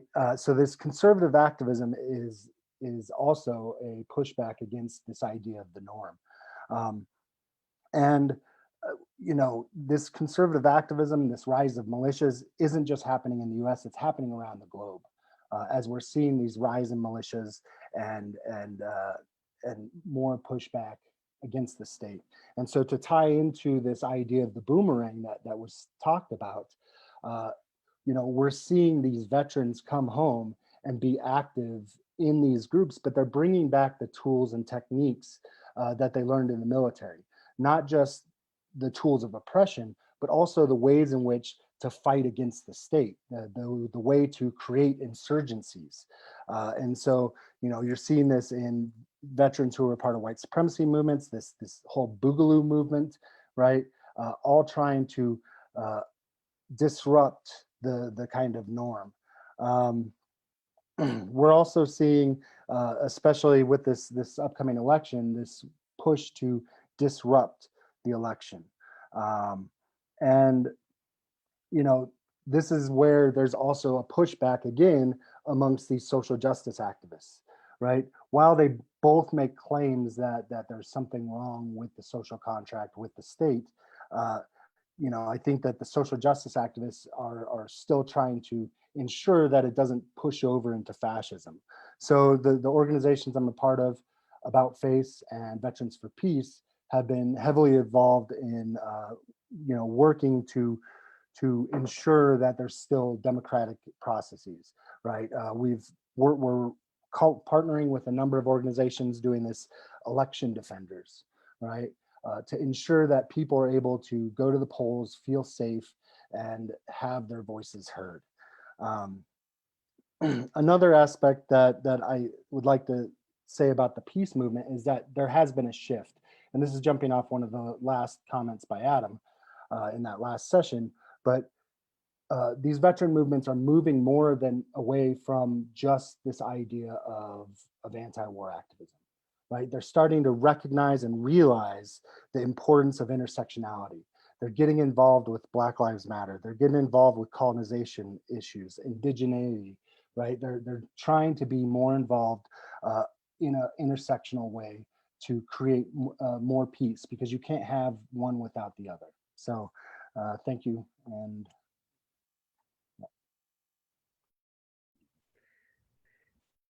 thank you so much, Ben. That was a kind of a very wonderful kickoff and gives us kind of a lot to think about. Said we were going to be able to kind of discuss some of the things you put forth in a moment, but I want to let everyone kind of go around and kind of share their initial reflections first. So next we're going to turn to Jodi Byrd. It's Byrd or Beard? I'm sorry. Oh, you're muted, Jodi. I got it. It's Byrd. Okay. Jodi Byrd is a citizen of the Chickasaw Nation of Oklahoma and associate professor of English and Gender and Women's Studies at the University of Illinois at Urbana-Champaign, and where she's also a faculty affiliate at the National Center for Supercomputing Applications. Jodi's the author of, among many other works, The Transit of Empire, Indigenous Critiques of Colonialism. And we're just really so happy that you could join us today. Thanks. I'm really excited to be here. And I'm also going to apologize in advance about my cat, Lily, who will occasionally make appearances during this. Yeah, I've locked my children out of the room. So these are the things that we deal with on Zoom. They've been patient all day with me teaching, so I have to let them have their space. I think I wanted to start just by locating my own work a bit within the context of North America, and understanding a bit in that that it's impossible to think about home and colony, metropole and center, metropole center, and any kind of separation, because the United States is a colonial occupier of indigenous lands, and that's the starting condition for this, and that ongoing colonization of indigenous people peoples, nations, and lands informs, enables, and structures both our understanding of how the United States is able to act as an empire, but also how it produces for us any kind of idea of a home or citizenship or belonging. I wanted to kind of build a citational community that draws in some of the interventions that come from Indigenous studies. And here I'm thinking about Manu Karuka's recent work on empire's tracks, looking at railroads, for instance, and giving us the framework of continental imperialism as a way to really hold the articulation of Indigenous critiques of settler colonialism by making it clear that it's not overseas militarism that starts US empire, but really its relationship to the lands and occupation of Indigenous peoples that get stolen and then cohered into the United States. Heidi Stark, an Anishinaabe scholar, has termed both Canada and the United States criminal empires in relationship to the Indigenous nations, where the United States and Canada require Indigenous sovereignty for its own legitimacy at the same moment that they deem that sovereignty both terrorist and disavow it in that process. We can see this criminality and as it manifests itself in Minnesota. And I spent my summer in Minnesota, so I'm going to speak just a little bit about what we saw up there. In Minnesota history, Fort Snelling was established in 1819, and it was established by the United States military to both kind of create the parameters for the Northwest Territory and to police settlers from taking Dakota and Ojibwe lands until the treaties had been formalized. But it was also there to, of course, intimidate those nations into accepting the treaties and into providing access to land. Probably the most important thing to know about Fort Snelling is its role in the Civil War. As the United States is fighting a civil war, it's also in the process of fighting the Dakota conflict. And we see in the 1862 to 1863 an expansion of what Juliet Nebelon might call settler militarism. And it culminates with the hanging of 38 Dakota men in Mankato for their role in the conflict, and they are criminalized by President Lincoln and hung in the largest mass hanging in U.S. history. I want to think about the Fort Snelling moment in part and informed by work by Juliana Hu-Pegues, who is also thinking about Fort Snelling to understand how the fort and its military occupation and the policing it enables is extending the anti-Black slave patrols that are, of course, part of what's happening with U.S. And the reason it's had in the Civil War, but also thinking about it as enabling settler land grabs. The process of both of these are simultaneous and produce, and produce our present moment in Minneapolis with the murder of George Floyd, and the ways in which the police abolition and in the wake of his murder by police, the calls for police abolition coexist with the use of police force as a military force to remove unhoused people from parks, as more and more Indigenous peoples are unhoused in this moment from COVID and the pandemic and the economic fallout of that. The ironies of being homeless in Indigenous homelands is laid bare. And then, of course, the militarized police have to be evoked in order to protect property.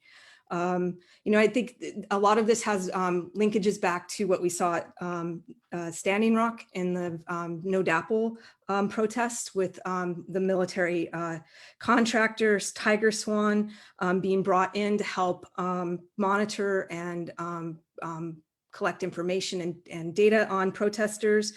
They literally labeled water protectors insurgent terrorists, using military strategies in order to suppress Indigenous resistance. I think this idea of overseas and internal overlap, because Indigenous nations are, at the borders and boundaries of what is foreign and domestic, they perform what we might see as a sort of feedback loop between internal, external forces.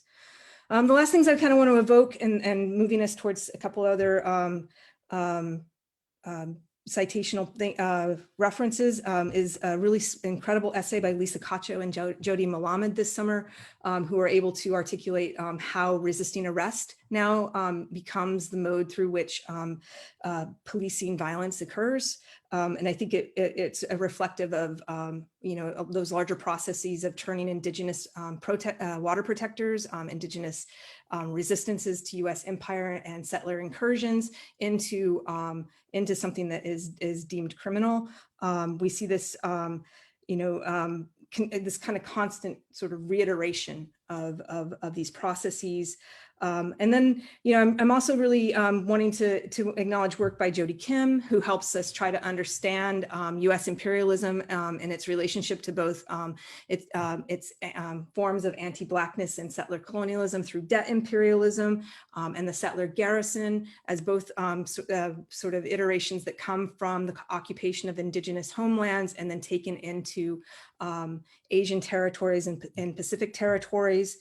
Glenn Coulthard rewrites Fanon for us, right, to tell us that, and red skin, white masks, that settler colonialism is territorially acquisitive in perpetuity, and police and military presences are united in ensuring that property is enforced and protected, and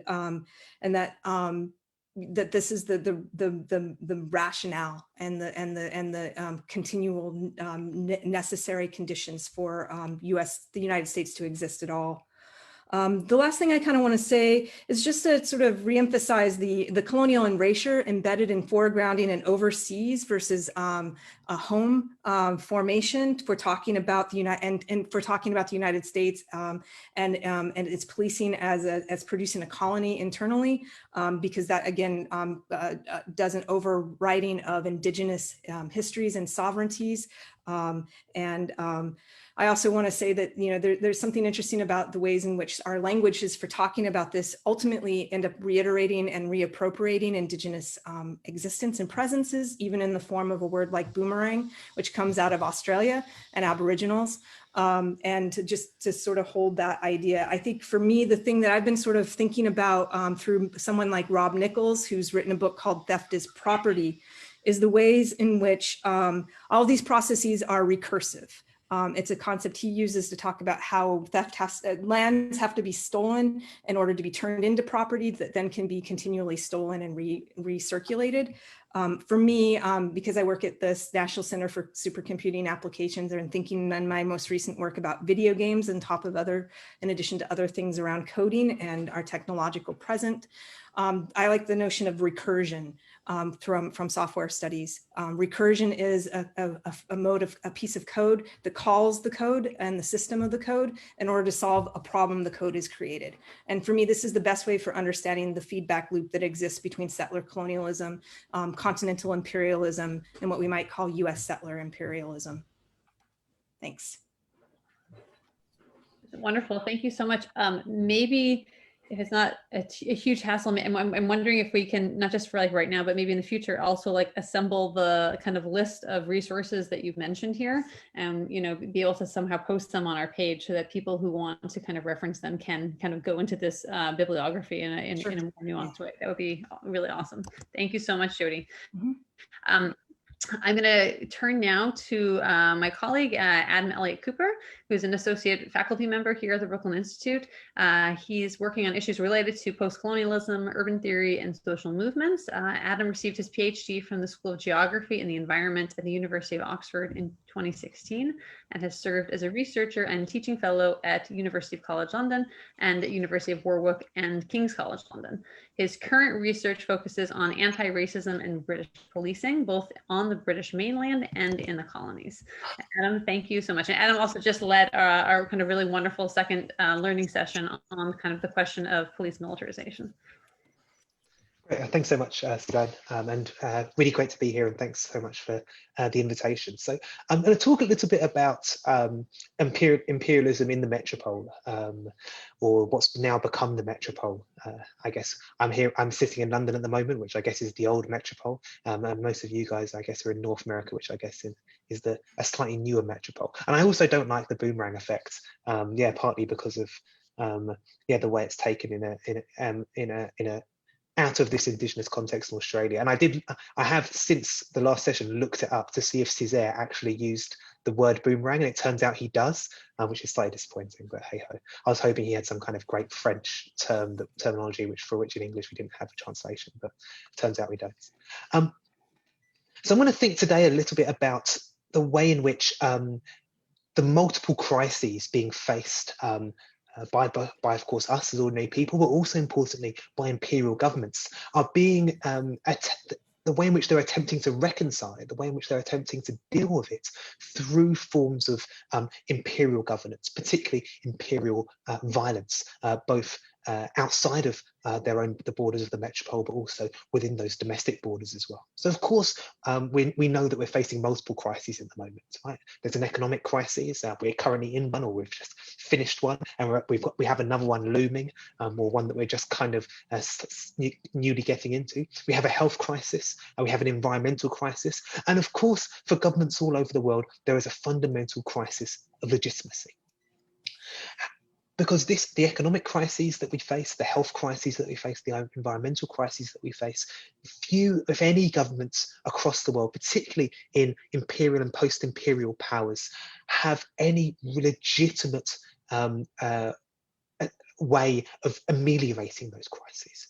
And as Stuart Hall talked to us, and as people like Jordan Camp and others have talked about later, one of the ways in which the multiple crises, economic, health, environmental, and others, which shape and contest the legitimacy of government are resolved, is by creating a new crisis, a new threat.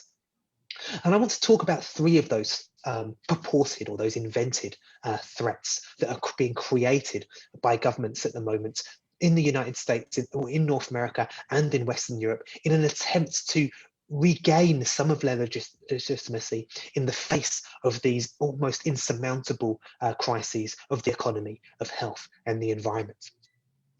And I would say that they're broadly speaking three what we might call racial folk devils. The first, I would say, is the gangster. The second is the terrorist, and the third is the immigrant. So each of these racial folk devils creates the impression that there is a crisis of immorality, a crisis of violence, a crisis of violence.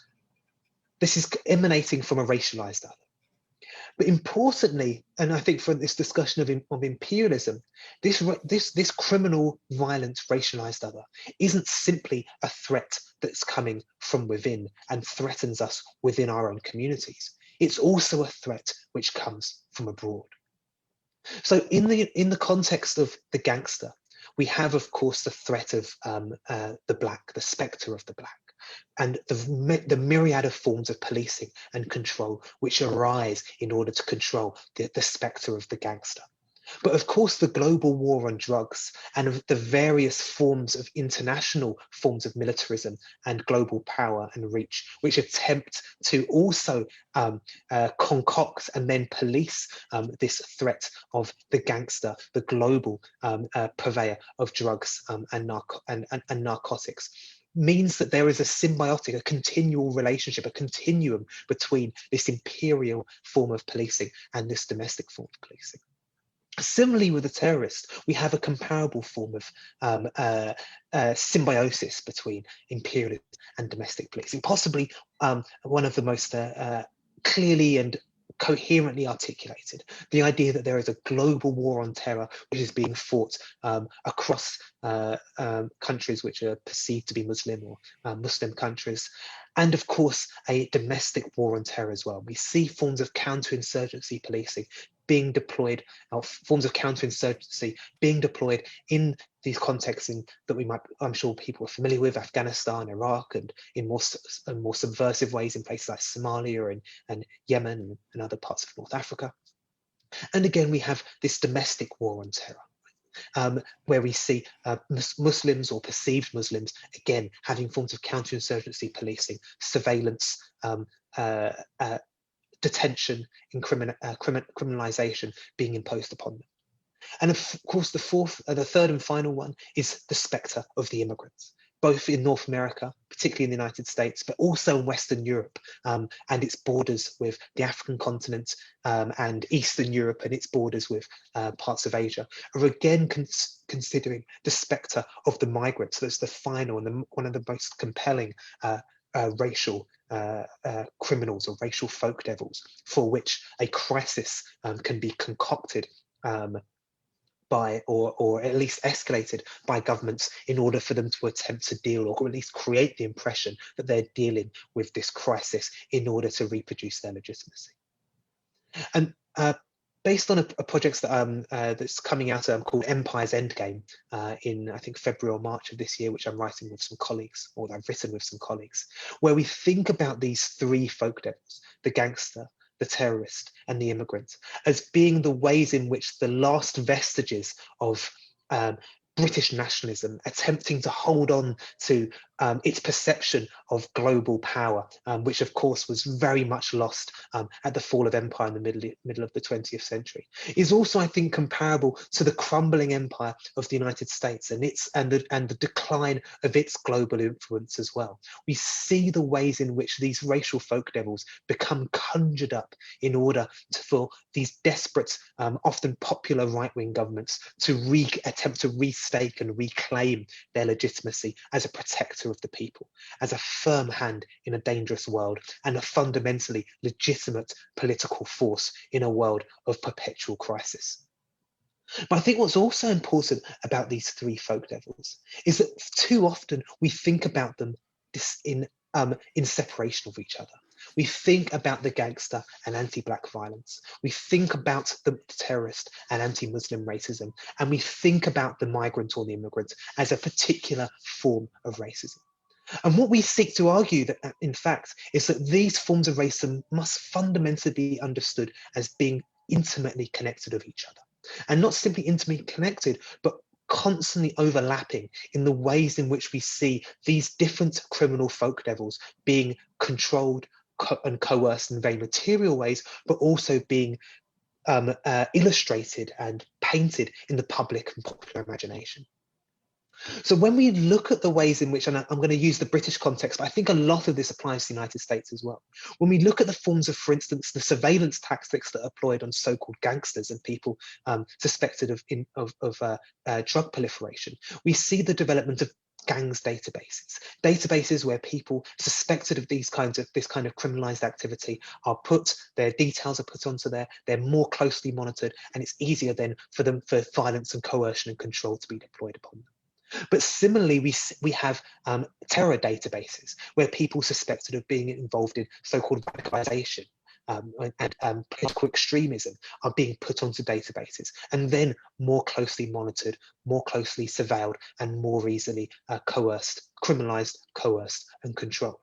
And of course, we have large databases of people who are, and of course, specific prisons for people who are suspected migrants, people who are suspected of being involved, of harboring or living with undocumented peoples, or in some way having a precarious immigration status. So while we often understand these kind of racial categories as being separate to each other, we see that they're interlinked in multiple different ways, not only in the ways in which they are quite materially policed through forms of surveillance, through forms of criminalization, and through forms of expansion of the carceral state effectively. But what we also see is and I think this is really important for today's discussion, the relationship to this form of domestic policing with a more expansive form of imperial and militarized policing that goes beyond the borders of the metropole and into areas of the global south. As I mentioned, whether it be forms of the war on drugs, the war on terror, and efforts by governments in the metropole to police suspected migrants or so-called potential migrants in the global south itself. So whether it be the European Union setting up checkpoints and bases across parts of North Africa and the Sahel region, as well as in Eastern Europe, or it be US border forms of militarization across that southern border of the United States, we see the fundamental ways in which imperialism continues to shape what are often considered to be domestic policing issues. And as I mentioned before, also too often separated as different racial categories and rather than being something which forms of racialization which are fundamentally interlinked and constantly overlapping. And I'll leave it there. That's wonderful. A lot of food for thought. So thank you so much. We are going to turn now to Catherine Lutz, who is the Thomas J. Watson Jr. Family Professor of Anthropology and International Studies at Brown University. She co-founded and directs the Costs of War Project, which examines the human, economic, and social impacts of the post 9/11 wars. That is at Brown's Watson Institute. She is the author or editor of a number of books, including Home Front, A Military City, and the American 20th Century, War and Health, and The Empire of Bases, among many others. Catherine, it's so nice to have you. Wait, you need to unmute though. We really want to hear what you say, but you have to unmute first. All right, well, what you missed was a compliment to the panel. I'm delighted to be on a panel with such smart people. But I wanted to start with my comments with a story of something that happened in the last few months on Guam, where the US empire of military equipment and bases is very, very visible.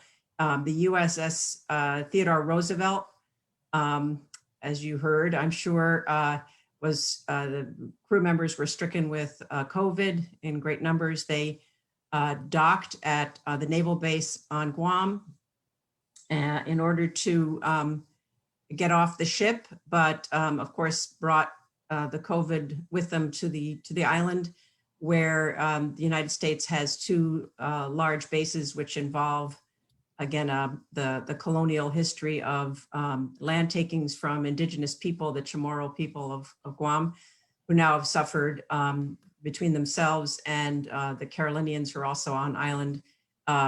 As of a couple of days ago, 65 deaths from COVID.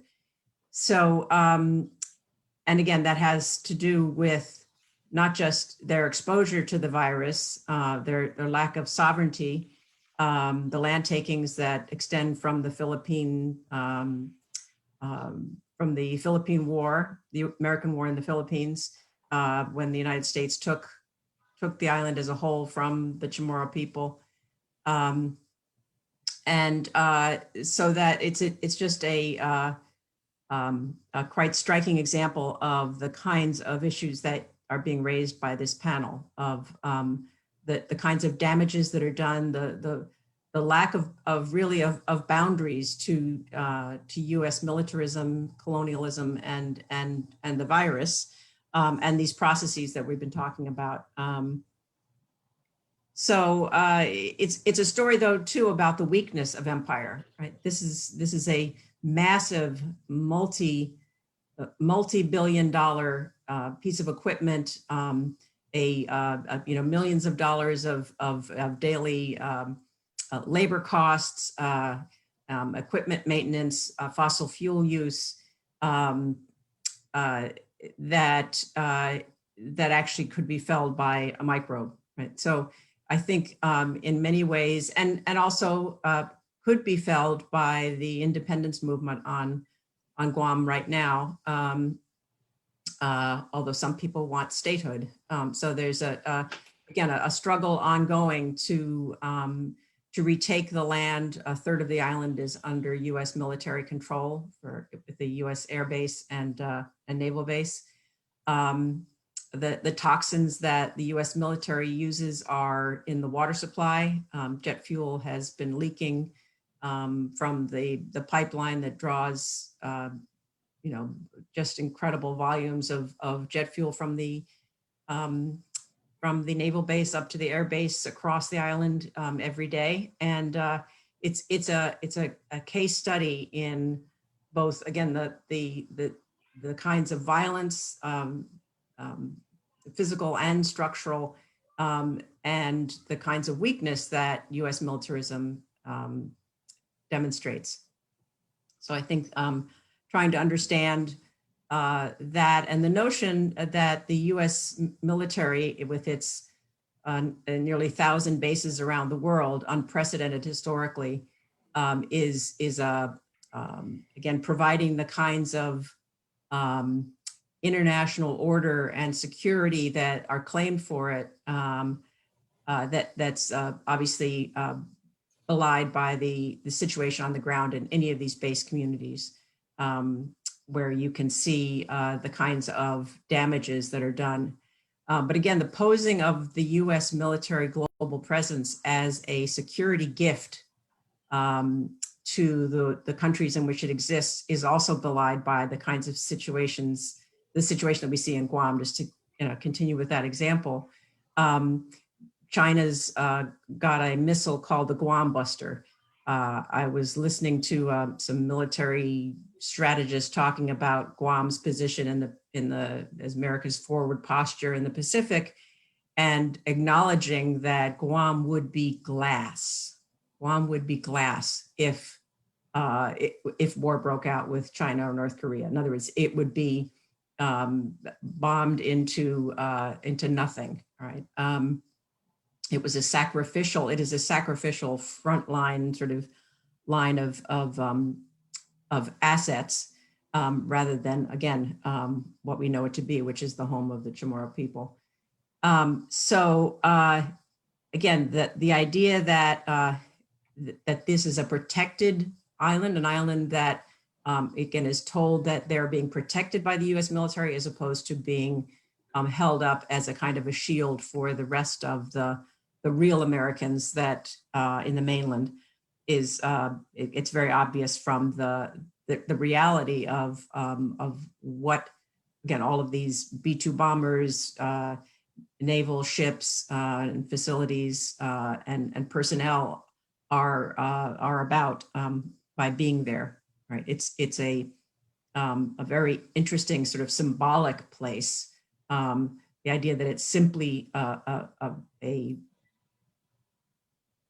a facility full of military force, military might, exerting the power of the US empire in the Asia Pacific, again, is again, these mythic structures of understanding of what the US is doing out militarily in the world are really important to pick apart. Again, the idea that imperialism is a kind of a borderless phenomenon. It's still state-based. It's, in the case of the US, it's the effort of the US state to exert control over the resources and lives of people, both domestically and across the world. But it is the very definition at this point of transnationalism. The economic flows of arms sales, which the toxins which flow under military-based fencing, again, the notion that people on Guam have been made into Americans, even though they had no say in the matter. All of those kinds of flows of ideas and resources are entailed in a way that the notion of militarism as a nationalist project, again, sometimes makes it hard for us to see.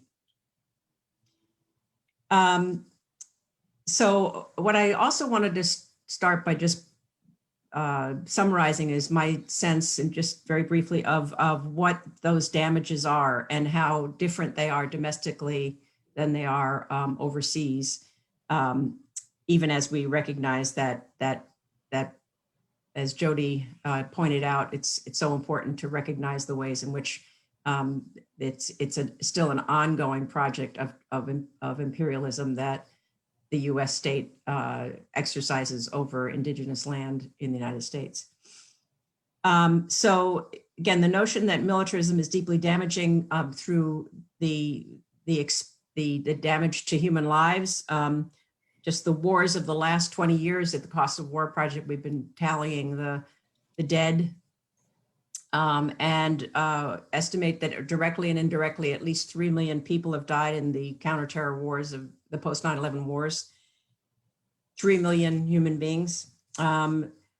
The opportunity costs of the money not spent by the US on this has also been creating indirect war deaths in the United States. Money, we have to say, that was not spent on public health, on providing housing, nutrition, addiction services, other things that would have saved many lives in the US as well. But again, people drinking jet fuel in the water around US military bases, again, overseas and in the United States, subject to the same kinds of damage to their aquifer and their drinking water. Secondly, the damage is in the resources, again, not used for other purposes. The cost of war, we estimate, well, the US military budget is over $1 trillion at this point. Again, goes far beyond the, as David Vine pointed out this morning, the War Department. The War Department budget of 750 or so billion. It's in many other places in the federal budget, which gets you to over $1 trillion a year.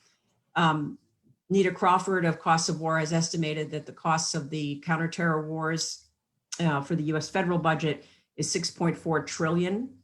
Again, these numbers are mind numbing, right? That's 6,400 billion, millions. Sorry, 6,400 billions. It's 6 million, more than 6 million millions. So again, everything else is squeezed into what's left of the tax base, which again is increasingly shrunk to avoid taxing the wealthy. And then the third major form of damage after the human lives and the sort of lost resources to war is in inequality. And I think, again, this is something that I'd love to hear other people's thoughts on. We've talked a lot and people have written here in really incredible ways about race and militarism. But I think looking more broadly at the question of inequality and how militarism redistributes resources, how it redistributes cultural and economic resources in a fundamental way would really help us to look at things like, again, how those trillions of dollars every day get pulled out of the community and then sent back in very particular ways to the white, to the male, to the 1%. And how it does that, I think, is something that we have to trace carefully. Culturally, I think it does it through revalorizing masculinist and racialist views of how to be and do in the world. I mean, the idea that force and threat and fear are sort of privileged ways of acting makes the male the protector, the female the protected, the weak the grateful. It makes the white self the white authority, makes the Black and brown the other, the enemy. That's done through militarism, okay, through the notion that this is the primary institution of American life, right? And this is how it's done, right? Again, through a military that's still mostly male, right? Which also means that the personnel costs, the personnel spending still overwhelmingly goes to men and particularly to white men. Beyond the lowest ranks, the military is still very white. All personnel spending then is both racially and gender-wise redistributive in very, very fundamental ways. But the personnel budget is just a third of the military spending. The operations and the procurement, the equipment also redistributes in ways that we can trace. Military industries obviously profit stockholders in these major giant corporations. That's the 1%, but the CEOs and the stockholders of those companies, even the labor force though in those industries is mostly white and male, are more white and male than other sectors. And I think here, even there, I mean, you constantly hear the political class talk about how important it is to keep these jobs, these really high-paying, wonderful manufacturing jobs in the military industries in their districts. Well, how did again, who gets those jobs? Does it tend to be the white and the male? It still is. And why are those jobs considered the best, highest paying jobs? Is it their masculinity, their maleness already that has already set up the wage structure? Why are teachers or nurses or doctors, teachers and nurses not being paid at that same level, right? I think some of this is a kind of a feedback loop between the ways in which the military budget has allocated money to different sectors of the economy, and again, privileged the males and whites. And then finally, operations, which are incredibly fossil fuel, basically fossil fuel purchases, right, for this constant flying of aircraft, constant war gaming and movement of troops and people that is makes the U.S. military the largest single user of fossil fuels in the United States, and makes it again the largest, more than some countries, use of fossil fuels in terms of its impact on climate, the climate damage that it does. And then the question of who is going to be harmed by climate change, that longer, not so long sort of historical or future scenario that we can play out will be one in which inequality in the impact of the climate change that the military itself has helped to accelerate is, even as they get the reputation as a green institution, as in the same way that they got a reputation through their own public affairs work, for one thing, as the most racially progressive institution in American society. Again, not true, but they have billions to spend on public relations and advertising and sort of buffing up their image. But in any case, that's where I wanted to just start and look forward to hearing questions and other comments. Great, thank you so much, Catherine. That was really wonderful. Finally, we're going to turn for this kind of round of opening comments to Nikhil Pal Singh, who is a professor of social and cultural analysis and history at NYU and faculty director of NYU's prison education program, as well as a fellow at the Quincy Institute for Responsible Statecraft. He is the author of many works on race, imperialism, and US politics, including Race in America's Long War and the forthcoming Exceptional Empire, Race, Colonialism, and the Origins of US Globalism. Thanks so much for being with us.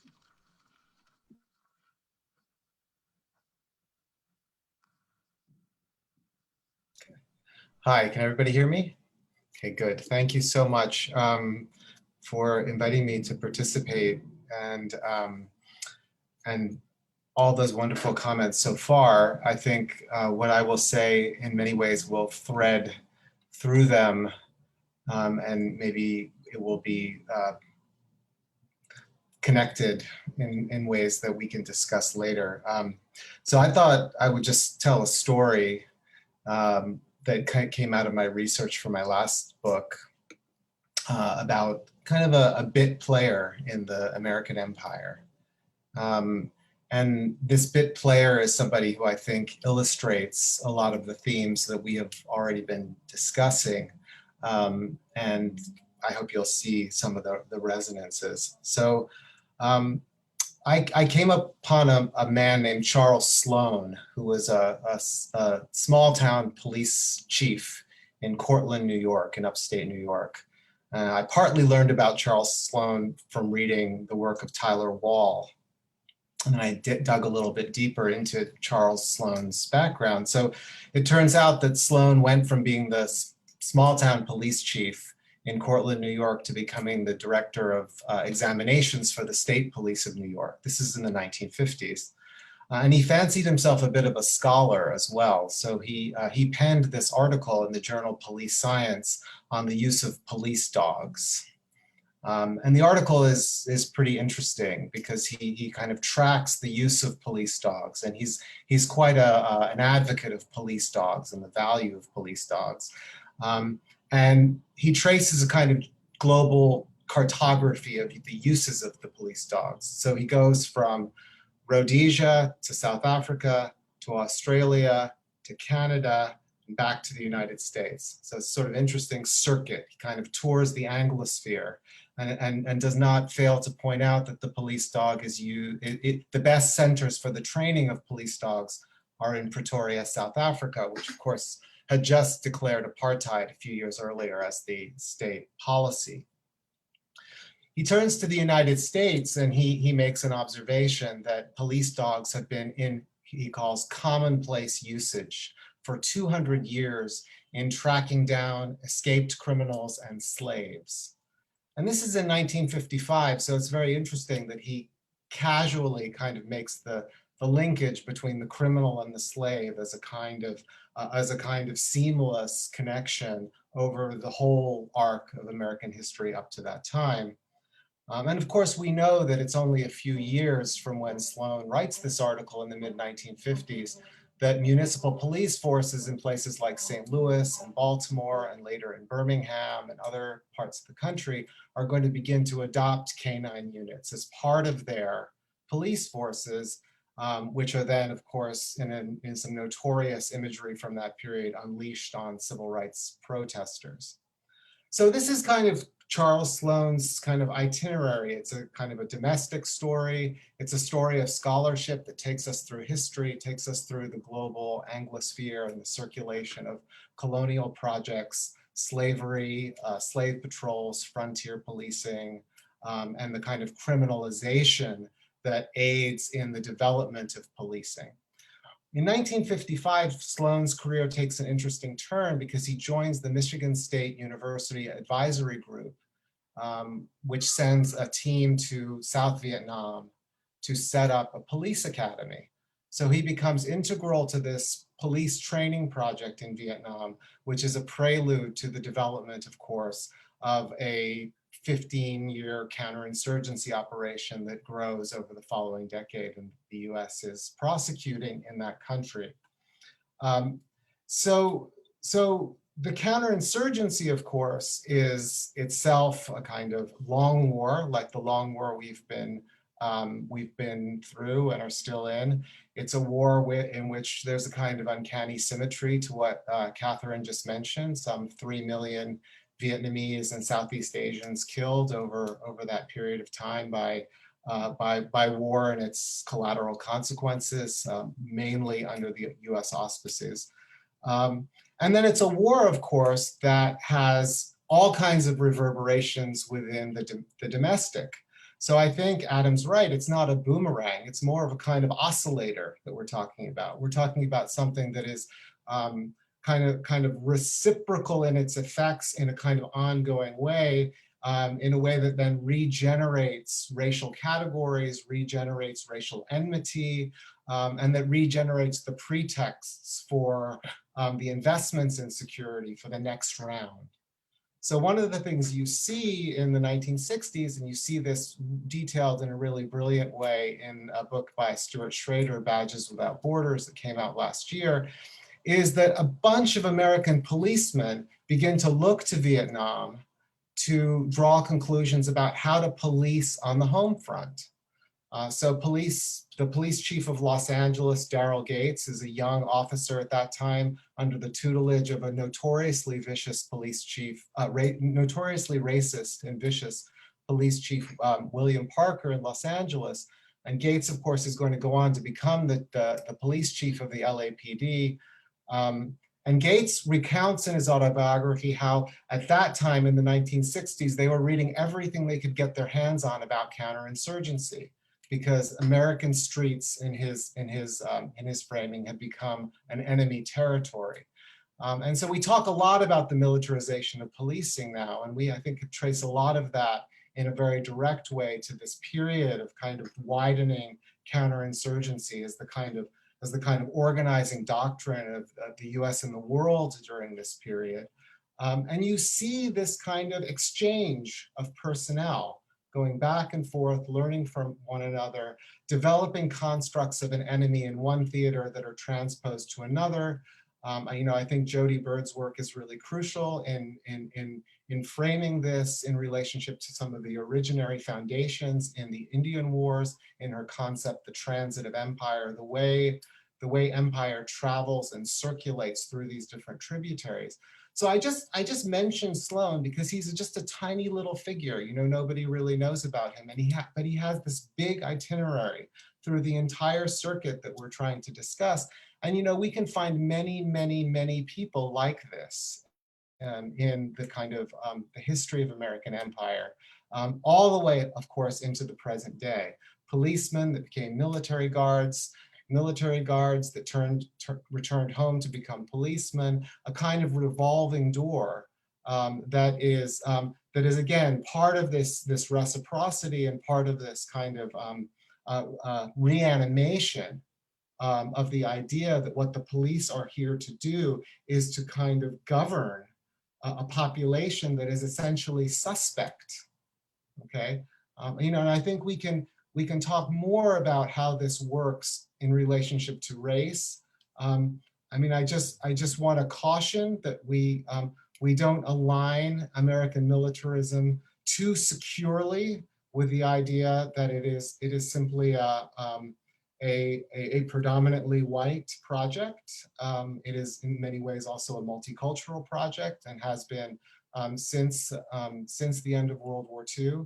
And I think we'll see that face reassert itself if Trump leaves office. I think, of course, Trump has helped us reframe a lot of things again in terms of white supremacy.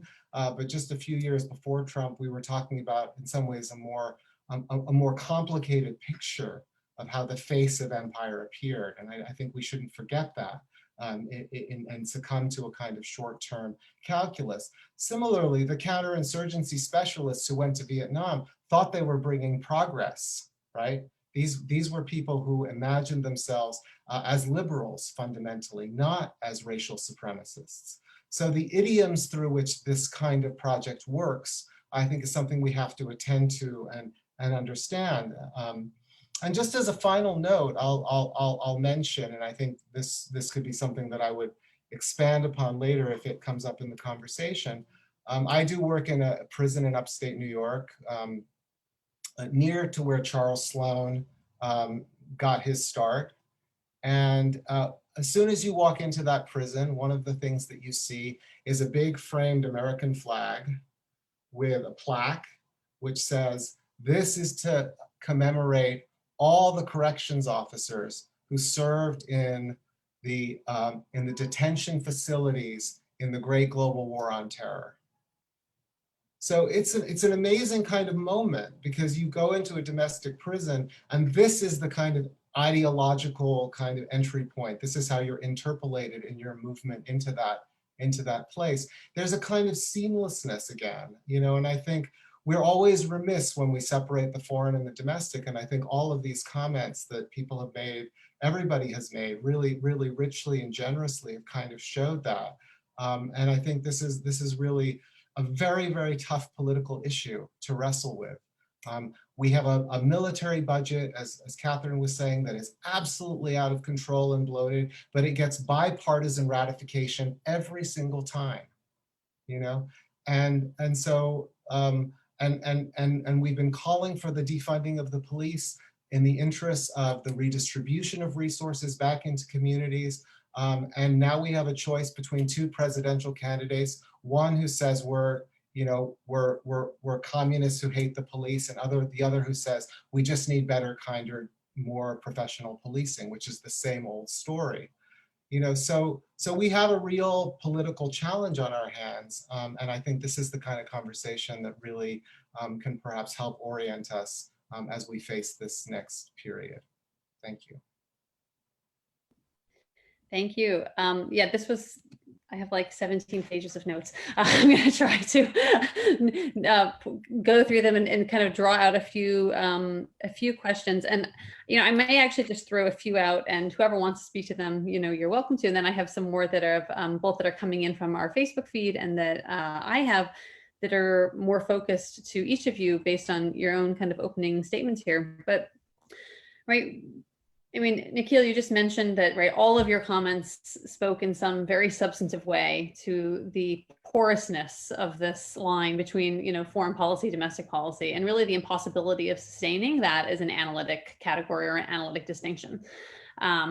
But yet, so much of our kind of policy discussions are still siloed in those terms. So I would be really just curious to know from you guys, like, what work do you think that distinction is doing politically here? Why is it that we still have so much kind of policy thinking that kind of tracks exactly along those lines, even though when you just like push on them, even, you know, the slightest bit, you see just how kind of, again, how porous that boundary actually is. So this is kind of like the first kind of bigger question that kind of, I think, relates to many of the themes that are popping up in our sessions throughout these 2 days. And the second is kind of to drilling down a little bit more on the kind of question of, you know, current American military spending. I led the session this morning that kind of took up this piece and put it in conversation with a kind of selective hollowing out of the state and the kind of, you know, issue of a bottomless defense budget on the one hand, but kind of seemingly no money left over for many of, for the environment, for education, for housing, social services, right, et cetera. We kind of know the general contours of this.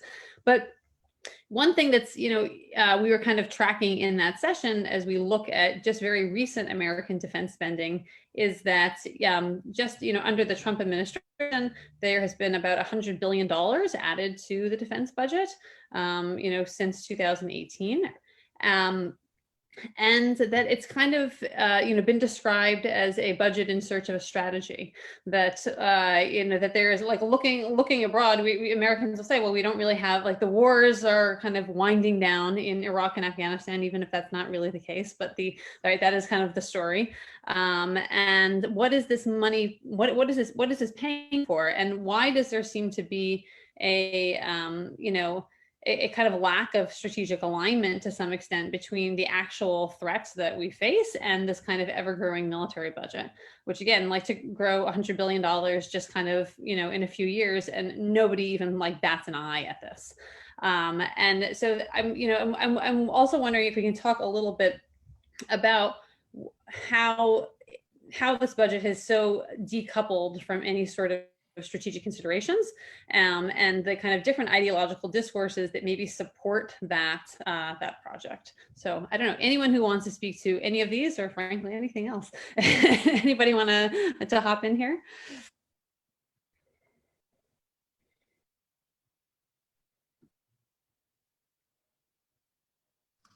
Well, I'll throw out something which is maybe there's the obvious answers about the power of the sort of corporatization of the state and the way in which these decades and decades of military spending have entrenched these particular corporations in particular at the seat of power, right? And their ability to make policy, you know, to write defense bills, to write these large checks to themselves. I mean, that's one of the things. But again, I think one of the other notions that senators and representatives want to bring these jobs to their districts and have, so there's a congressional military industrial complex. The congressional, I mean, that's just based in a kind of a gloss over the raw power of these corporate lobbyists who make their campaign contributions. They know, I mean, they don't know necessarily, but they should know and can know that if they wanted to bring jobs to their district, they should bring healthcare and, you know, infrastructure building and addiction services and things that would really bring more jobs per $1 million spent. Heidi Peltier's research, the economist Heidi Peltier, who works with us at Costs of War, has been parsing that out in a really rigorous way, and it's super clear that that's, you know, it's not, it doesn't work as an argument for why they would continue to support giant budgets. But the Sanders-Pocan amendment from a few months ago that tried to get a 10% cut in the Pentagon budget failed, and it failed for, again, reasons that I think that, that's what we need to talk about. Why did half the Democrats vote against that 10% cut, which was itself simply a return to, as you were pointing out, Suzanne, just a couple of years ago, right? Not even pre-Trump. So, understanding the mythic structures that, and what they're able to deploy in the way of a mythic defense is, that's what we need to understand and combat. But that move to radically cut the Pentagon budget is going to reemerge before March. And so people who are interested in trying to connect with the organizations that are working on that should have a heads up to that being coming back around again very vigorously in the early 2021. Yeah, no, I think that's right. I mean, we spoke a little bit about this in my session this morning, that, that the kind of actually revisiting some of the literature from the early 90s at the kind of, as the Cold War is coming to an end, there's this, some group of scholars who are hopeful that there will be some sort of peace dividend as money will be redirected away from defense spending. And what we kind of came to conclude was that would have required a kind of massive government coordination to convert the economy away from militarism, and that 1992 is about the worst time that you could have asked for that, given the strength of kind of a neoliberal ideology that would pose that is not the government's role at all to kind of manage economic affairs. And that absent that sort of coordination, then yes, congressmen and senators can continue to kind of rail against, closures of bases or manufacturing projects that are kind of sustain American militarism, because precisely the types of things that you pointed out here were not even on the table to be invested in by the government. And again, that kind of has another nice way of kind of thinking about how kind of the current iteration of American militarism under neoliberalism kind of also, generates these kind of continual crises. Anybody else want to hop in here though on these kind of questions, either of the, the porousness that's always denied on the one hand, or the kind of the kind of what I call it, the misalignment, say, between spending and kind of strategic needs?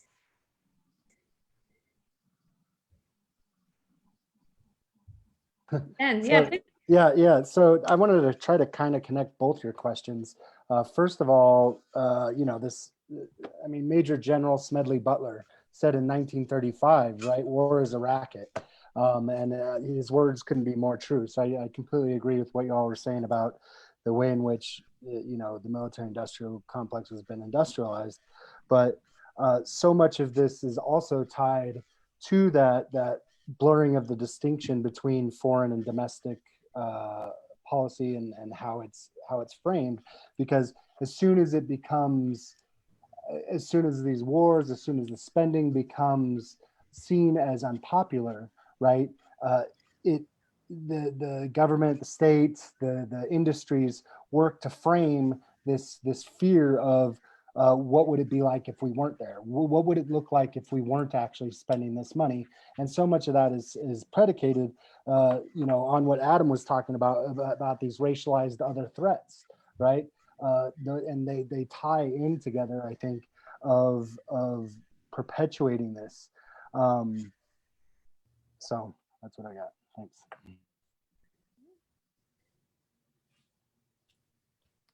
Adam, did you want to hop in as well? I think for me, maybe it's two or three things. I think one of them is very much ideological. I think a lot of governments in the metropole are ideologically against spending money on the public sector, on welfare. They are ideologically against it. I mean, particularly in somewhere like Britain, but also, of course, the United States, we've had a global financial crisis in 2007, 2008, which has been, and the response of the government has been, we need to better regulate welfare, right? This has been the logical response to it, right? There's been austerity and cuts to public spending. And so I think a certain degree of it has been ideological. But I think another aspect of it, which I think is perhaps something slightly more recent, is that in previous iterations of neoliberalism or late capitalism was able to offer people something. They were able to make you a promise, even if it was an empty promise, of a permanent, secure job, of a job for life. They were able to say your children are going to be able to get a job and they're going to be able to get secure housing. They're able to have at least some kind of constituency for which they were able to make some kind of material promise. I think those kinds of substantive promises of a material gain for you or your family are almost completely gone. They're utterly empty. And even if they are made, most voters, I think, don't really believe them. I think the only thing that a lot of Western governments can really, well, Anglo-American governments can really offer their constituents now is security from threats either invented or not invented or always exaggerated. And I think, therefore, because the only thing that they're really offering in places like Britain, the United States, for a lot of voters is security, we should be unsurprised, perhaps, that therefore security, so-called security, is where they're investing so much resource, as opposed to anything else that would require them to give and then follow up on promises of some kind of actual material gain for ordinary people. I have actually a question that I have a lot of questions, but I also want to share some comments from our from the feed. And actually, maybe I will do that before I kind of turn more. We have questions specifically for Ben, but also for anyone who wants to speak to it about, you know, how the kind of like militarism is related to economic crises at home, particularly around the kind of question of recruitment, right? These like military jobs, these are like good, steady jobs. They have benefits. They have a lot of things that, you know, people are increasingly desperate for. And that, you know, the question is, do you see veterans groups like About Face kind of taking the lead in maybe like short circuiting that, you know, connection between kind of economic precarity and crises on one hand, and kind of increased militarization and kind of recruitment on the other. And we have just another kind of comment here that I wanted to share from Facebook, which is that the Minnesota Army National Guard that's based in Stillwater, Minnesota, is currently being deployed in Guantanamo Bay. And Stillwater is a Minnesota prison town, and many of these kind of, you know, National Guardsmen will be kind of bringing back the kind of Gitmo experience into their like domestic prison jobs here. So this is just like a interesting kind of, you know, point that somebody had raised as well. Ben, did you want to just maybe tackle that one kind of piece real quickly, and then we'll maybe turn to a few others? Yeah, real quick. I mean, yes, About Face, Veterans for Peace are definitely doing counter recruitment work. You can go to our the Veterans for Peace website specifically, and we have a section on that. And I actually linked it in the Facebook as well. The other thing I would like to say on this topic real quickly, that one of the biggest things that we have as a challenge that we have to fight is the entertainment military industrial complex, right? The linkages and how, right, war is seen as a game, right, through video games, through movies, through television, and how, you know, soldiers and veterans are constantly put on this pedestal of masculinity, of you know, what it means to be a citizen. So that's the biggest thing that we're constantly trying to fight through our actions and campaigns, through our conversations, is highlighting the ways in which you know, war is not glamorous, war is not beautiful, war is not fun, right? It's not a game. And so that's the biggest thing we challenge, and we're doing that every day through our activism. Awesome, thank you. Sorry, I've got I wanted to ask a question, and maybe Jodi, you might be able to speak to this, but really anyone else who wants to hop in as well, about, you know, this is just the historian in me, so forgive me, the kind of different periods of kind of American militarism. And, you know, not wanting to, as much as this is, I think we can, you know, trace kind of a American militarism since the kind of founding of this, you know, of this country, and kind of prior to that in terms of kind of taking of indigenous lands. how do you think about the kind of question of that kind of continuity on the one hand and then change over time on the other, and particularly thinking about kind of like the militarism that we're experiencing kind of under neoliberalism, and in what ways do you view that as, you know, again, like some sort of kind of continuity or something that actually is introducing something new or some sort of ruptures into the mix? It's ironic, I'm not much of a historian, I'm more of a presentist with what I do. And in fact, I think kind of go for the conceptual things. Some of the things I'm thinking about are, and you know, even in response to the blurring of the foreign and, or the need for the rigidity between foreign and domestic, is that it's part of the ongoing project of settler colonialism. The colonization of indigenous nations in North America isn't over, it's ongoing. And in order for that to continually happen, it has to reproduce at these really these rigid lines between internal, external, foreign, domestic, but of course technologies change over time, and of course how it is the military functions evolves in this. But indigenous lands have always been sort of offered up and proffered as solutions to any kinds of crisis the United States have. So anytime there's an economic crisis, expansion becomes the motive of justifying incursions into indigenous territories. George Washington was paying American revolutionist soldiers with Indian lands that hadn't actually been acquired. It's only ever this speculative promise of future acquisition that drives both U.S. military advances and continued occupation of indigenous lands and peoples and waters. And by land, I mean all of that, right? Can I take a stab at that too? Please. I think it's a great answer. And I think it's true that in a kind of foundational sense, we have to remember that the United States is an empire state, not a nation state. There's a Bernard DeVoto wrote a book in the 1950s where he says, the peculiar thing about the United States is that our national and our imperial boundaries are one and the same. And this is like at the beginning of the global phase. And it's sort of said really unselfconsciously, but I think we've started to become very critical in our understanding of this in very useful ways. But it's a peculiarity of the United States that this is a kind of continuous process. And I think we can introduce some kind of periodizing frameworks to understand it. I mean, I think there's the period of continental expansion, that is from the inception.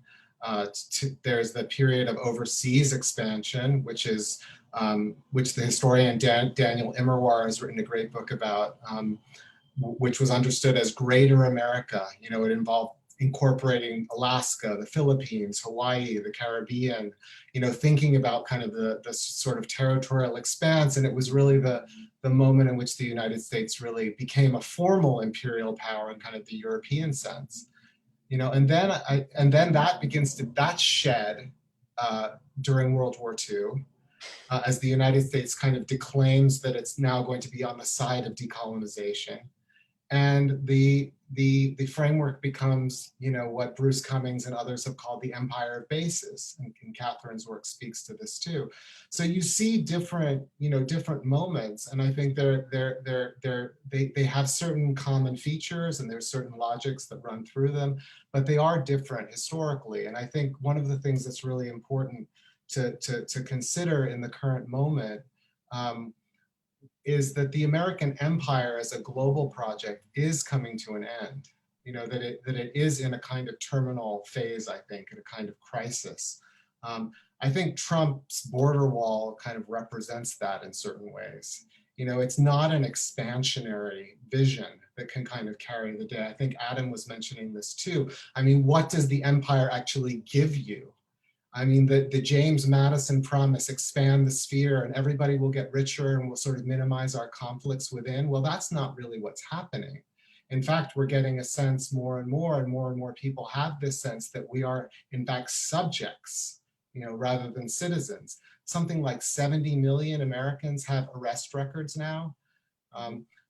Suzanne, you were talking about the 1990s, that moment of the so-called peace dividend is the moment that mass incarceration takes off, and then 10 years later, the Bush administration makes the decision that, kind of following on the idea that we haven't used this massive military machine, that we can sort of make one last big gamble with it.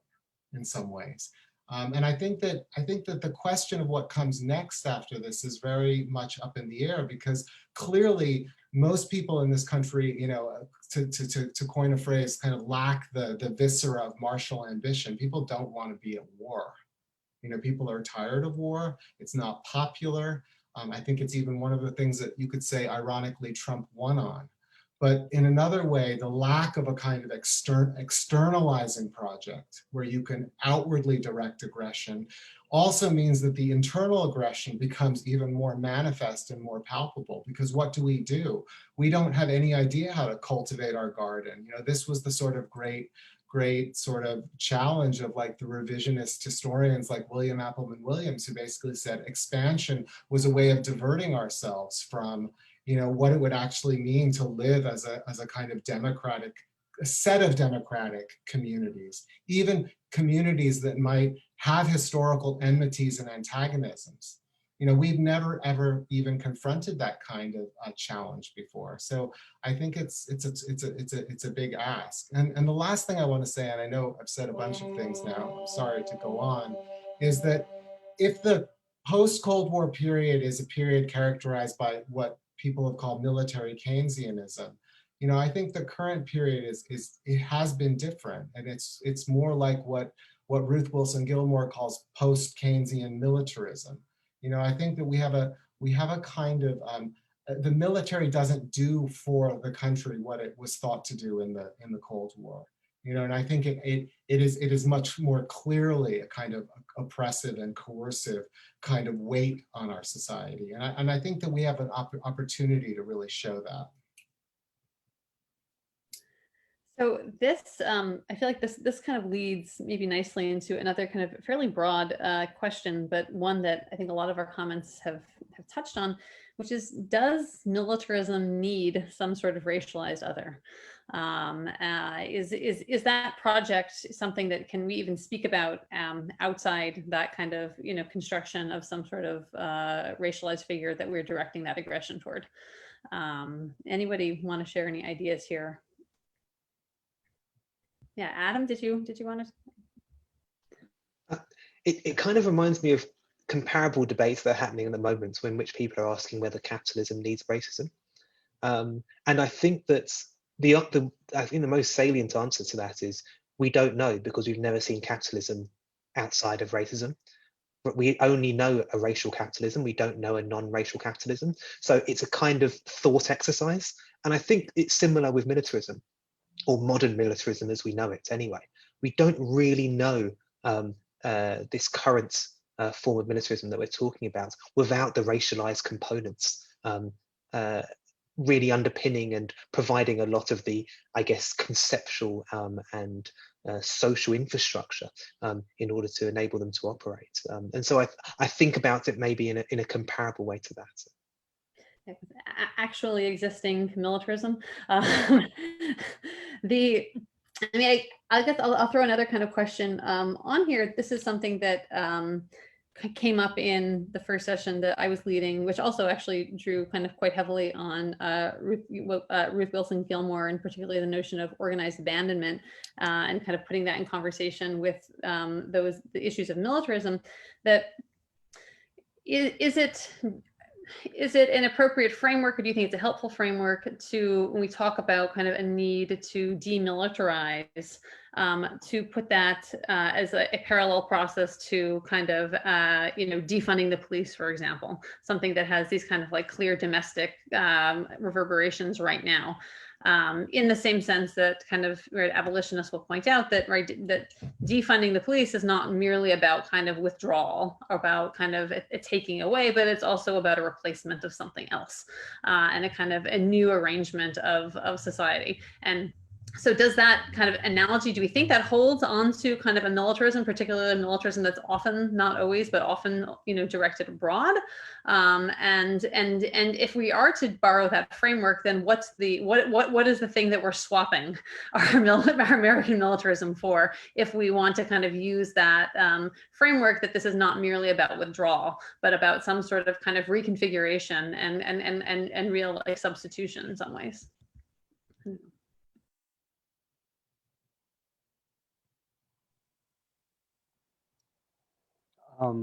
So yeah, it's to answer both your questions. You know, I always think back to Reagan when he said something about like, you know, if the only way we'd be united as a world is if aliens came, right? So there's always this racialized other, right? You know, what do we create, right? Like, yes, I do think that it is very similar to this idea of defunding the police, in that, you know, it's not about just getting rid of it, it's about replacing it. But what do we replace it with? Well, what's one of the largest problems we all face, right? You know, global warming's, the climate change. I think that creating sustainable communities is both the idea on a local level and on an international level. So I think that's what it needs to be replaced with, is creating sustainable and autonomous communities, nationally, internationally, locally. Thank you. Anyone else want to take a stab at this also? I know I've said a bit already, but I just feel like the question of militarism or defunding militarism is really interesting, because it also compels us to rethink our relationship with the global south. So if countries in the metropole defund their militaries, how does that fundamentally change their relationship with the regions of the world from which they're extracting an enormous amount of their wealth? I mean, will the global north have the money for militarism if they no longer have the military reach that they do, which means that it's far more difficult for countries in the global south to have economic autonomy and sovereignty over how it is they structure their economies? Maybe yes, maybe no, maybe they'll use other forms of coercion and control. I think, unlike the defunding the police one, where you can say, right, we're going to take that money and put it somewhere else, I think it gets far more difficult when you basically don't have the same kind of power over your informal empire anymore, and the economic benefits that come with that. Yeah, I just want to jump in to say I really appreciated Adam linking this to racial capitalism. I don't know that we can think about the militarism without property and capital. I mean, and the shift from abolition to defunding seems an interesting thing. This idea that our money and resources could go to something different. It still depends upon, I think, a particular idea of property and enclosure that ultimately then reproduces a need for some kind of military formation, or at least an us-them formation. That's a nice kind of segue, because one of the kind of questions that comes up in Facebook feed was kind of a question as to whether or not this kind of like redistribution of resources toward kind of meeting real human needs, right, building hospitals, schools, etc., whether this is actually enough, whether it can help actually solve the kind of intrinsic crises that seem to exist within capitalism, and that does this kind of miss an opportunity to kind of to basically push for a more ambitious reframing, rather than just kind of thinking about a redistribution, or kind of like moving things from column A into column B. It's a perennial debate on the left. You know, I think it's very hard to disagree with the idea that a kind of horizon of politics that's about a racialized social democracy in an unequal world is not going to get us to where we want to go. So I take that as a basic kind of point of political departure. But on the other hand, I think the left is a shrunken and ineffective force in our politics. And I think we see that. We can talk a lot about what we want, but we have a very, very hard time building the constituencies for it.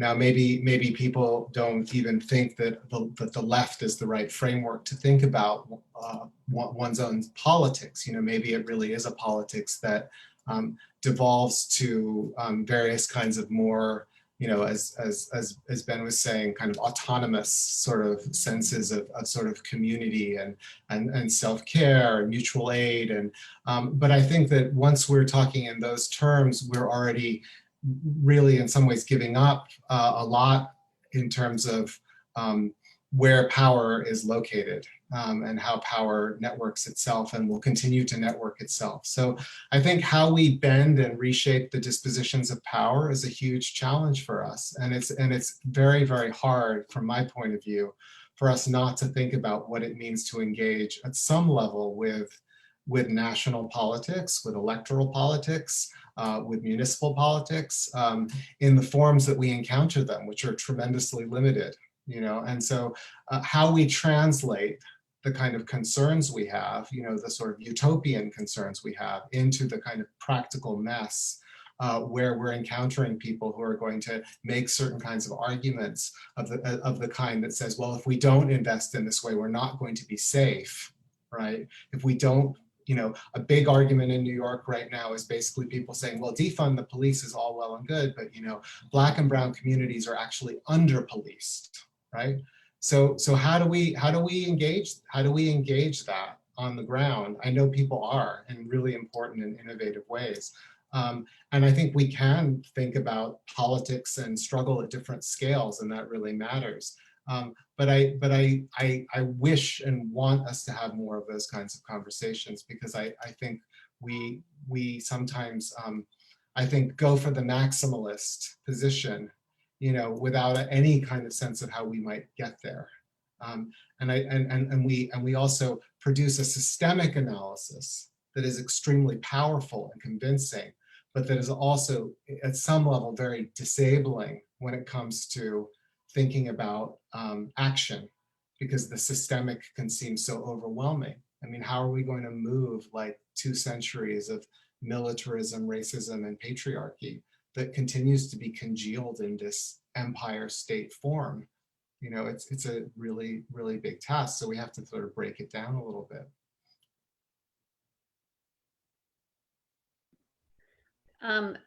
Few more questions here, kind of, actually kind of one kind of, picking up on, I think, Nikhil, some of your questions about how we engage and how do you get from where we are to maybe, even if not the kind of ideal situation, then maybe even a slightly better situation.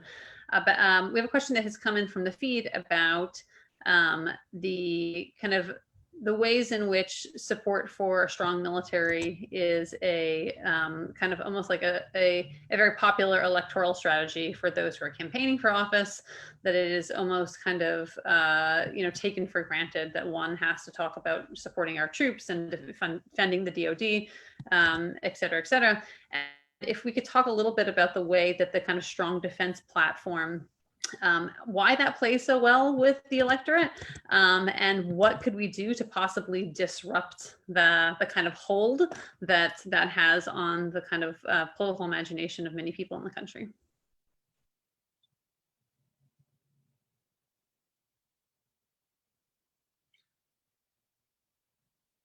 I'd love to hear Catherine talk about it, because I think the Cost of War is just a great project that has really kind of tried to do some of that.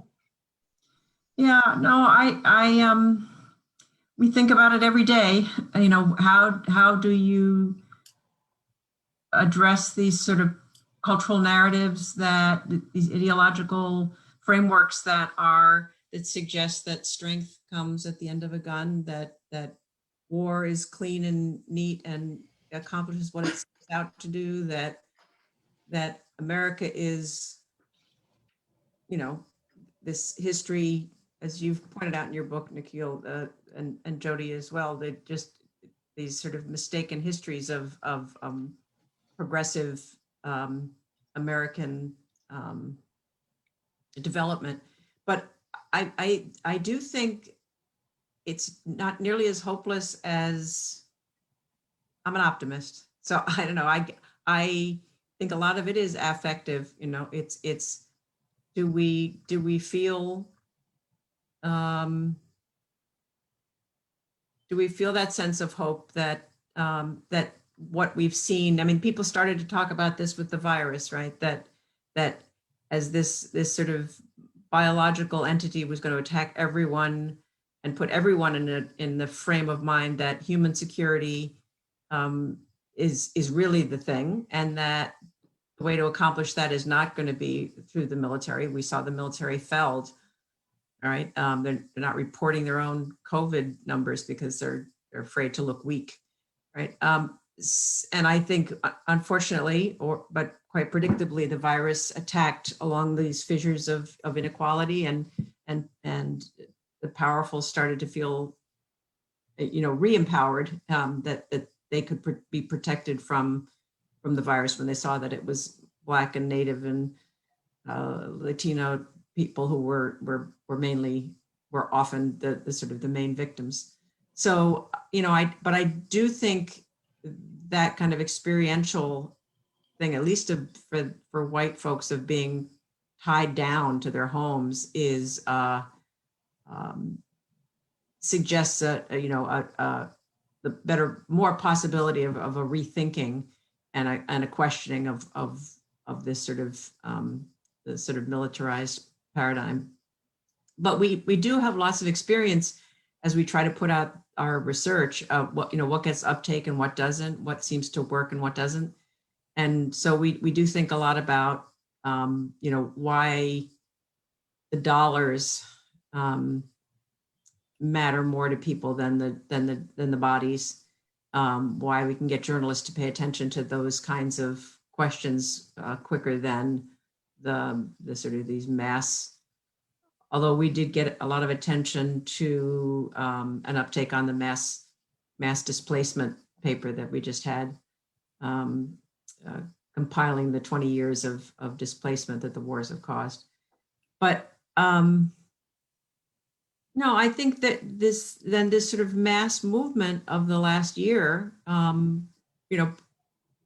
really pre-virus, for sort of Ferguson forward, Standing Rock forward, I mean, people have really seen that taking to the street or the waterside or that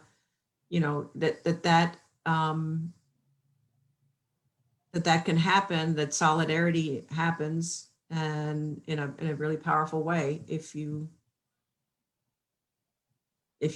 believe that it can, and you get out there. So I don't know. I'm a little more hopeful that militarization is under threat in a way that it hasn't been before, and that once it is questioned, like defunding the police, there's a sort of pretty radical rethinking that can happen. Whoa! A lot of white folks saying for the very first time, maybe we don't need this. Maybe the police shouldn't be the go-to for everything. And so again, too, maybe the Pentagon shouldn't be as much of a behemoth as it is. But again, thinking about how we present those alternatives. If you defund the Pentagon, again, not just moving things from one column to another, but then what does happen, right? If that sort of basic, incredible $1 trillion funding every year of an enemy image for the non-white parts of the world, what if you took that down a bit, right? What does that do to the racial order, right? I do think it's not pie-eyed to think that that's something that starts to get cracks in it at the same time. And maybe this is kind of a good point, just because we have a few minutes left to kind of talk a little bit about the kind of question of resistance here, and what are the strategies, and really across many. I think we need to think in kind of many scales and kind of in many different ways. And particularly, where might we look for these strategies as kind of certain relationships within America, within Western countries, start to kind of have that more of like colonial dynamic? Is the global South, is this a place that we look? Our indigenous struggles, are these actually the kind of trailblazers for the type of struggle that needs to be more broadly embraced if we were going to fight this kind of militarism, both at home and abroad. So yeah, I would just love kind of your thoughts about resistance, how you're thinking about it, again, model strategies or anything even that I haven't mentioned here, but that you think is pertinent.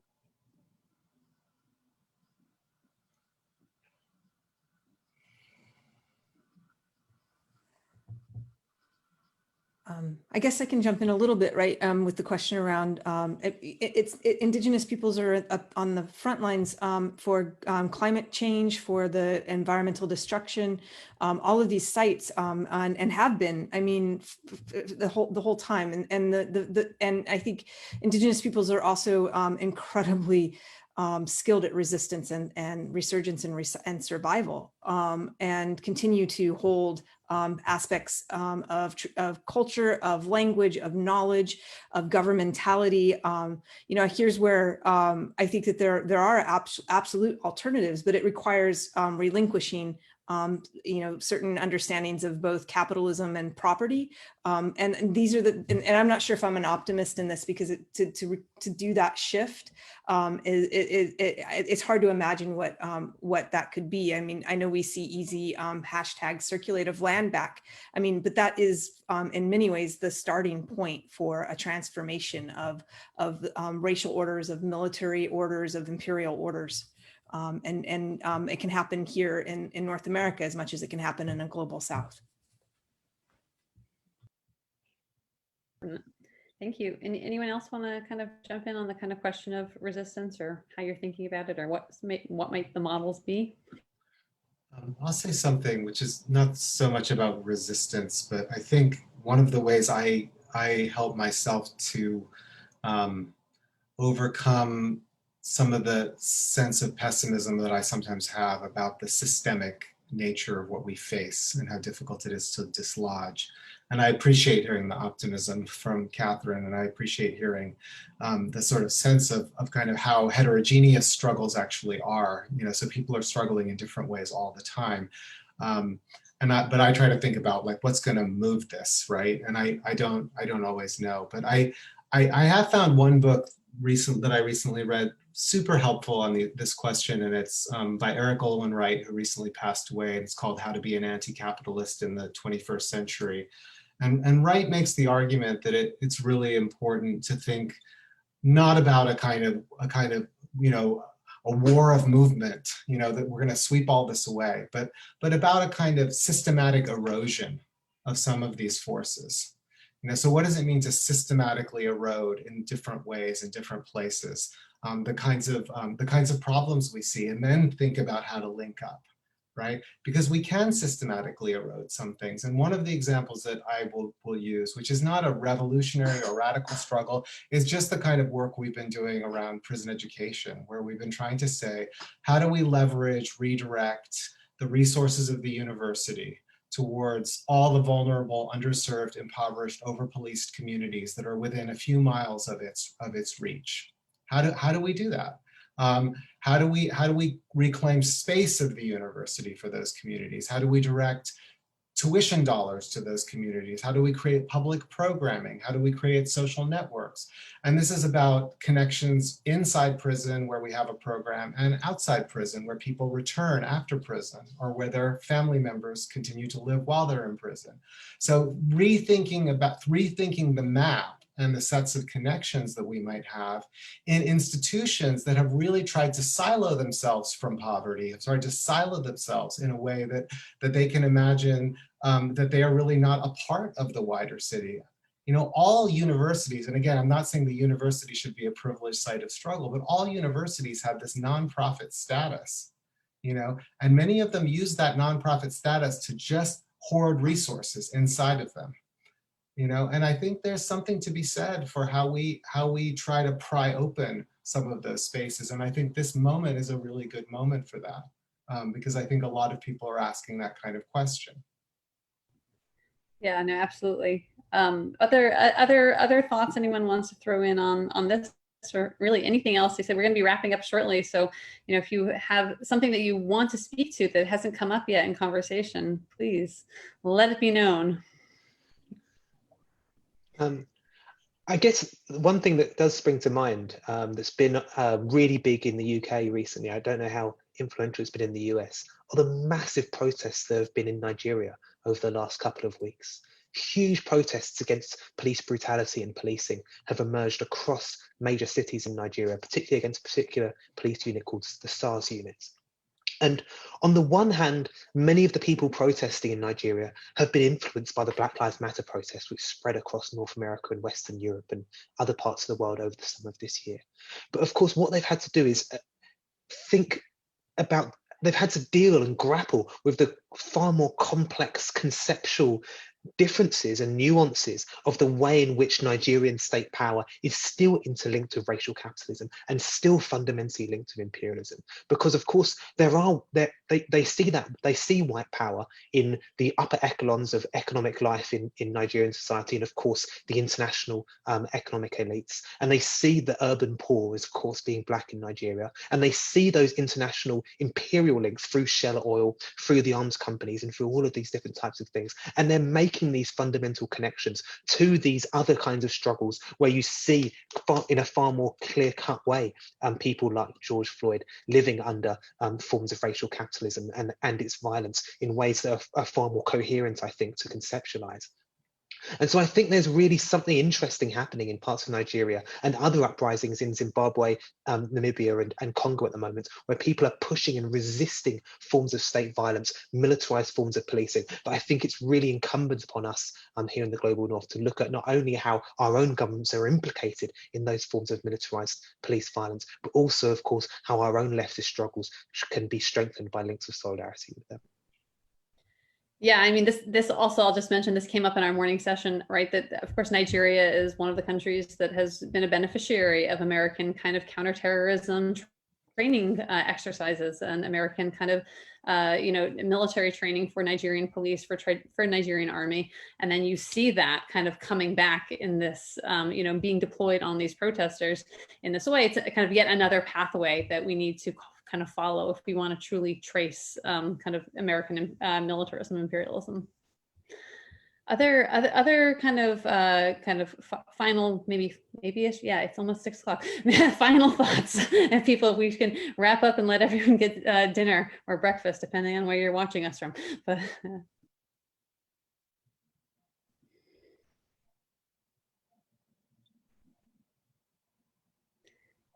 anybody? Like, I'll say something because no one's saying anything. But I think this is a really rich discussion, and I really appreciate it. I just want to acknowledge that because I think there's so many sides to this that have been addressed in the comments, and so I think the fact that you have been able to assemble this discussion is an indicator of kind of how our collective intelligence is maybe developing along these lines. I think we're actually recognizing something about the practicalities of budgets, the interrelationship of struggles, both kind of globally, but also across what we often think of as discrete terrains or discrete identities or communities. I think we're seeing that we live in a moment in which there's a generalized confrontation with coercive power all across the globe. Every single major struggles in the movement of the squares through Black Lives Matter to the current moment is about, in some ways, the police and the networking of kind of coercive state power against the ordinary aspirations of people.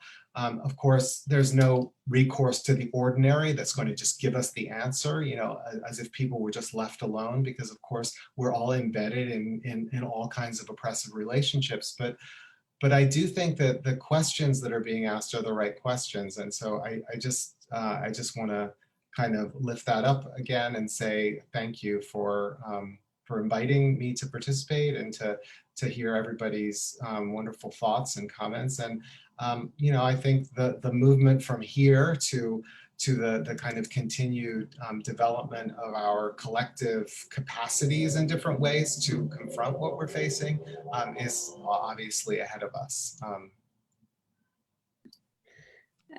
I'd like to jump off that just real quick and just like add to this idea of hopefulness, right? Because I think that if anything good has come out of COVID is that it's connected people in a different way.